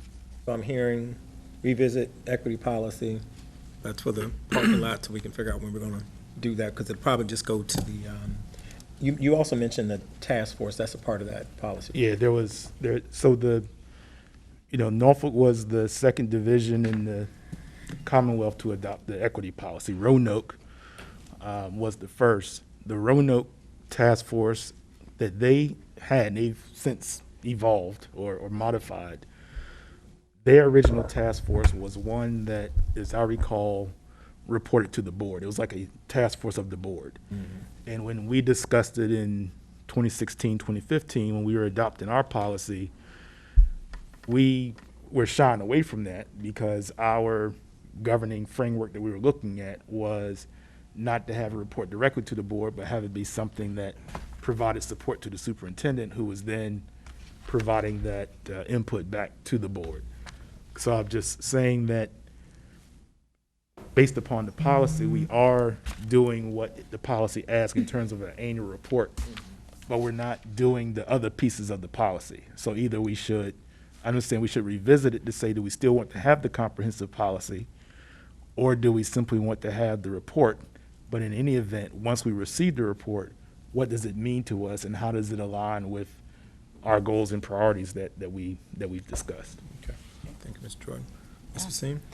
Yeah, I agree. I think the equity policy needs to be revisited and reexamined. And then also, the other aspect of the policy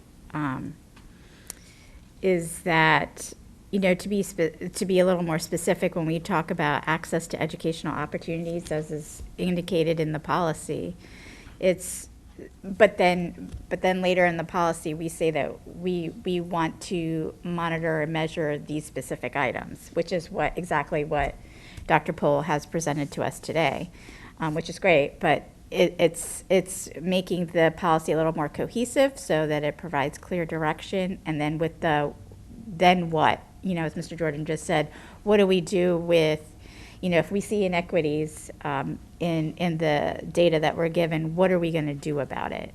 And giving us, what are our action steps? What's the board's action steps? And so I think the policy needs to be re-examined with that lens in mind. All right. Anyone else? Great job. Can I ask what? Sure. So I appreciate, so this report is a direct result, obviously, of what the policy dictates, that we receive the annual report. Mm-hmm. And I believe we're also engaging in an equity audit. Is that correct, or is that Yes, no? we are. Yeah, I okay. shared that with the board. Yes. This summer. And it'll be this summer? No, I shared that with the board this summer, that we Right, would be. right, yeah, exactly. So I was still just working through that. Okay. So I was just curious when that might be shared, but you don't have to answer that right now. I just was, since we were talking about this equity report, that's something I'd like to know when, at some point. Anyone else?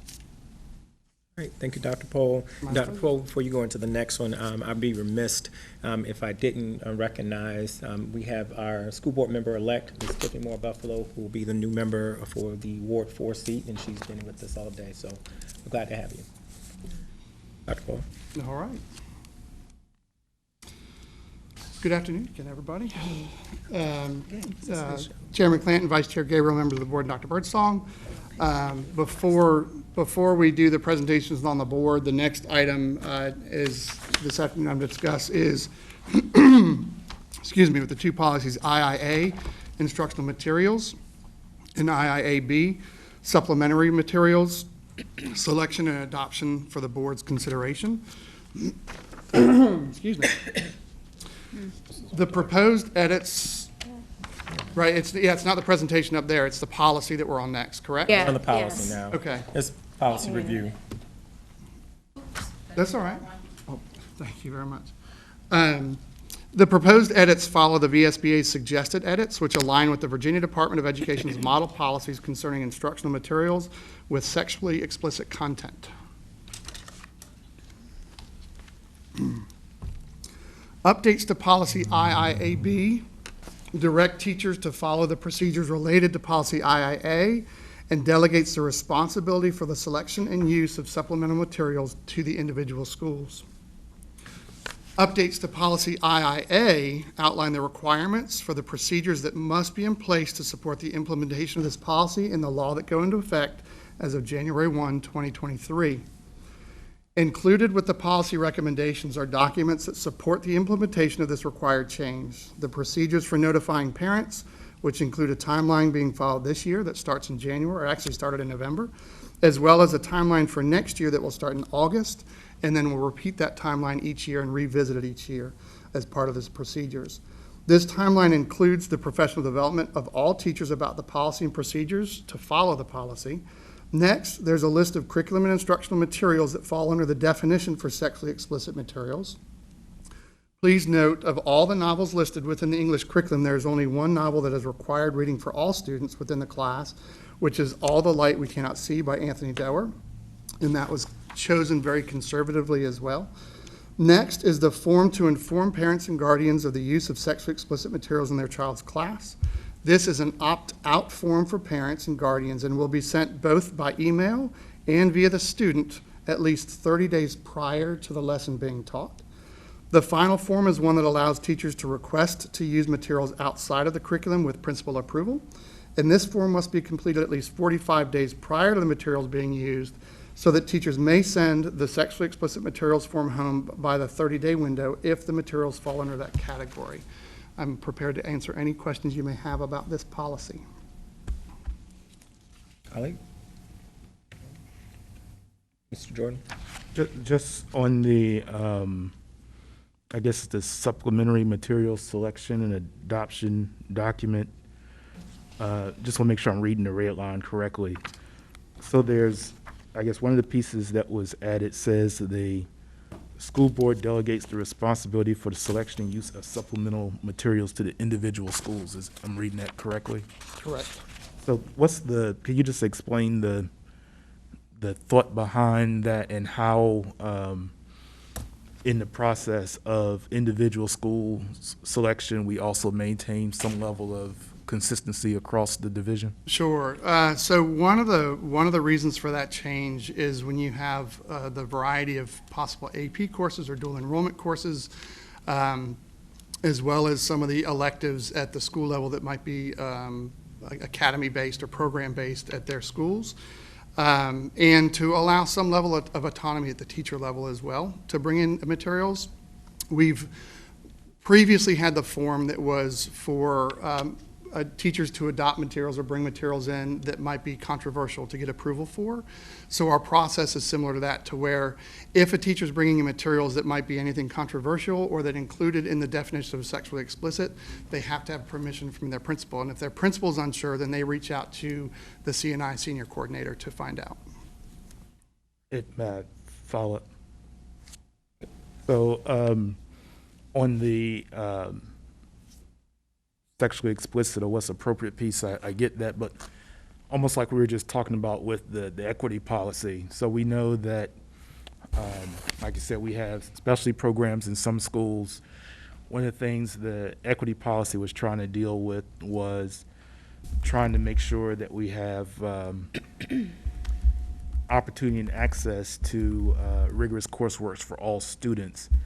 And so I just wanted to get some sense, and it doesn't have to be now, but I guess we'll vote on this next week, but some sense of how we take some action to make sure that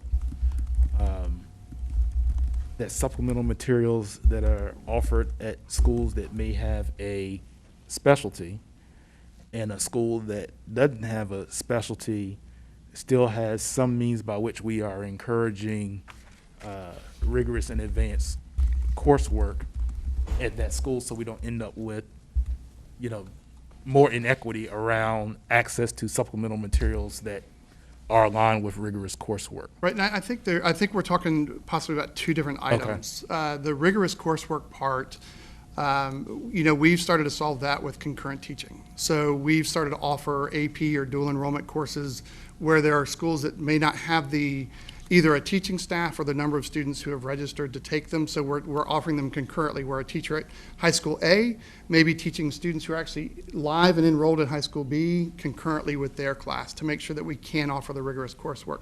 The supplementary materials is more of if there's an article a teacher has used in the past that just they feel really brings the curriculum across, and they want to use that article. That's the supplementary materials part. The curriculum is rigorous in itself. So if a teacher is following the curriculum and going that round, and the way we're trying to offer a variety more courses at all of our high schools and the higher level classes, that is where we're really trying to meet the rigor and being more intentional in our offerings and making sure that we're being equitable in those offerings. Yeah, so I'll just, going back to the parking lot, then, Ed Trust has done a lot of work around trying to ensure that all students have access to rigorous coursework, expectations, grading assignments, and so forth. And maybe this doesn't apply here, but in that context, I do think whether it's a combination of the equity policy, this, and what we've put in the strategic plan, I do think it's important that we are monitoring or having some discussions around, almost like we did with the when we did the specialty program review, and we found that there were some specialty programs, the expectations for the program and admittance was very different than it was at other programs. So I just think we need to figure out ways, and maybe that's already embedded in the strategic plan, to just make sure that we don't have some campuses or some schools where even on the supplementary side, that those students are receiving supports that's pushing the envelope, and others are, I don't know any other way of saying it right now, are in a holding weight or in a remediation framework. Thank you. All right, anyone else? All right, Todd, vote.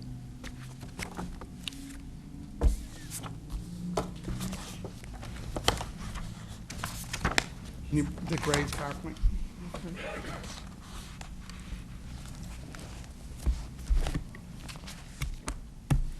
Yeah, that one right there.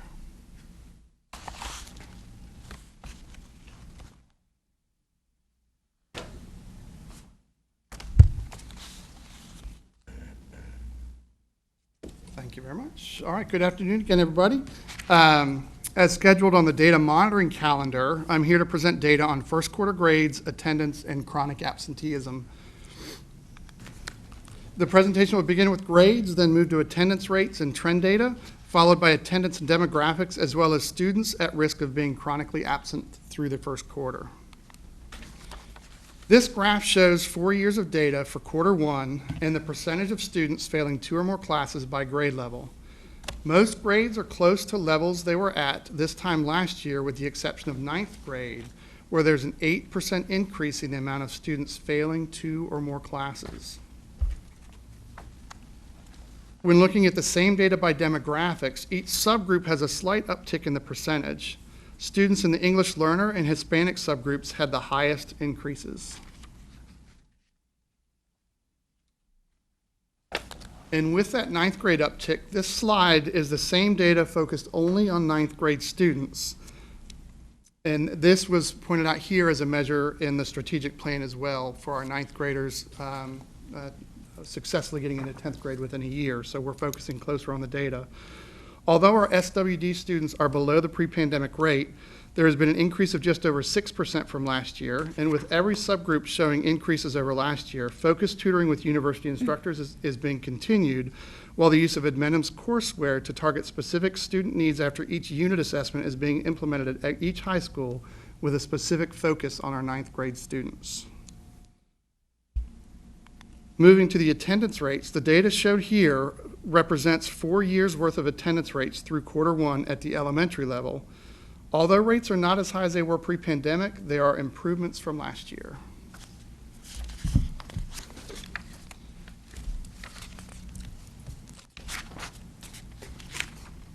This is true for the secondary grades, with 6, 9, 10, 11, and 12 are either at or above pre-pandemic levels, and grade 7 is the only level to show a slight decline from last year's rate from all levels.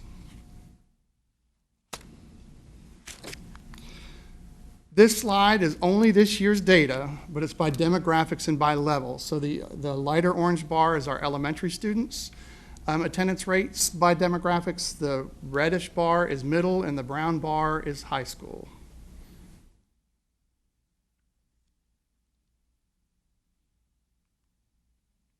And this graph shows the trend data over the past 4 years of the percentage of elementary students in each grade level that have exceeded a 10% absentee rate through Q1, meaning they've missed 4 or more days. This data takes the attendance by student. It does not average out all students' attendance. Therefore, in second grade, 20.7% of the students missed 4 or more days each. The shaded areas are the bands for accreditation. Schools at level 1, if they are at or below 15% of their students are absent 10% or more of the days possible. Level 2, if above 15% and below 25%. And level 3, if there are more than 25% students that are chronically absent. And here's the same data for secondary schools. The only grade levels from pre-K to 12 to see an increase from last year are grades 7, 8, and 9.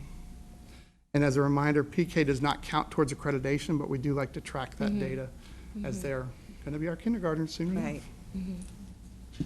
And to stress the importance of attendance. Here's the same data by demographics. And the remaining demographics.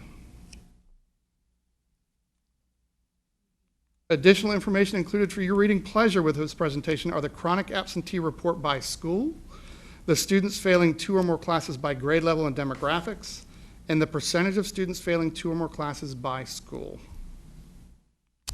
We stand ready for any questions you may have. Thank you for allowing me to do this presentation. Dr. Gabriel? Thank you, Dr. Pohl. Comment and question. Comment is that with regards to the absenteeism, more parents are cognizant of illnesses and whatnot with regards to their children attending school, so they're a little bit more proactive with keeping them home. But in the report for what is considered an absence, can you just, for the general folks that are watching, when we look at this report, does this mean you highlighted 4 total absences? Does this mean excused absences, unexcused Any absences? So, I mean, that's not hard to hit. If you are a young child and you have a fever and you really shouldn't be at school for that time. So, you know. So if you recall last year, our data improved on chronic absenteeism through the year.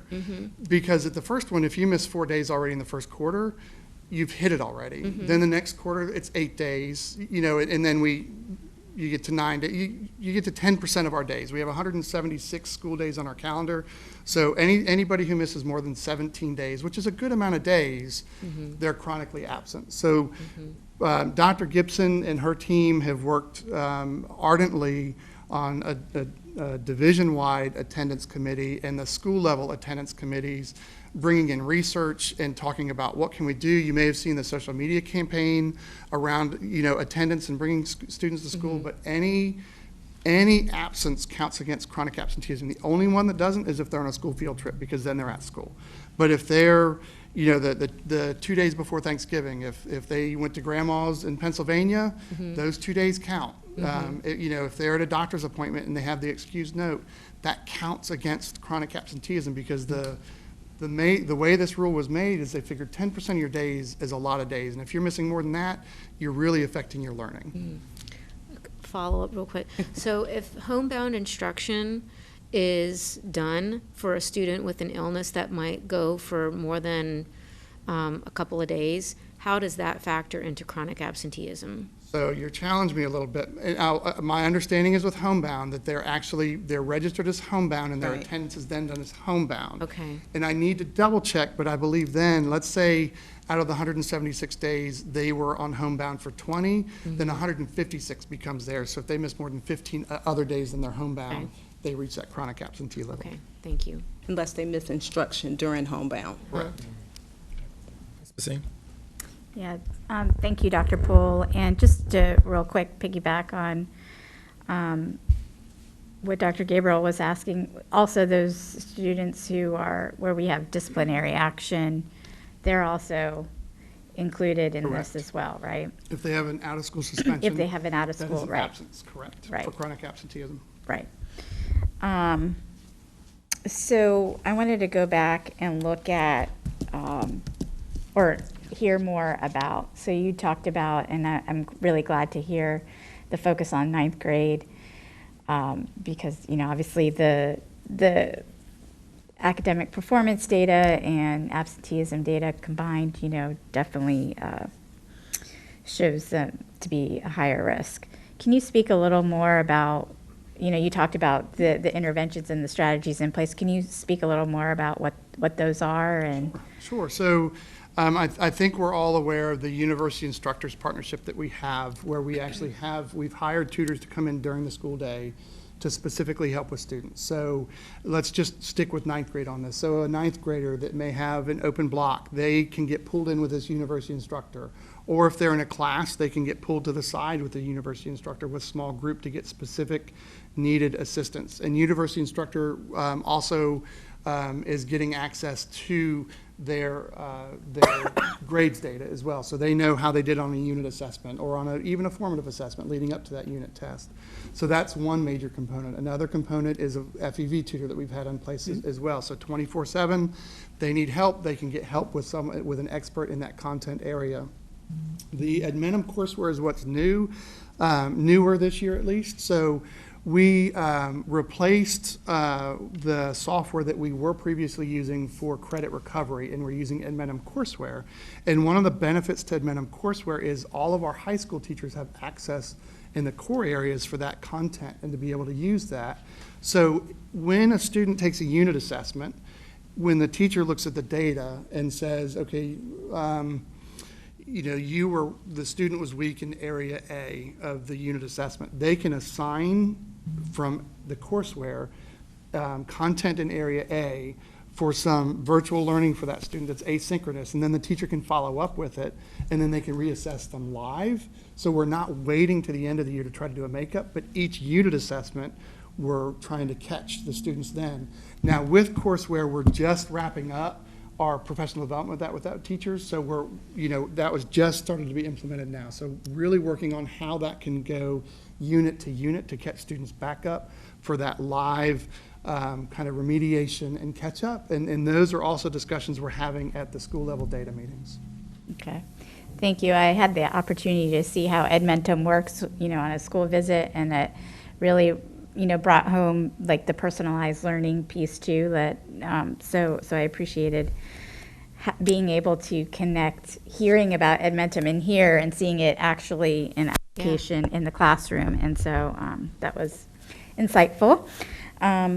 So the other reason I guess I'm bringing up, and I'm just thinking out loud, and maybe for a future board discussion, and maybe at a retreat, is as we kind of think about I guess, innovative programming or opportunities for students, our high school students. And, we've talked about this, I think, as a division and as a board, and I've been hearing a lot about just, the national conversation around reimagining high school and what that looks like. And so, the issue around ninth grade has been, longstanding, and I think we're seeing, especially with the impact of COVID and the impact that's honestly that has been there, just looking at middle school too, the pipeline and our grade configurations. Does it work? Is it working? Those are some questions that I continue to have, and what we might do as a board to be able to, especially as we're doing educational planning, is there some consideration that we should give toward grade configurations or towards having like a specific ninth grade academy where we're providing this, as you're already starting to do, that directed attention toward that grade level. I don't know, those are just some thoughts, that I hope we can get into, from the board level, what we might do that's different versus, doing the same thing that we've always done. So just wanted to put that out there. The chronic absenteeism obviously is a big concern, and I think some of it is a bit unfair in terms of, you're counting illnesses, you're counting, suspensions, and there's so many factors that are outside of the school that impact chronic absenteeism. And so I think it's going to take more than our school division to really move that needle. So, but it is obviously a big concern if they're not in the classroom. That's all I have for now. Thank you. Anything else? I've heard from teachers and students that they're very frustrated with Edmentum in the middle school and high school level. And it seems, and correct me if I'm wrong, I kind of want to hear, we've been relying a lot on that in the past, year and a half? So I wouldn't say there's a high reliance on Edmentum. The teachers are still the core. The Edmentum part might be when you're doing small group instruction or to help differentiate a skill that a student, the learning that the student needs based on a skill they may not have an understanding of. So it's there in no way, I don't want anybody thinking that we're saying, okay, you're in your classroom, log into Edmentum, and I'll see you in 90 minutes. Edmentum is a tool to support instructional practice. And really in high school, the only place Edmentum is used is in Algebra 1, geometry, I believe, and English. Mm-hmm. And again, the request was from teachers and staff at the high school level to have an English support software because there wasn't one there for ninth grade. But the way that has been implemented is that it's just a small portion of what the day looks like. I think some of the frustration might be just in the change in instructional method and how we're really relying more on student-to-student data to drive instructional practice. It's different than whole group instruction. And usually in the secondary world, we're used to whole group instruction. Mm-hmm. And we're trying to transform that. And as we transform it, trying to provide supports that help the teachers differentiate to the student level. Mm-hmm.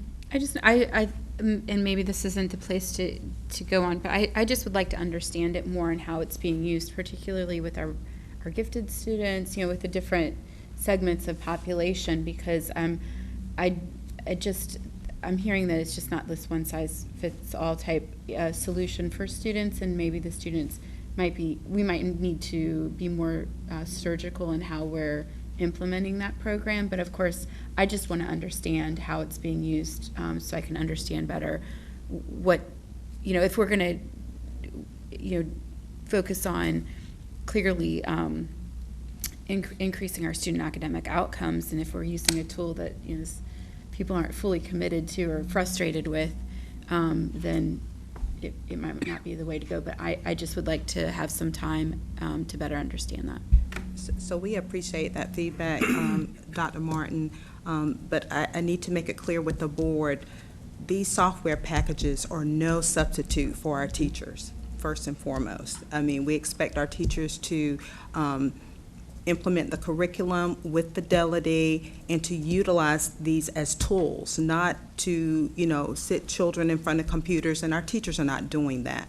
I wouldn't say that, we think that this tool is going to meet all students' needs, and that's why I know our teachers are differentiating their instruction to meet each and every student's needs. So while one strategy might work for this group of students, it may not work for the next, and we rely upon our classroom experts to make that decision. So if there are teachers who are frustrated, and there probably are. I mean, with anything that you implement, you're not going to get 100% buy-in. But from my vantage point, I haven't heard that overwhelmingly teachers are fighting this tool because they see it as a tool and to be used as they deem it appropriate with children. Okay, thank you. I have a question.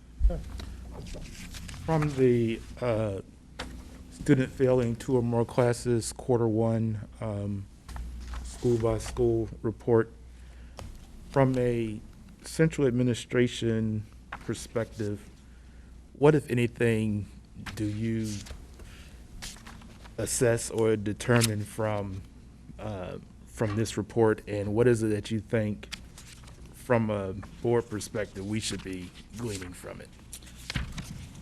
So I think, Mr. Jordan, when you start to look at, in one of the discussions we actually had in leadership with the division and that we have at the school level as well, when you start to look at schools that are well above the division average. Can you remind me what the division average is again? The division average was, In what area, Mr. Jordan? I'm sorry. What area specifically? The students failing 2 or more classes. Okay, thank you. Mr. Jordan, I don't know that I have a division average for failing 2 or more classes on here. Let me look at here we go. I do have it. So grades 1 through 12, all students, the division average this year is 17.2%. And that was on the last page of the, by grade level, because the last page of that has the grades 1 through 12 combined. Okay. So when you look at the schools that are well above that percentage, maybe above the 20, 25% mark, there are different conversations going on about, is it missing work? Is it grading practice? Are we differentiating our instruction? Are we lifting the students up that need to be lifted up? So I think that's what we look at when we look at those, that specific document you pointed towards. The ones that are above that division average are the ones that we really need to have more focus with. Yeah, and I think, because I appreciate that, because what I'm trying to get a better sense. I know when we first started talking about it, and it was part of we were going all virtual in the pandemic and so forth, response to that. But as I look at it now, we have some schools that are double that, and I would have some interest in understanding whether or not there's some feeder pathways. So are we finding that in the first quarter that that maybe, obviously some students may be at a place where others are not? Are we seeing that by building level? Are we seeing that by feeder pattern? Does it trigger some type of early warning system? Just trying to get a sense of when we see it, not just comparing it to, what it may have been previous years or just comparing it quarter to quarter, but really have a good sense of what it means to us, how it aligns with the strategic plan, the goals and measures that we have, and then as we, to the extent that it has any impact on, budget and resources, then what is it that we can do as a board, if anything, to provide focused supports, especially if we're seeing similar patterns across years at the same schools. Thank you. No problem. Go to Dr. Yes, and, Ms. Hampson. and as it relates to what my colleague, Mr. Jordan, was mentioning, I'm sure it's also connected to chronic absenteeism also. I mean, I know that has to be part of the reasoning, so I think, putting focus and looking at one area definitely could help other areas, and I'm sure there's a connection between chronic absenteeism and failing two or more subjects also. Absolutely.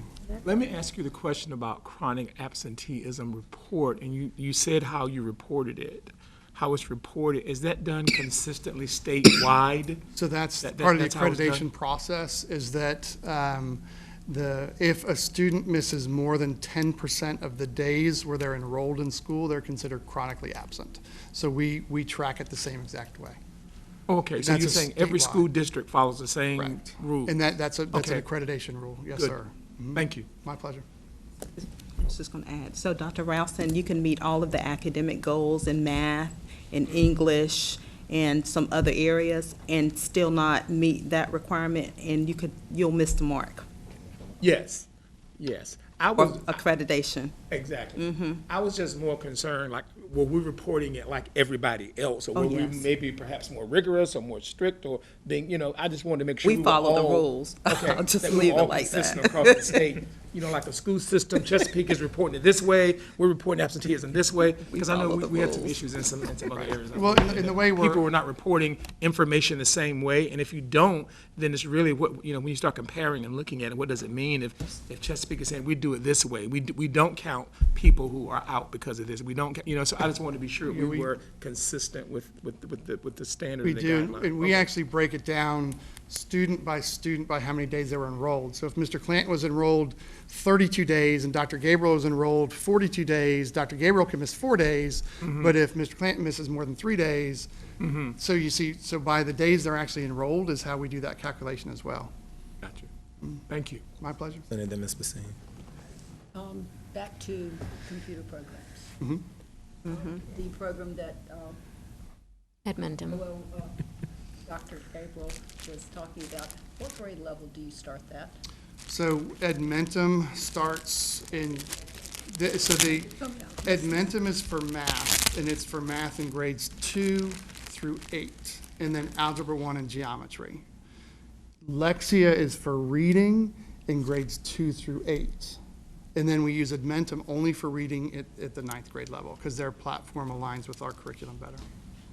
Thank you. Now, is there a requirement of how much each student has to be into those computer programs? So Was there math and reading then in grades 2 through 8? correct. So there are usage requirements that we share with teachers and with principals.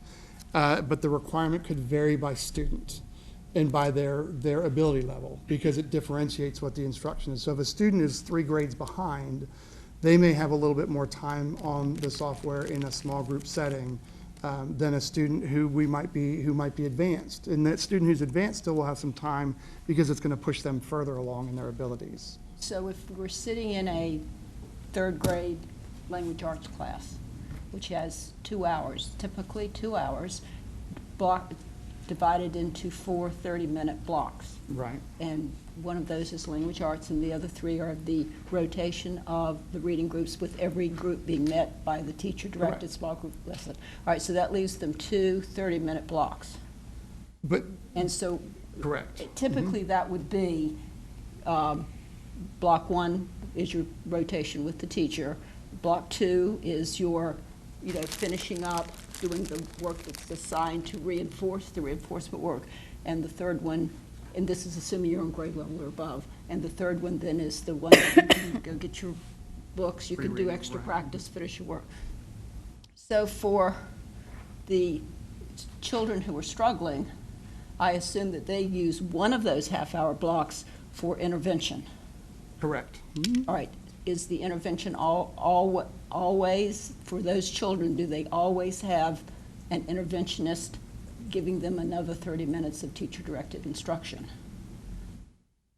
I can't say that right now with the staffing that we can always have an interventionist in there with the teacher every single day doing that, no. So if we're looking at every child gets 30 minutes a day, direct teacher reading instruction, right? And so that means that we have children who are well behind that do not get to increase the amount of teacher direct instruction they have. Their own teachers, of course, working with another reading group. And so is that when they go on so they don't have that? Is it done in lieu of having a direct teacher interventionist, which is disappointing, but I know we're short-staffed. I think there's a mix of that, Ms. Camps. And so, we were fortunate to be able to get our reading specialists, and with the Grow Your Own, we have almost all those positions staffed this year. So we do have additional supports that are able to work with students and do some smaller group and help the teachers with instruction planning. But she can't do it all, correct. Right, and that's why we usually have part-time interventionists. That, and we also at our K-1-2 levels, we have our PALS tutors. If the PALS data is not, they do pull out instruction with our students who are struggling readers at lower levels, because the goal is to really look at the early literacy so that we're not behind track by third grade. But yes, when they're doing the rotational model with the small group instruction, that would be the time when a teacher would place the student on the reading software or the math software. So my question becomes, once we start filling up our staff again and get our interventionists back in, whatever you're calling them, whatever title they're working under, would they then become the main, would then that teacher get that 30 minutes, that second 30 minutes for teacher direct instruction, or would we be substituting a computer program for it?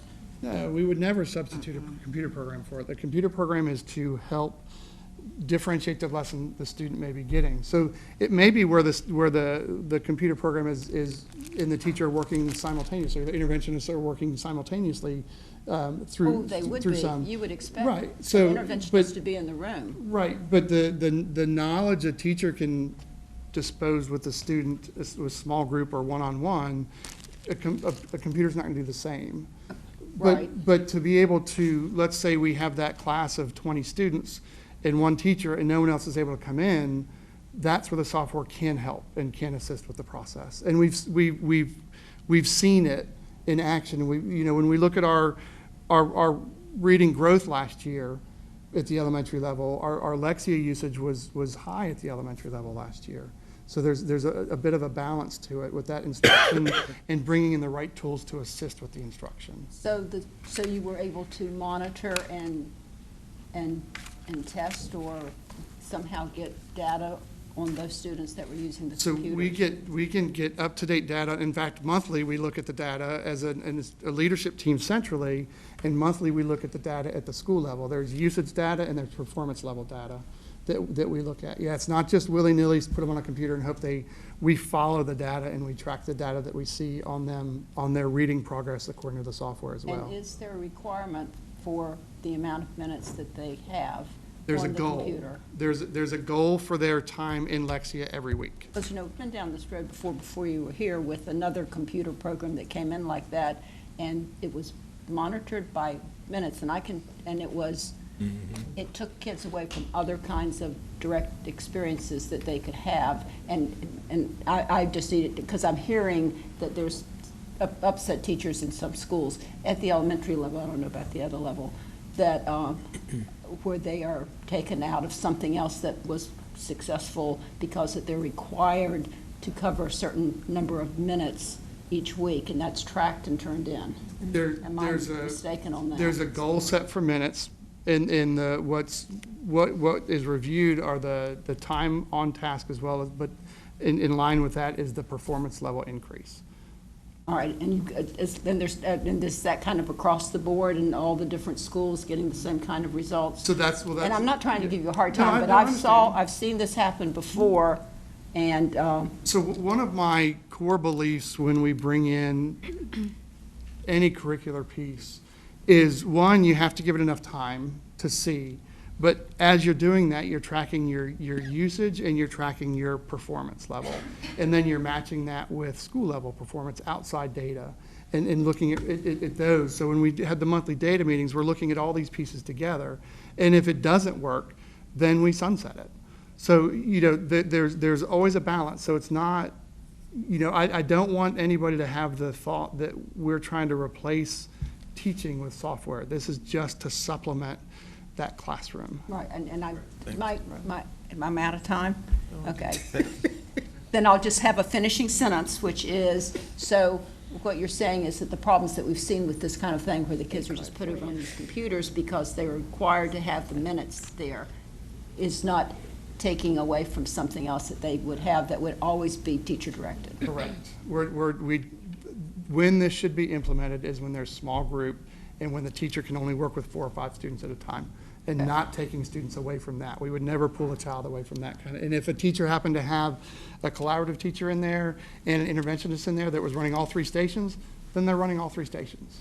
Okay. And Ms. Campson, it's also unacceptable for, and I'm not saying our teachers are doing this, putting a child in front of the computer and having them figure it out on their own. I think you're also hope not, getting yeah. to that as well. Yeah, And and so- thanks for bringing and- that up. Yes. Since I lost all my minutes. As I should have. Thank you. Yeah, and before I do, because I just wanted to make sure that everyone else had a chance to ask their first, okay, all right, okay. So, you know, as I stated earlier, since we were just talking about Edmentum, you know, I appreciated seeing the application of it because I too was hearing, you know, some frustration among teachers and parents on behalf of their students. And so I was able, it was good to actually be able to connect that. And I can't say whether it's good or bad, but I do want to share that I too, you know, had received some comments about it being frustrating. But I do want to get back to the school by school report and just in general, you know, as a board discussion. I also noticed those schools where we see that above the division average, those are our schools too that are having staffing challenges.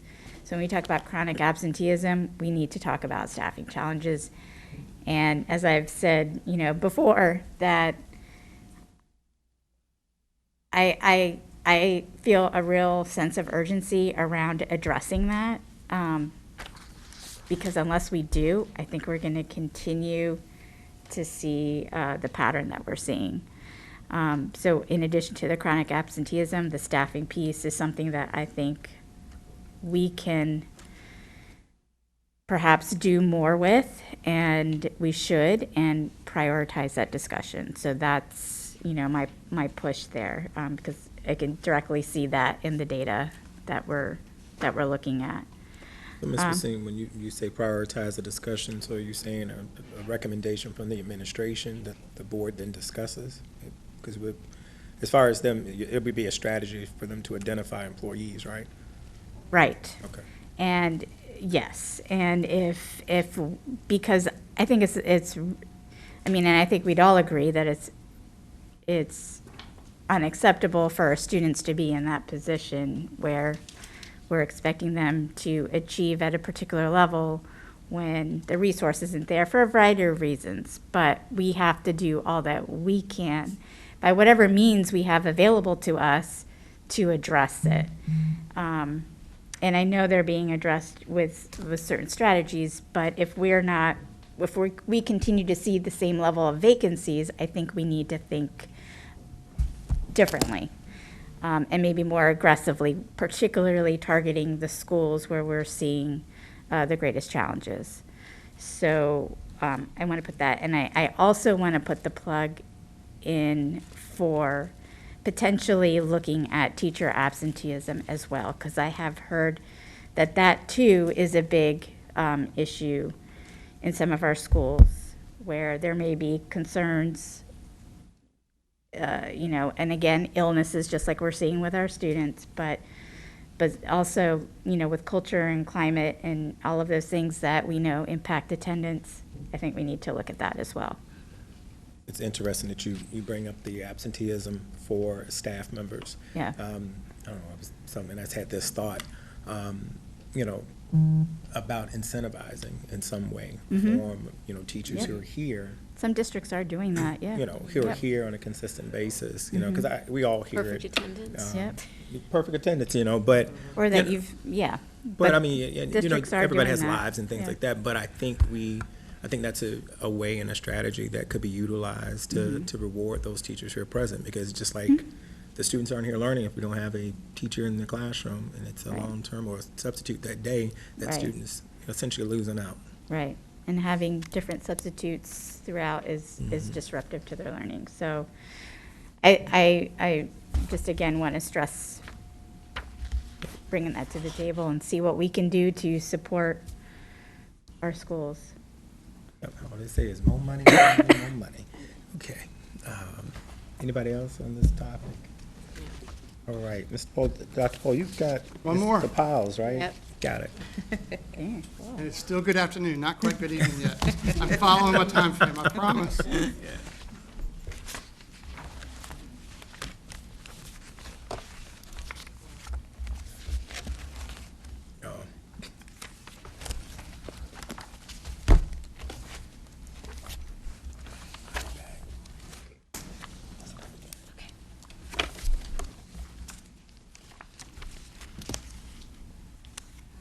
Yes, ma'am, thank you.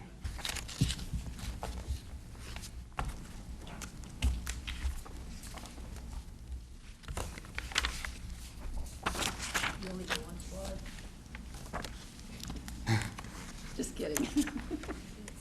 I'll go fast, I promise. So good afternoon again, everybody. As a part of the data monitoring calendar, this part of the presentation is around our PALS data for the fall.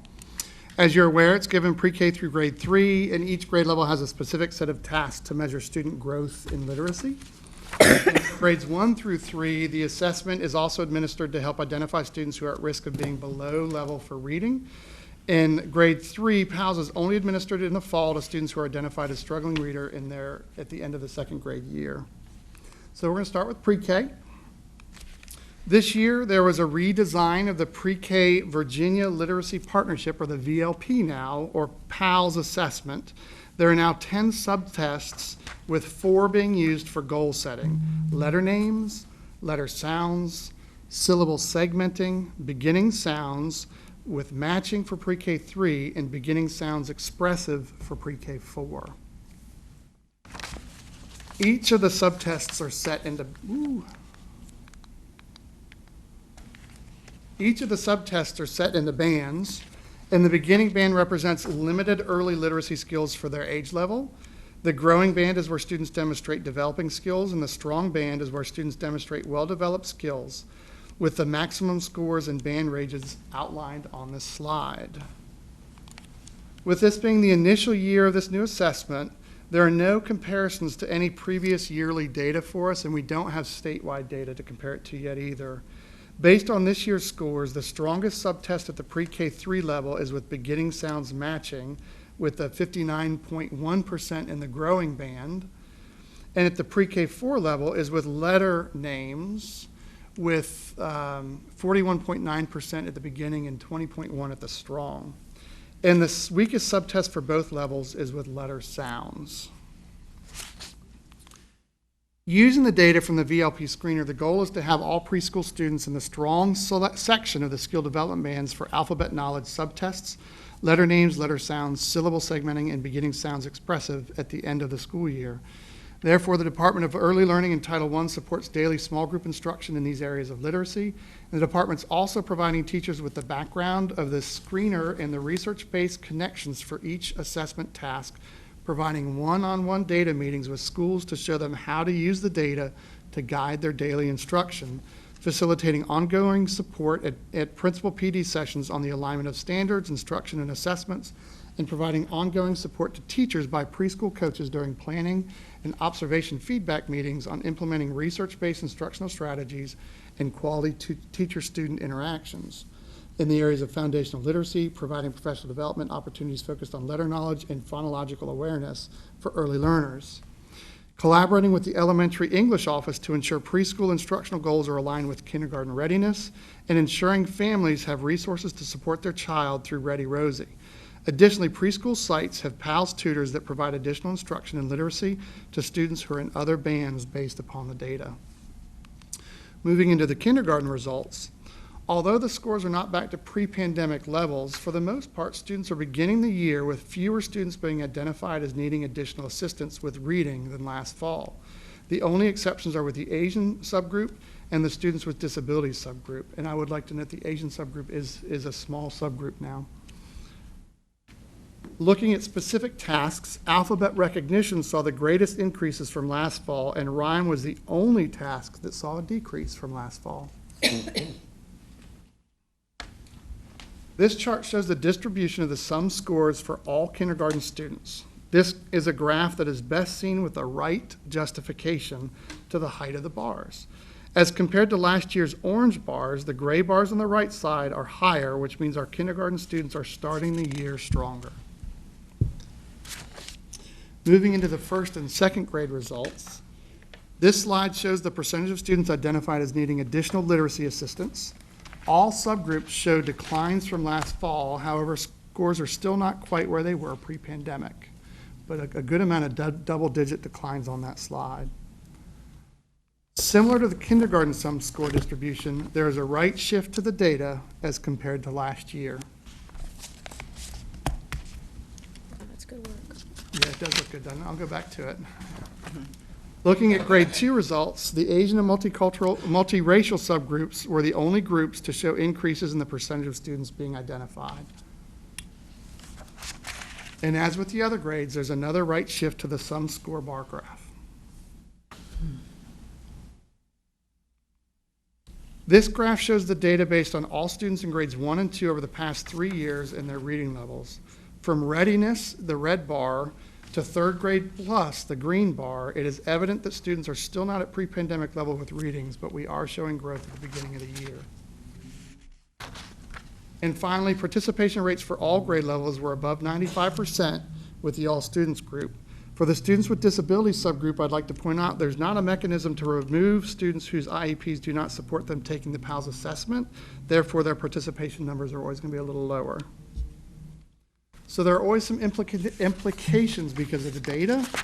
So as noted in the presentation, even with the decreases in the percentages of students identified from last year to this year, scores are still not at pre-pandemic levels. Therefore, the Elementary English Office is providing ongoing professional development, coaching, and monitoring implementation of the newly created scripted interventions for students identified. They're providing additional resources in professional development for kindergarten classroom teachers, facilitating professional development to literacy leaders that align to the science of reading, and monitoring the implementation of the phonemic awareness and phonics curricula, as well as the PALS tutors that we have at every one of our elementary schools. Additionally, included in board docs is a school-by-school report of PALS data, including the percentage identified for fall 21 and fall 22. Thank you for your time. We're ready for questions if you have any. Great, thanks, Dr. Fuller. Mr. Jordan? Yeah, if you can go back to slide 18, the one that had the first and second grade reading levels. This one? Yeah, can you just, I was struggling just trying to follow it. Can you just walk me through it? Sure. So the top 3 bars are grade 1, and that's the 19-20, the 21-22, and 22-23 school year that are included in there. And the red bars are the readiness, so that's the lowest level that they could score. And the green bars mean they're scoring at third grade plus grade level already. So, and then you go from the red to the orange, from the left to the right, you're getting a stronger reader. Okay, and then the bottom is the second grade. Correct. And then is there any, now that I understand that, is there anything that, where there's any connection between the first grade at this point in time and the second grade at this point in time? So for example, in 2021 first grade, there was 59.6% in the red. Is there any connection to what one would expect to see in the second grade, but not necessarily from the first quarter, but from wherever they were at the end of last year? So is there any connection? Yeah, so that would is there be any cohort connectivity? Yeah, this really doesn't correlate student by student data like that. Okay. So you could infer some, but it wouldn't really be a strong inference on it. Okay, and then, so can you restate again what you said this chart tells us? So this chart, remember, tells us the reading levels of the students. Okay. So through the presentation, we noted that we're still not at pre-pandemic levels.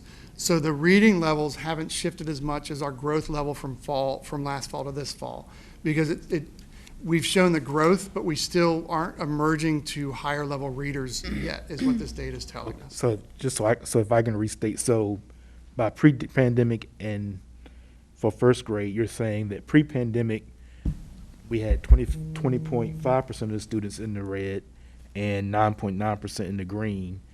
And then this year we have 52.9% in the red, and that's what you mean by pre-pandemic versus the current? Yes, Okay. absolutely. All right, thank you. And remember, 1920, even though that was the year where we left school, in the fall, we were still pre-pandemic. Right, no, I just want to make sure I'm reading Okay. it correctly. Thank you. Ms. Campson? Oh, I'm sorry. Me first, Ms. Basine. Ms. Basine, then Ms. Campson. Well, mine should be pretty quick. So if you can't, I guess to that point, if you talking about pre-pandemic and where we are, like to say, since we're talking about like as you said earlier, can't really make that same cohort Correct. jump, right? But where do you expect, like, what should our target be? Because right now, we're looking at readiness. Like, should we be seeing a majority of students in the pre-primer, a greater percentage there? Like, what is our target? So our target, for first and second grade, I don't have any specific numbers with me, but it's, clearly we want them out of readiness and pre-primer when they're in first grade. Okay. So the shorter we can get the red and the orange bar is the better of where we want to be for Okay. first grade. And then for second grade, start Definitely. including that gray bar a little bit more. Yeah, okay.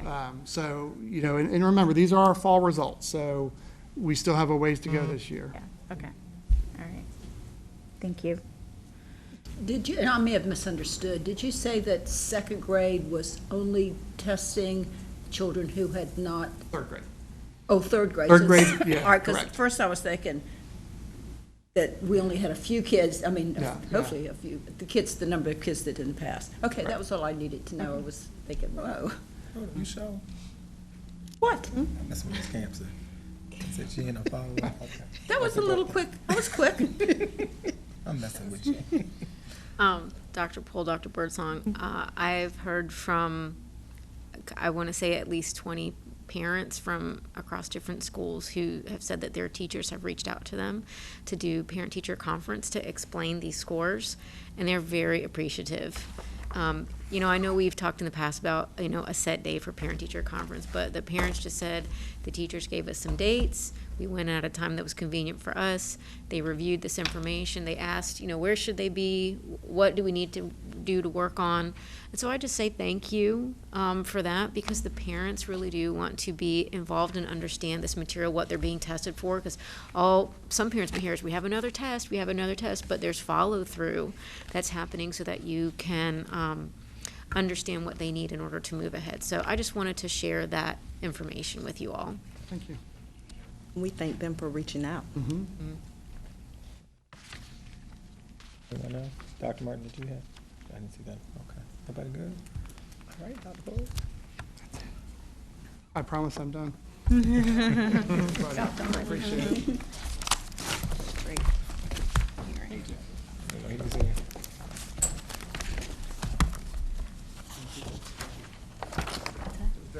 Oh, you're welcome.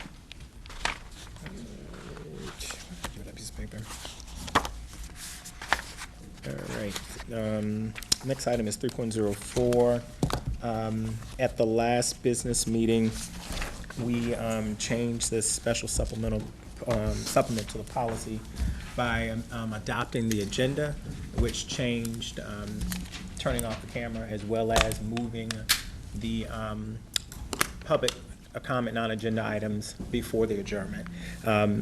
Per Attorney Cloud, we needed to make sure that we actually took a vote on that to make that going forward.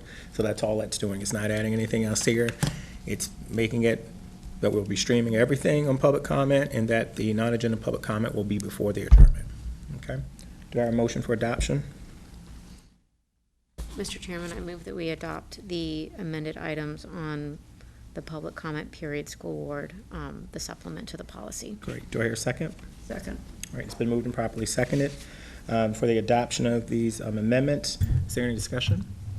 Yes. Yes. Just have a question for Attorney Cloud. In the information sent to us, there was also reference to what the policy committee would or would not be doing. Can you just kind of restate and reclarify what we did here and what we're saying we're doing moving forward? Sure. This is a supplement to the existing policy that the board approved, I don't know, 2 or 3 months ago. It's my opinion that you really shouldn't have 2 policies on the subject. If you're going to keep this, it should be melded into the regular policy on the public comment period at some time in the future. And so that's why I was referencing with regard to that process, and the decision whether or not you're going to keep this should go to the policy committee to follow the usual process. And I will say, your policy on public comments is quite old, and I would recommend, and I'm not recommending any particular changes, but I do recommend that it needs to be reviewed. It governs the exercise of people's First Amendment rights. Once you open up a public comment period, that is a public forum. And your ability to regulate it is limited by the First Amendment, and there have been hundreds, maybe thousands of lawsuits just in the past 3 or 4 years suing school boards, city councils, county boards of supervisors, and other government entities that have opened up public comment periods because they established rules that a court found violated the citizens' First Amendment. So I do think that whatever you may ultimately decide in terms of the content of a revised policy, that the policy committee and ultimately the board needs to look at its policy. And as part of that would be to consider whether all or some of this supplement then be combined into one policy governing the public comment periods. Yeah, I appreciate that. I just want to say again that to me, I thought the policy was at the policy committee some months ago. Has been at the policy committee, and that the whatever changes and supplements and all of that, it just to me it just still makes me very uncomfortable, the process that we're using as relates to public comment and First Amendment rights and so forth. I'll just share that this whole thing of discussions that we've had around this, or maybe sometimes not had discussions around it, just makes me very uncomfortable, just from a historical standpoint. It's been a lot of discussion at the state board and around the Commonwealth around, history and what gets taught and what does not get taught. Governments used procedures around public comments and even coming up with procedures around what's considered disorderly conduct. And even here in Norfolk, in the 70s and in the 60s, it really was used in a way to target African Americans and others who were pushing for greater civil rights and voice. And so I know just from reading, there was a time I want to say it was 71 that the city council was looking at creating a new disorderly conduct law or ordinance, and it was specifically targeted trying to discourage folks that were involved with civil rights, the Black Panthers and others, from coming to council meeting and speaking before their government around their rights and opinions of what the government was or was not doing.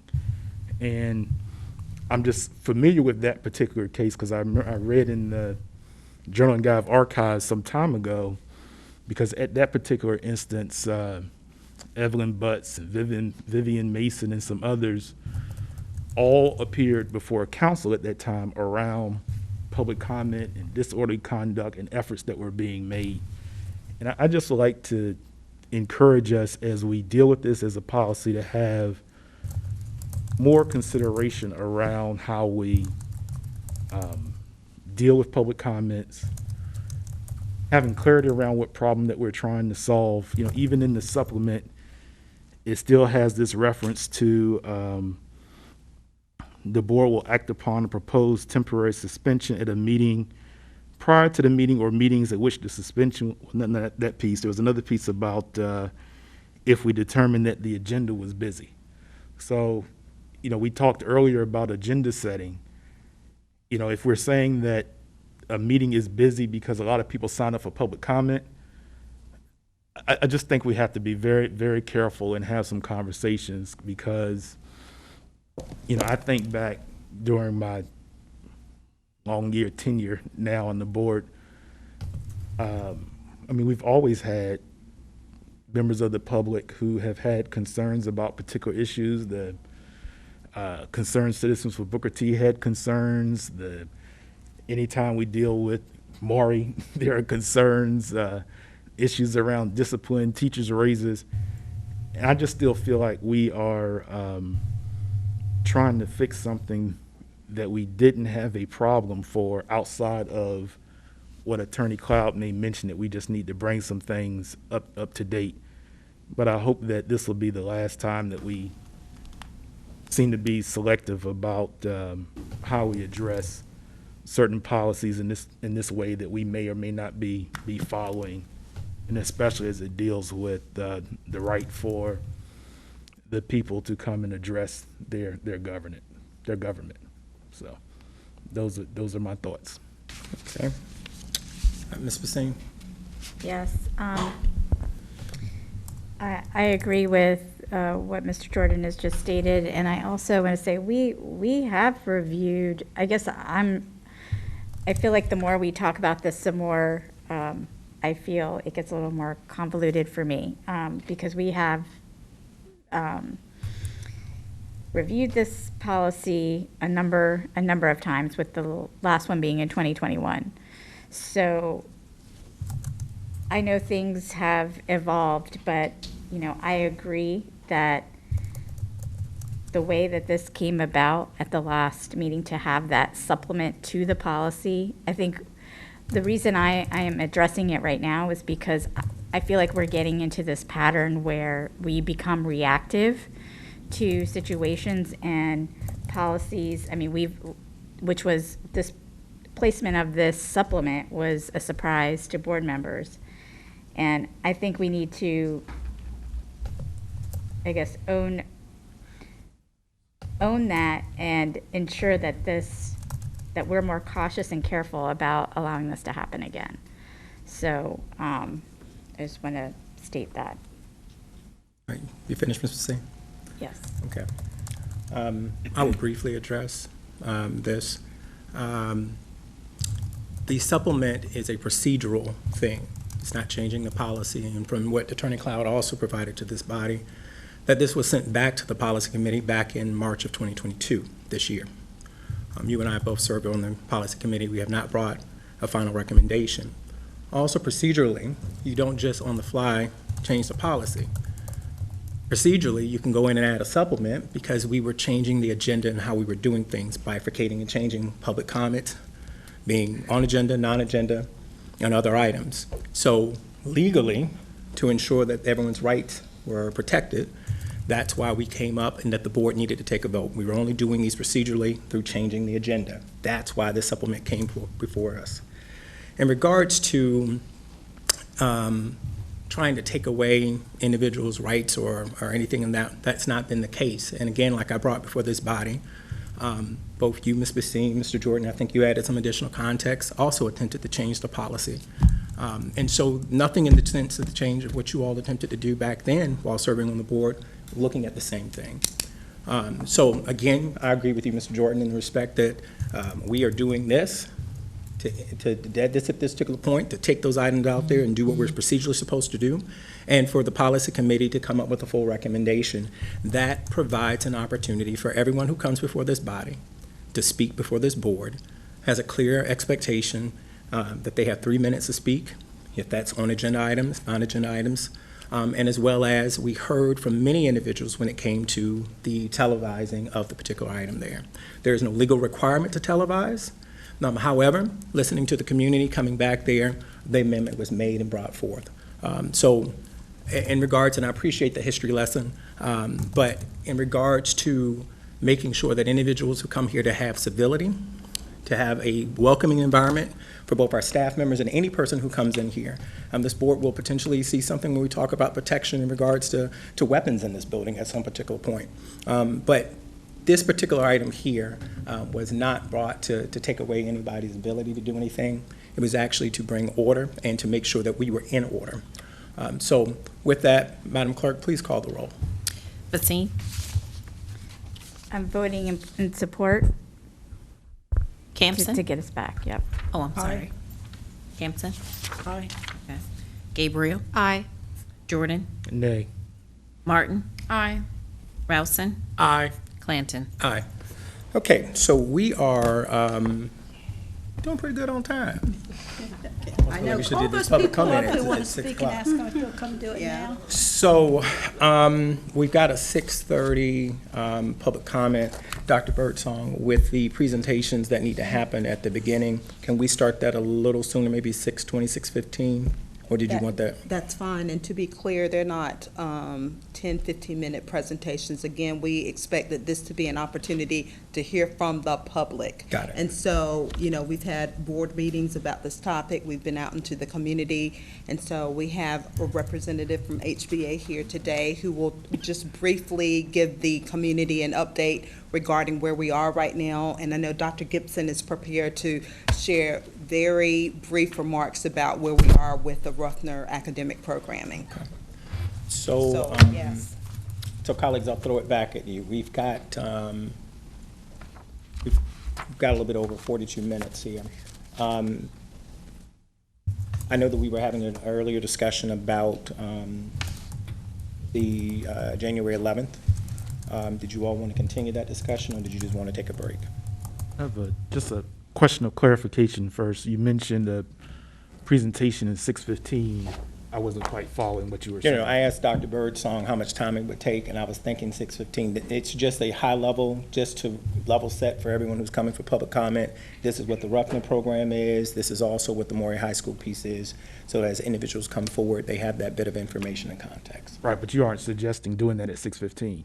I'm suggesting maybe doing that maybe 6, maybe 5 till, something like that. Starting at Speakers are going to 6:30, start. right? I have a, Oh, if I think I oh, had. go ahead, sorry. So to me, if we've noticed the public hearing is at 6:30, Yeah. part of the public hearing process, I guess, may include or perhaps should include the presentations that we're Mr. talking. Jordan, you don't have to go any further. We'll start at 6:30. I'm not dying on the Just hill we'll for get this. clarity. Yeah. I was just trying to maximize time in that we'll start at 6:30. We're going to go ahead and recess to 6:30. Could I ask one Okay. thing before you Yes, go? Ms. Campson. The start dates for school next year, is that going to be on the agenda next week? So we are sure that our parents get the notice ahead if it changes? Are you talking about the academic calendar? No, that calendar update is not next week. Thought we were going to get it done before the Christmas break. No, that wasn't the plan. We'll have to parking lot Yeah, that one, Ms. parking lot that Campson. one. We'll But park it is coming coming soon. up, but it's not It's coming up next real week. soon. I don't think there's a quick answer to that one, Ms. Yeah, Campson. Okay. All right, I'm going to stay in recess at 6:30.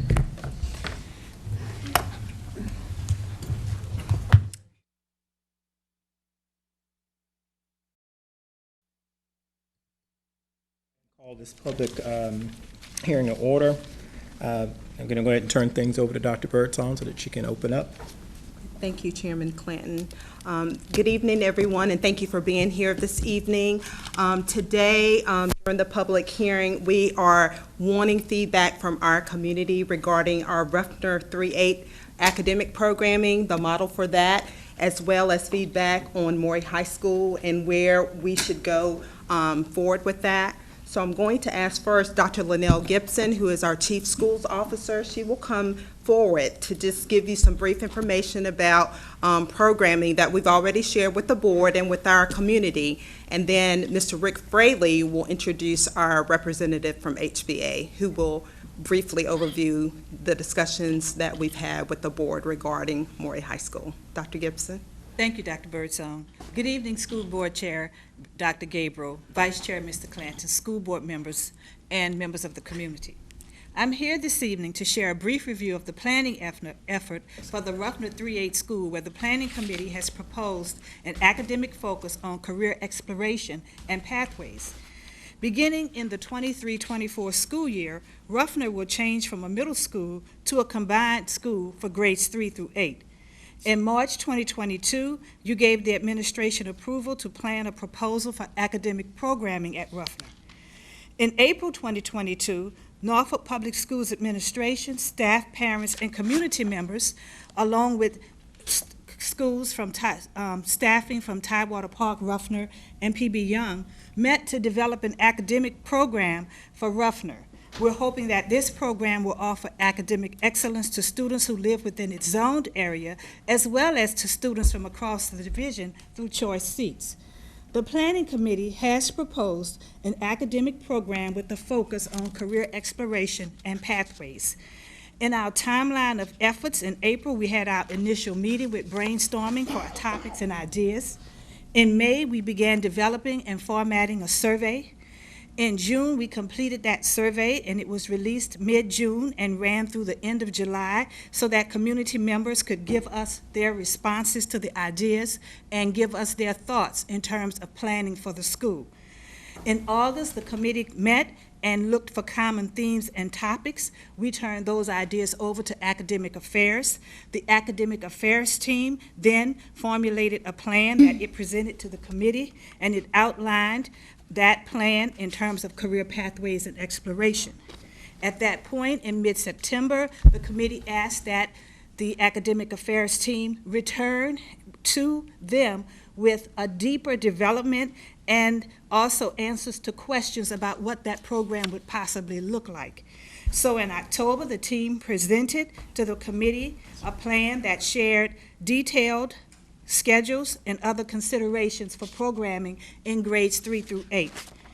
As you will recall, this proposal was presented to you on November 2nd, and at that time, you instructed me to seek additional input from parents whose children would be directly impacted by this decision. To accomplish this task, a survey was generated and shared with the parents at Ruffner, Tidewater Park, Jaycox, Chesterfield, and PB Young. Parents were able to share their ideas regarding the proposal of a focus on career exploration and pathways. The executive directors and I visited 5 schools, and we met with parents between November 10th and 17th during their after-school activities to seek parent input. Surveys were also placed in the schools so that parents could respond as they visited their children's schools between that time frame. The survey was also open to the general public, and parents can respond on hard copies of the survey, or they can respond electronically using their mobile devices. As of today, we have received 182 responses, and the survey closes tonight. The administration will review input gathered from the survey along with insight that will be shared with us this evening in the public hearing. As we return to you, we will share with you any needed changes that are gathered from the surveys and the public hearing tonight. We will share a report, and from there we will look for you to respond regarding the proposed academic focus of career exploration and pathways at Ruffner. The administration looks forward to receiving insight this evening, and at this time I will yield to Mr. Rick Fraley, our Chief Operating Officer, so that he can continue with presentations. Mr. Fraley. Thank you. Good evening, Chairman Clanton, Vice Chair Gabriel, Dr. Birdsong, distinguished guests, and the community. I have the privilege of introducing Mike Ross. He's one of the principal architects with the HBA firm. They have led the Phase 2 Maury planning program from the onset, starting, I believe, in 2018, and they are here to present our updates this evening. If I could get Mike up to the mic. Thank you, Mr. Furley. Sir, come on.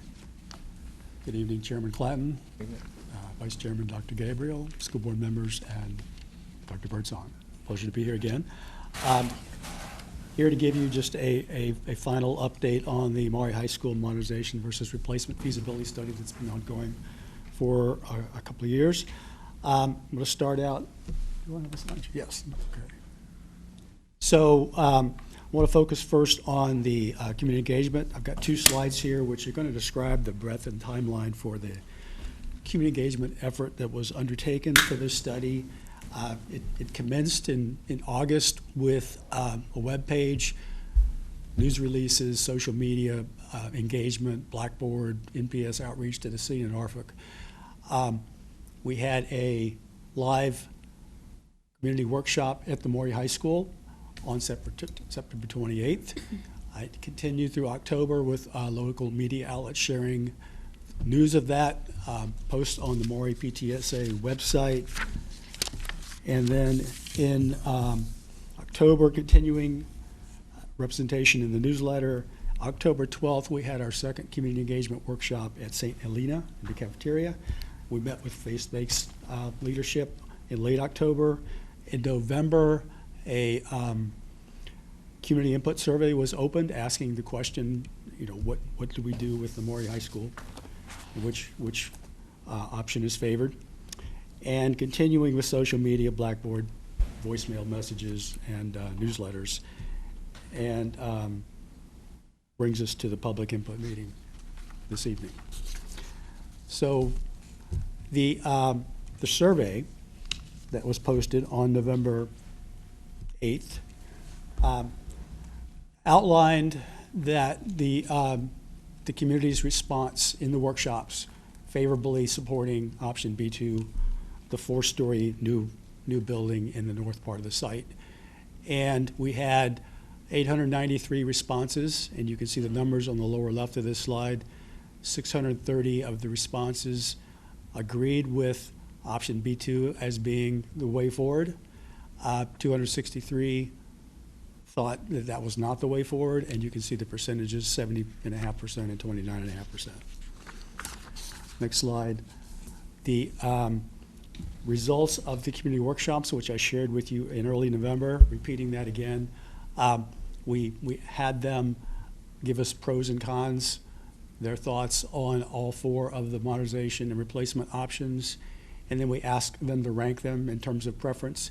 And once again, B2 was the most favored strongly at 86%. Option A5, which was a primarily an addition renovation option, came in a distant second. So that brings us to the recommendations.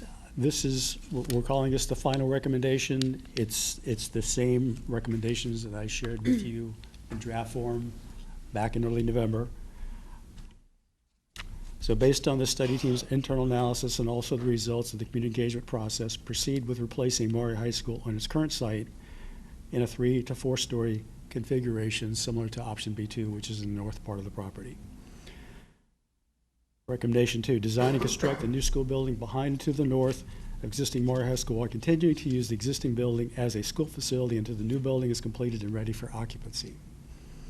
Number 3, relocate outdoor athletics off-site during the entire construction period. Number 4, provide appropriate separation and scheduling of school and construction activities to maximize safety and security and minimize disruptions to student learning activities. Recommendation 5, plan and design the new Maury High School in accordance with the design principles of the learning environments as developed in the educational specifications. Number 6, plan and design the new Maury High School in collaboration with the community stakeholders in a robust engagement process. Number 7, incorporate design features into the new Maury High School that both respect and tell the story of Maury High School legacy in Norfolk, Virginia. And then there will also be an option to include fixtures and structures from the original facility into the new structure.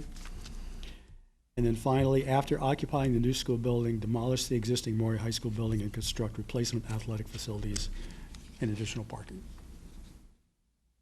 That concludes my update. Thank you. Thank you. Right. Before we go forward, in the spirit of transparency, I'd like to publicly state that the school board is in receipt of an unsolicited proposal concerning Maury, filed pursuant to the Virginia's Public-Private Education Facilities and Infrastructure Act, PPEA. The proposal aims to saving Maury as a historic and cultural asset. Though we, in receipt of this alternative option, the board has not yet had an opportunity to discuss the proposal or vote on any next steps required by the PPEA. The board will continue to receive feedback via email, phone calls, and public comment forums like today in an effort to do what's in the best interest of students by providing them with a safe, secure, and healthy learning environment while identifying a win-win that honors the historical past and presses towards the future of Maury High School. And so with that, Madam Clerk, I'll turn it over to you to go over the specifications for the... Yes, Chairman Clanton. We have 16 speakers for this evening. Today's speakers have signed up for the public comments before the start of this meeting. This is for them. If you would like to provide public comments, you're required to state the agenda item you're addressing prior to providing your public comments. When your name is called, please come forward to the speaker's podium, state your name and whether you have a child in Norfolk Public Schools or if you are employed by the district, and state your agenda item. One person is to speak at a time. If you are representing a group, state the group's name. You may ask your group members to stand in place to be recognized. Speaking time is limited to 3 minutes. A timer is set with an alarm that will signify the end of your speaking time. State your position and give facts and other relevant data. Avoid saying anything that identifies students or personnel information about individual employees. Personnel, disciplinary, and confidential matters may be addressed to the school board directly via email at schoolboard@npsk12.com. Comments should be addressed to the board and not addressed to an individual member.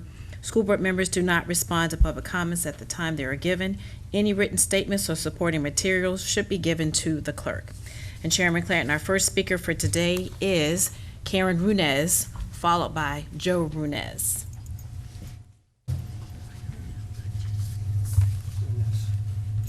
Reness? Reness. Thank you. Thank you.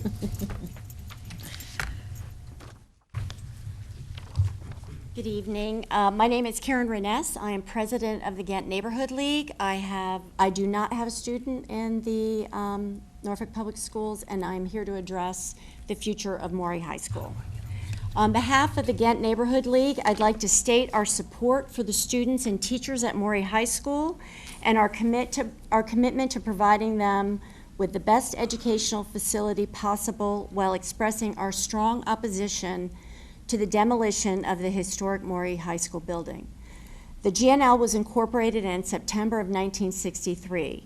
Our purpose then and now is to unite for the cooperation and interchange of ideas for the improvement of our neighborhood and to promote the best interests of the neighborhood toward beautification, recreation, and safety of the residents, as well as the protection of property investments. Our membership is open to all residents. We are proud of our social and economic diversity. We are at home to at least 10 historic churches and a temple established in 1844 that is the largest and oldest Reformed congregation in Hampton Roads. In 2018, the American Planning Association named Ghent one of America's great places. Importantly, our residents are proud to live in Ghent. Renter or owner, our residents are invested in promoting its improvement and maintaining its unique character. Residents in the Ghent Historic District comply with guidelines to maintain the character of the neighborhood, just as the residents of Ghent Square maintain its standards for the benefit of all who live in that section of Ghent. That same standard has not been applied to Maury High School. The MPS has neglected maintenance for years and now is rushing the community to accept an unacceptable solution, and we feel frustrated that this is moving so quickly in light of the value and valuable architectural and cultural resource in our city. Our opposition to the proposed demolition of Maury High School will not end with the acceptance of option B2. 100% of the people who took the NPS survey and shared their comments with the GNL opposed demolition of the historic Maury High School. We will continue our efforts to advocate for an option that provides Ghent's current and future students the learning environment they deserve, and protects the historic Maury High School. That is a goal that is consistent with our commitment to the history and character of the community we serve. Thank you.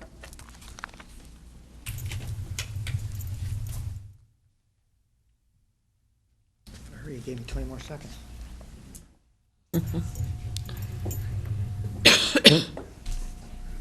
Good evening. I'm Major General Joe Reness, retired and a member of Ghent Neighborhood League. I don't have a child, and I'm also a member of Virginia Preservation. Thank you for the opportunity to speak, Madam Chairman, Mr. Chairman, and Deputy Chairman.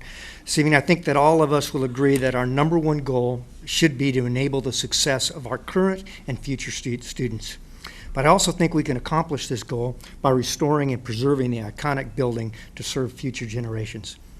I attended the Maury High School workshop. I was there. The numbers just don't add up, and I couldn't get any answers. And up for me, the regards to restore and renovate versus demolish and replace doesn't make sense. I've had the honor to participate in multiple different renovations from the old executive building in Washington, D.C., the Pentagon, and many additional historic buildings on military bases. Not once can I recall, not once, the return on investment or net present value made a case for demolition. They always made a case for renovation, upgrade, and modernization. In all those cases, a phased restoration allowed modernization, renovation, and a greater efficiency. Maury High School is one of the oldest high schools in the state of Virginia. It is a landmark unto itself in this honor. The building cannot be replicated. It is part of the charm of the city and a connection to many other historic schools in the state, like UVA, William & Mary, and VMI. But we should carefully consider the implications of throwing away this history. It cannot be replaced. In fact, the same architect who designed the iconic Cavalier Hotel in Virginia Beach also designed Maury High School. The Cavalier is one of the many examples and case studies in historic building restoration and renovation. This can be done at Maury. The building is a link to all those students who have gone before and all those students yet to come. The assumption in regards to historic tax rates when I was there appears to be inaccurate, not fully developed. I believe this should be thoroughly investigated by experts in this field as potential cost savings or gained efficiency. The assumptions in regards to both federal and state grants appear to be inaccurate and not fully developed. The Virginia Historic Preservation just provided $6.5 million in grants for repointing and restoration in November alone. The assumption driving costs of sustained maintenance appear to be inaccurate and not applied properly from both a renovation and a restoration. The assumption for demolition did not appear to accurately capture the unknowns, as I call them, in regards to mitigation of toxic materials.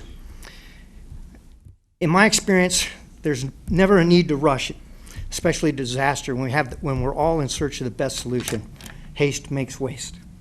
Finally, the Department of Interior and Virginia Preservation both still maintain the greenest building ever built is one already built. Preservation and modernization should be our goal as a community. Are we setting the right example with the demolition of Maury High School, or is it just the expedient path? Thank you very much for your time. Next, we have Julie Finlay, followed by Scott Sharo. Hi there. I am a Norfolk Public School mom, 1 graduated and 2 in high school. I am a pediatrician, trained at EVMS, graduated and trained at CHKD, and I moved here in 1996. I'm a Ghent homeowner. I am a member of Ghent Neighborhood League, and I appreciate your time. So I want to make sure that you understand that my no vote of demolishing Maury High School is a yes vote for the children, for the students, for our community. I'm specifically addressing Maury, but I think that when you take a cookie cutter idea, like let's tear down a building, and rebuild, it works sometimes, but it doesn't work in every case. And Regarding the communication that was just presented to us, it's frankly disappointing. You know, to have a survey that gives one option, and then if you say yes to B2, how easy is that? If you say no to B2, we had to write to Mr. Fraley. And I don't know Mr. Fraley. I don't know what his email looks like. And I don't know who these 890 people are. But I have been trying to get the word out.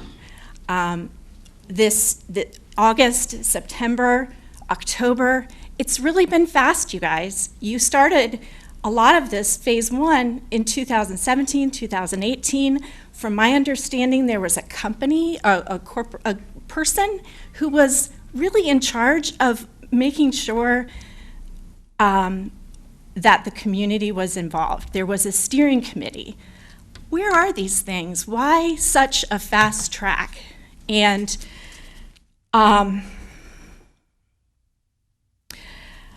many have found fault with the cost and with the green highlighting of priorities.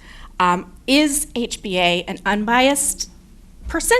Is this, you know, I don't know about that. I would like to request that the financial assessments that B2 is the best are independently evaluated. I would like to suggest that the green shading showing that B2 is the favorite option is reevaluated in a public, transparent way. Scott Sharrow, followed by Jason Elderman.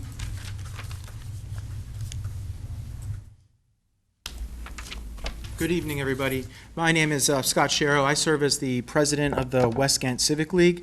I do not have any children in Norfolk Public Schools. I was responsible for engaging NPS leadership on behalf of the group of 10 civic leagues that sent a letter last month. I'm a former member of the NPS Educational Planning Steering Committee, and I'm intimately familiar as a result with NPS's Master Facility Strategy. I have extensive professional experience in strategy development, strategic communication, and stakeholder engagement. For background, I submitted a timeline of our group's efforts to communicate with Norfolk Public Schools for review. I hope you had a chance to review that, or you take a chance to review that soon. To say the least, it has been a frustrating and perplexing experience thus far, something that is in stark contrast to my experience with working with the City Council and the City Administration. A few points that I'd like to make tonight. You can't claim you've engaged with the community if you never respond to us. I've emailed and texted Mr. Clanton a half a dozen times on behalf of 10 civic leagues. He has never so much as acknowledged our existence. Is this how we want our Norfolk School Board chair to behave? I've emailed the Director of Engagement with our request in lieu of a response from Mr. Clanton, and she never responded to our email. Does this behavior support the 5-year plan's goal to improve community engagement? My second point, a media strategy is not an engagement strategy. This city, like every city, consists of various groups that make up the fabric of the community. Community engagement requires understanding of that community fabric. Civic leagues are an extremely prominent part of the fabric of this city, and NPS seems to not understand this. How well do you understand the city you're serving? The latest example is when I was told today by City Council that you turned down our invitation to join us at the Ghent Task Force meeting on Friday to discuss the matter of Maury High School. My third point, community engagement is a two-way street. You can't simply demand that we come to you. It's disrespectful. It leaves one to conclude that NPS is not engaging genuinely. The repeated, defiant listing of the ways NPS speaks to us, such as listing the various media outlets that you've communicated public releases, exacerbates this. Contrarily, there's very little discussion on the ways NPS engages with us. Tonight's presentation is a perfect example. This is why we requested a leader-to-leader engagement to collaboratively devise an engagement strategy that would be more successful. My fourth point, placing an extremely narrow yes or no question to the community is disingenuous. It's a false choice. It implies that opposition wants to do nothing. I would say that the civic leagues want to get this decision right, and we're here to join you in a genuine engagement. I think one way to start community engagement is respond to our emails. Thank you. Jason Edelman, followed by Alton Robinson.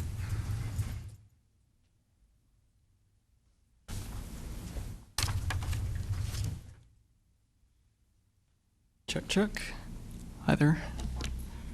Mr. Chairman, board members, community members. I'm here to talk about the renovation or replacement of Maury High School.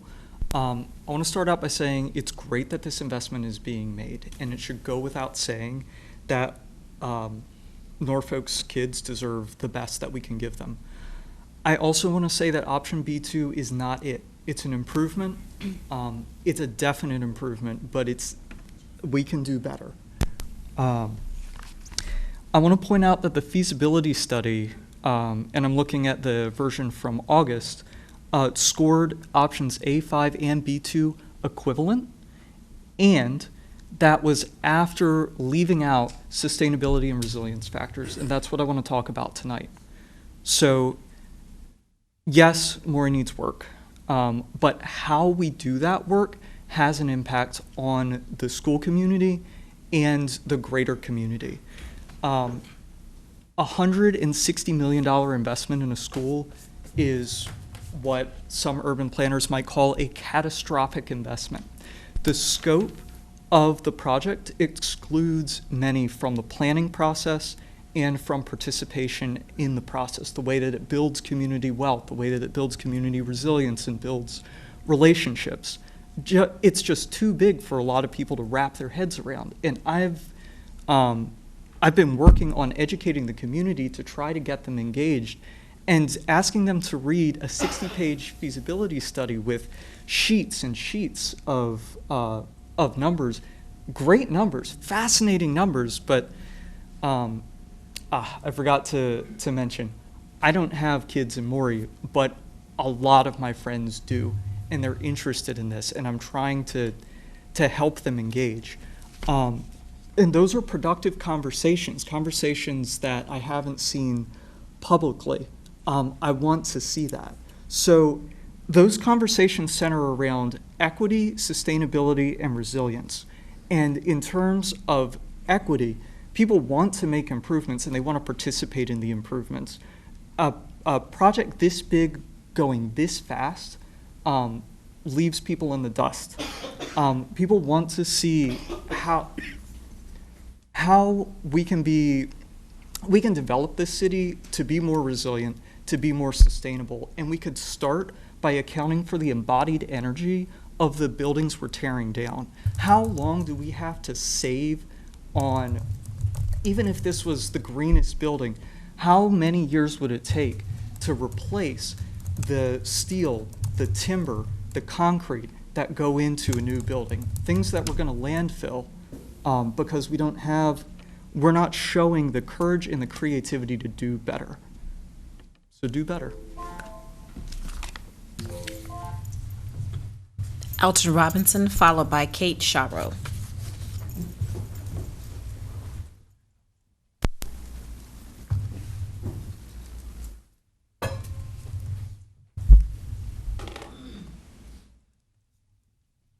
Good evening. My name is Alton Robinson.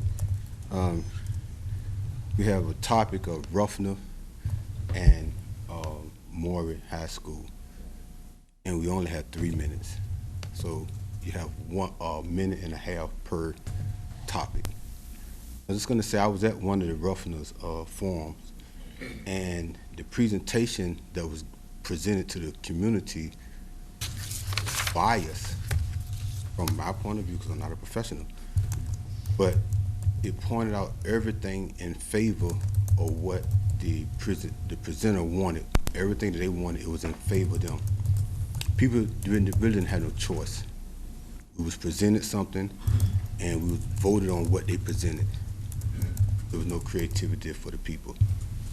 Now, with the Ruffner, 3rd grade, 4th grade, and 5th grade, going into Ruffner, I have a granddaughter that's a 10 Ruffner. So I get the inside scoop. There are fights in Ruffner. There was almost a fight today.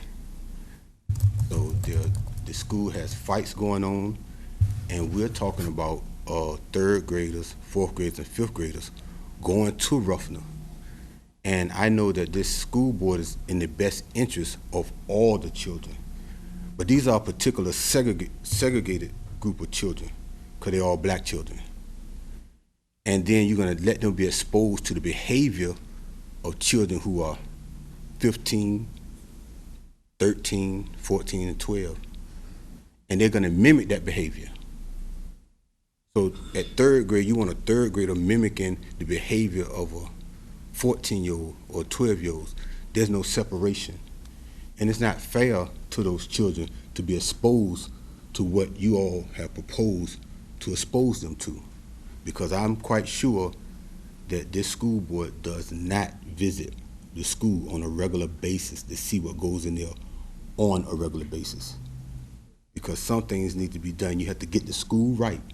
You have to fix the school before you contribute more children into the school. So I'm against that you all are proposing. And like you got up here on the board, it's practically already done. So I'm standing here just talking to you guys, but you're gonna do what you want to do anyway. My voice means nothing, and I'm aware of it. But I just wanna make you aware that I am aware that my voice don't mean nothing here today. Thank you. Kate Sharrow, followed by Barrett Hicks.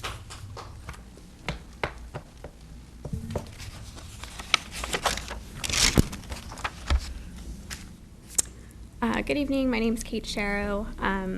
I do not have any children in Norfolk Public Schools. I am a resident of Norfolk, mother of 2 young kids, and an invested member of our city. There is no doubt that every person in Norfolk, myself included, wants what is best for Maury High School students, teacher, and staff. Maury isn't just a building. It is a piece of history within our community that sadly has not been maintained. And because of that, current NPS leaders, the city, and citizens of Norfolk are now left to make a tough decision about the future of Maury High School. I will agree that NPS did attempt to engage NPS families and the Norfolk community. You advertised the 2 Maury meetings in the newspaper, on the news, social media, and on your website. This resulted in 50 participants attending the 2 meetings and later a Zoom call with 3 faith-based leaders. It does not take a lot of data analytics to understand that 50 participants is not a true representation of community engagement. I acknowledge that the condition of Maury has been a topic of discussion for years, with little to no improved outcomes. Despite years of discussion, a decision of this magnitude cannot be made with the input from 50 meeting participants and 3 faith leaders. The engagement just isn't there, and that has to be addressed. I also understand that for some school board members, they feel as though feedback only comes at the last minute, similar to the school start time change a few years ago. With that, I'm compelled to ask, as a division, has anyone asked why NPS outreach results in very little engagement and last-minute opposition? In regards to Maury, could it be that people are disengaged because of the inaction regarding Maury's future over the years? Perhaps out-of-the-box outreach and engagement is needed to not only hear feedback regarding Maury, but to continue to build trust and transparency between the community and Norfolk Public Schools. The B2 option presented to the public in a yes or no online survey several weeks ago is an example of one-sided engagement. It falls short of collecting quality feedback on all options presented by HBA architecture. I'm here tonight to ask why NPS and the school board feels this is an acceptable amount of engagement regarding a multi-million-dollar decision with the intent to demolish a historic building. It's really easy to talk about the wins, the successes, and all the good stuff, but we are not going to get the best decision for Maury if there is a continued divide between the school board, school division, and the community. Hard questions need to be asked and answered, not ignored. I ask you all... because someone in the audience could not hear. You keep I'm going. sorry. You keep going. I ask you all to acknowledge the concerns of the entire Norfolk community. Please don't look at constructive criticism or negative feedback as an attack. Rather, an opportunity to reflect on where improvement is needed and turn that into action that will benefit not only the students, teachers, and staff of NPS, but the entire Norfolk community. Thank you very much.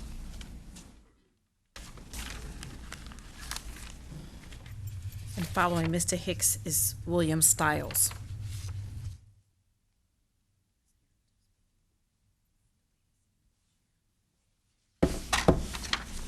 Good evening.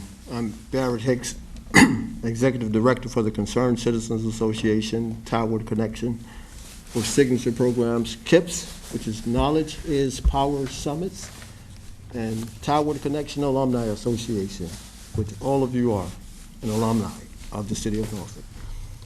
I don't have a daughter or son in Norfolk Public Schools, but I surely have a collective of family members throughout Norfolk Public Schools. I want to speak to this 3-8 program. I was surely a part of a 3-8 or a K-8 program at Southside STEM some almost 10 years ago. And also saw and witnessed a 3-8 at ADL, which at the time was Lafayette, Willona. We saw the great respect, and they took Lafayette, Willona from the worst performing school in the entire state of Virginia to now one of the top 50 schools. Southside STEM, middle of the road at the time, and over the last 7, have not gotten outside of the bottom 10 of all schools in the entire state of Virginia. We're talking about 1,100 schools. So my question to this board, to the people, and to all of us, we must hold these folks accountable for that greatness that happened at ADL, but surely that demise at Southside STEM Academy that we have not, these children, and it's not the children, it's not the children. We know in 2013 and 2014, those children over at Southside STEM was looked at nationally as one of the top performing schools as far as underwater robotics. So we know if you bring the resources, and that's what you must do as you're talking about creating this K-8, this 3-8. Without the resources, we fail. And we fail these children. That's unacceptable.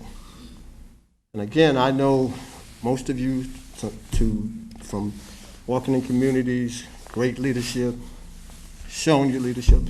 It's time to make sure we don't create a 3-8 without resources. Can't be done. The difference also seems to have been between whether they're African-American kids versus that mixture of your friends and whatnot. We cannot have that. And as far as the Maury piece, guys, your student leader spoke the other night about not having those Chromebooks or the devices that go with Chromebooks. She was on point. That must take place. We can build buildings all day long, but if we don't bring the resources, we don't win. We fail these children. Thank you. Mr. Stiles, followed by Nate McCormick.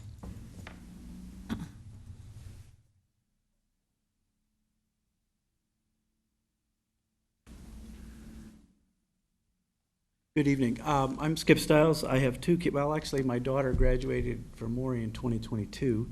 My son will graduate this year.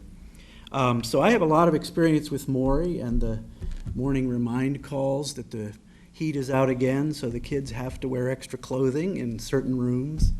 The light fixture that almost took out the 2022 valedictorian in the auditorium.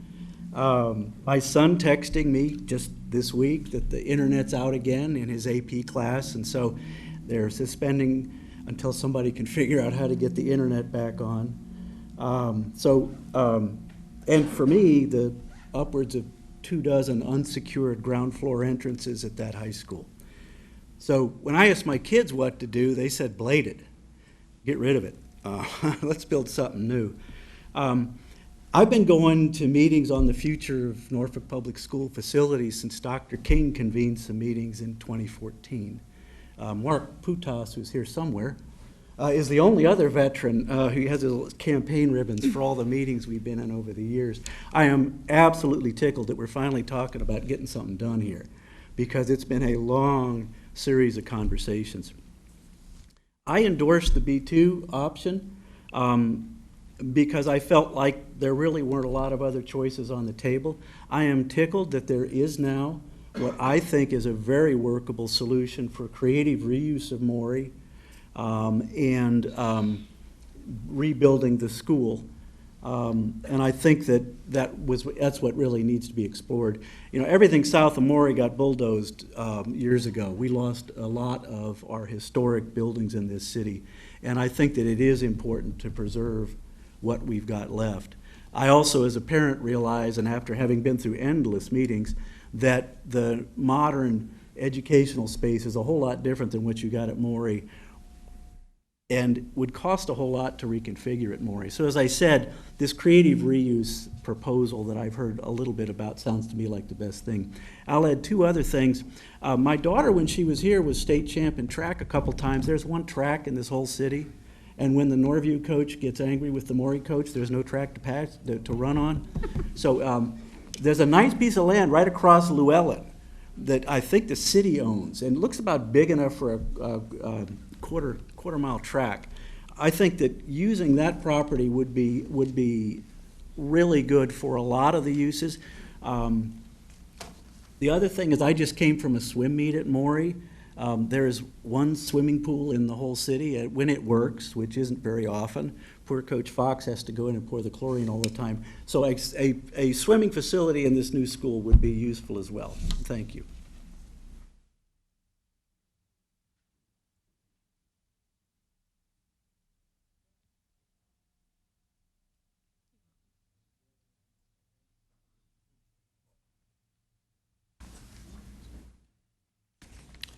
Good evening, everyone. My name's Matt McCormick, and I am the proud father of two Norfolk Public School graduates. I'm also a professional architect, and for 27 years I've worked on many of the buildings that make Norfolk a unique place. I live in a 1903 house, 10 years older than Maury High School.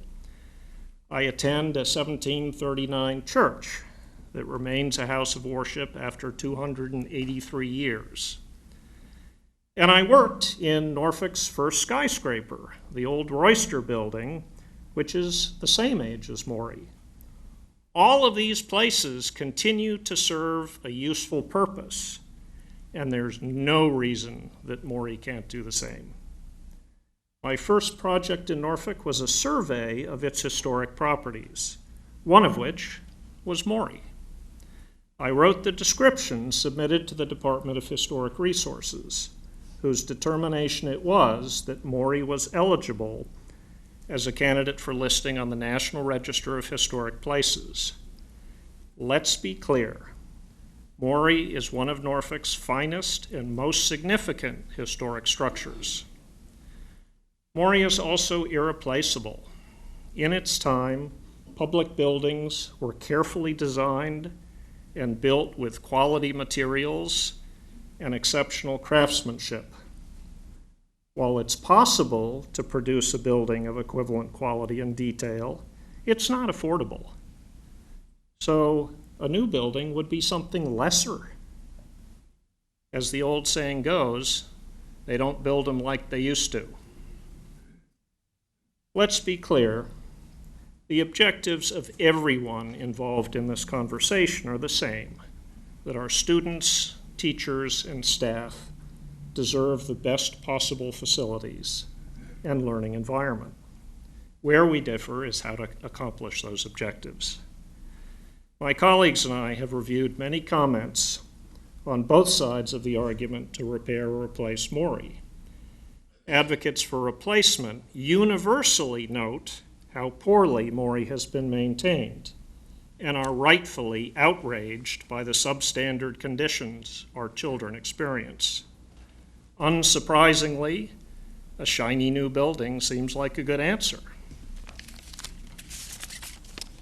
but that would be throwing out the baby with the bathwater. The structural consultant has made it clear that there are no fundamental structural problems at Maury. I've worked on dozens of buildings in far worse condition. One example is the Governor's School for the Arts, completed about 10 years ago on Granby Street, where a commercial building the same age as Maury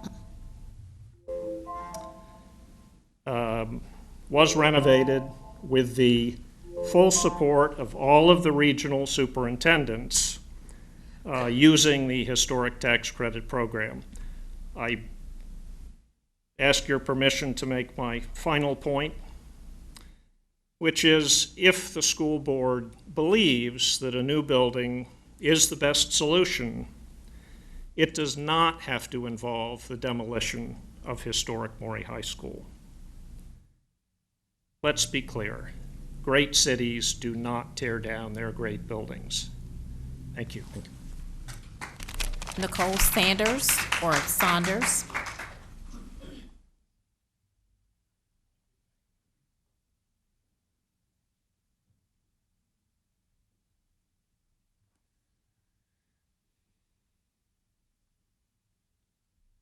Good evening. I just want to make sure I'm speaking in regards to safety issues, particularly with Northview Middle School. So You're out of order. This is a public hearing. That's fine. That's why I said that first. Okay. Next. Ms. Sanders, did you want to speak about, you had Ruffner Middle School? No? Okay. Next we have Doris Younts or Yona? Young. Okay, I'm sorry, I was trying to read the handwriting. Doris Young. Thank you. I live in Ghent Square. I am a member of the Ghent Neighborhood League. And I walk by this building all the time because it's in my neighborhood, and I love our neighborhood because it is a walking community. And the building is beautiful. When they renovated it years ago, they did a beautiful job, and Harris Teeter copied it because it was such a beautiful building. And so I would hate to see it be gone because of that. And it seems that we don't really have an architect that specializes in refurbishing the building that we really talked to and looked at. So we looked at that just specifically.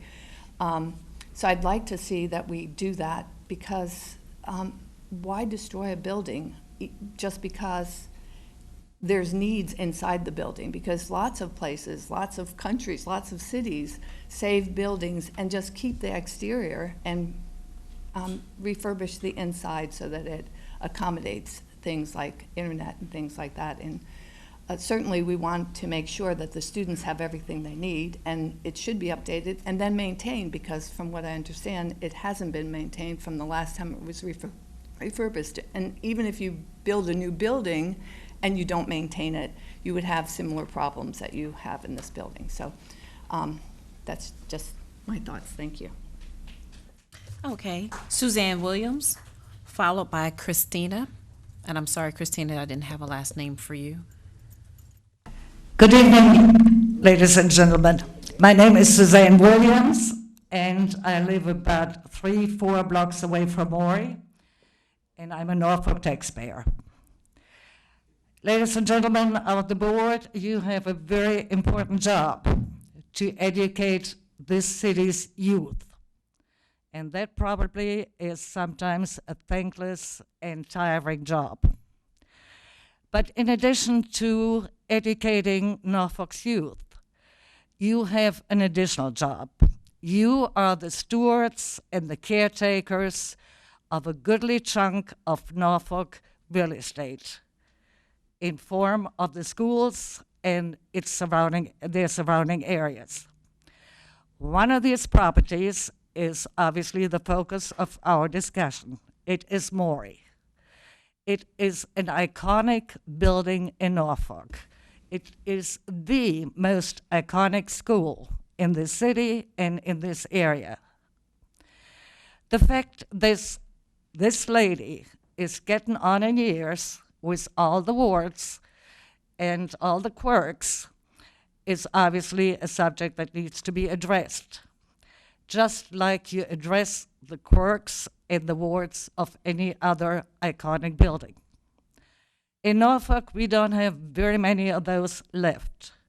I'm thinking about the MacArthur Memorial.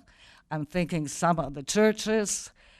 If they have problems, if the organ fails, if the bathrooms don't work, you don't tear them down, you fix it. And as Ned said earlier, obviously in the past, the job was not well done to fix all these many problems. However, since you are the caretakers and stewards of an iconic building, you are accountable to not only your usual audience, the students, the parents, the staff. You're accountable to the entire city of Norfolk. This building needs to be saved. You can always build new buildings left and right and populate the world with cookie cutter buildings. But once you take a historic building down, you can never bring it back. Thank you. Christina?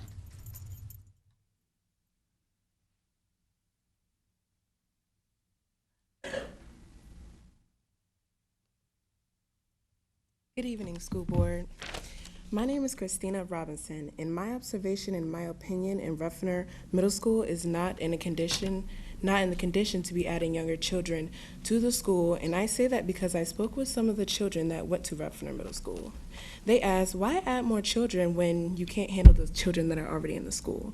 There are fights and not enough disciplinary actions being administered. Younger children will see this type of behavior going on and think that it's okay, but it's not. I think that there should be separate schools for the younger children, and the middle school should get itself together. Until the school board can fix Ruffner, it should not add more children, which can create more problems. And also speaking on Maury High School, you have enough money to rebuild a new school, but you don't have the money to get Chromebooks and the resources to provide a better education for the children. Thank you for your time. Excuse me, there's a gentleman named Tom, but I do not want to mispronounce your name. I think it's either Ferguson or Farabee. Is it Farabee or Ferguson? Come forward. Thank you, sir.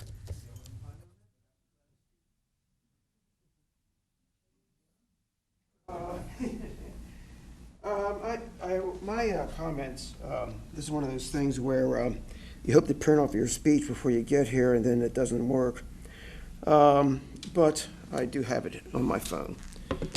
And I'll make it short. I'm not going to repeat all the points about the bad polling, so to speak, and the community engagement that was not very sufficient, or the business about the cost estimates and the history of the school. What I really have here is a proposal, and a proposal with 3 elements to it. And the proposal, number one, I have to kind of catch up with there's a change here in the beginning of the meeting where you said there's been a new bid or a new approach to the building, which has not been really addressed yet, which probably will extend your decision-making time, I would think. But my proposal is to hold off on your decision for 60 to 90 days. You've been working on this for 5 years. 60, 90 days is not going to make a difference at this point. What I want to do is touch on a few points and what you want to do in those 60 to 90 days. The first is, once again, the community engagement. Talking to 53 people in an auditorium, sending out some kind of mysterious poll that people can't find, having it built in a way that's preconceived in terms of what the answers will be. You can say yes, or you can say no, but explain why you say no. You can't tell me that's not preconceived. I took political methodology. It's an old game. It's to shut out those people who do not support your plan. So I would recommend, number one, you come up with a process that is open, it's engaging, and that you make that transparent to everyone who wants to participate in the Norfolk area, not just a handful of people who get invited to a meeting somewhere. My second point goes to the issue about the cost estimates. I've looked at them, but quite frankly, they're not transparent enough to make a decision. On my part, I'm not an architect, I'm not an engineer, to say that whether they're right or wrong.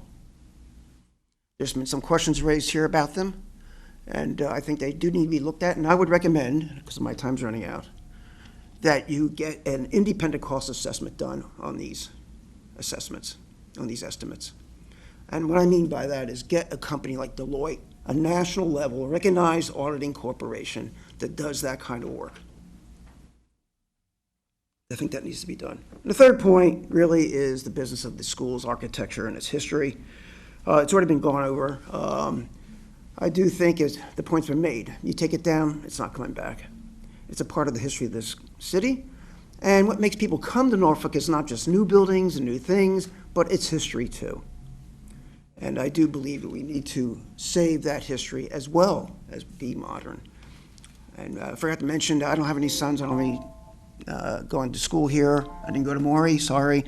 But I think that it's sufficient to make these few points. Thank you. Chairman Clanton, we're adjusting the number of speakers to 14 from what we've gathered. And these are our speakers that signed up prior to 6:30. All right. We thank everyone for coming out and sharing your perspectives. As we have stated, and in my earlier statement earlier, the board did receive an unsolicited PPAE proposal that we have not had a chance to talk about. But that particular plan does look at building a new Maury High School. It used the same specs as the B2, but then also looking at options to be able to renovate and save. It's not question time, I'm sorry. So with that, we thank everyone, and you all have a great evening.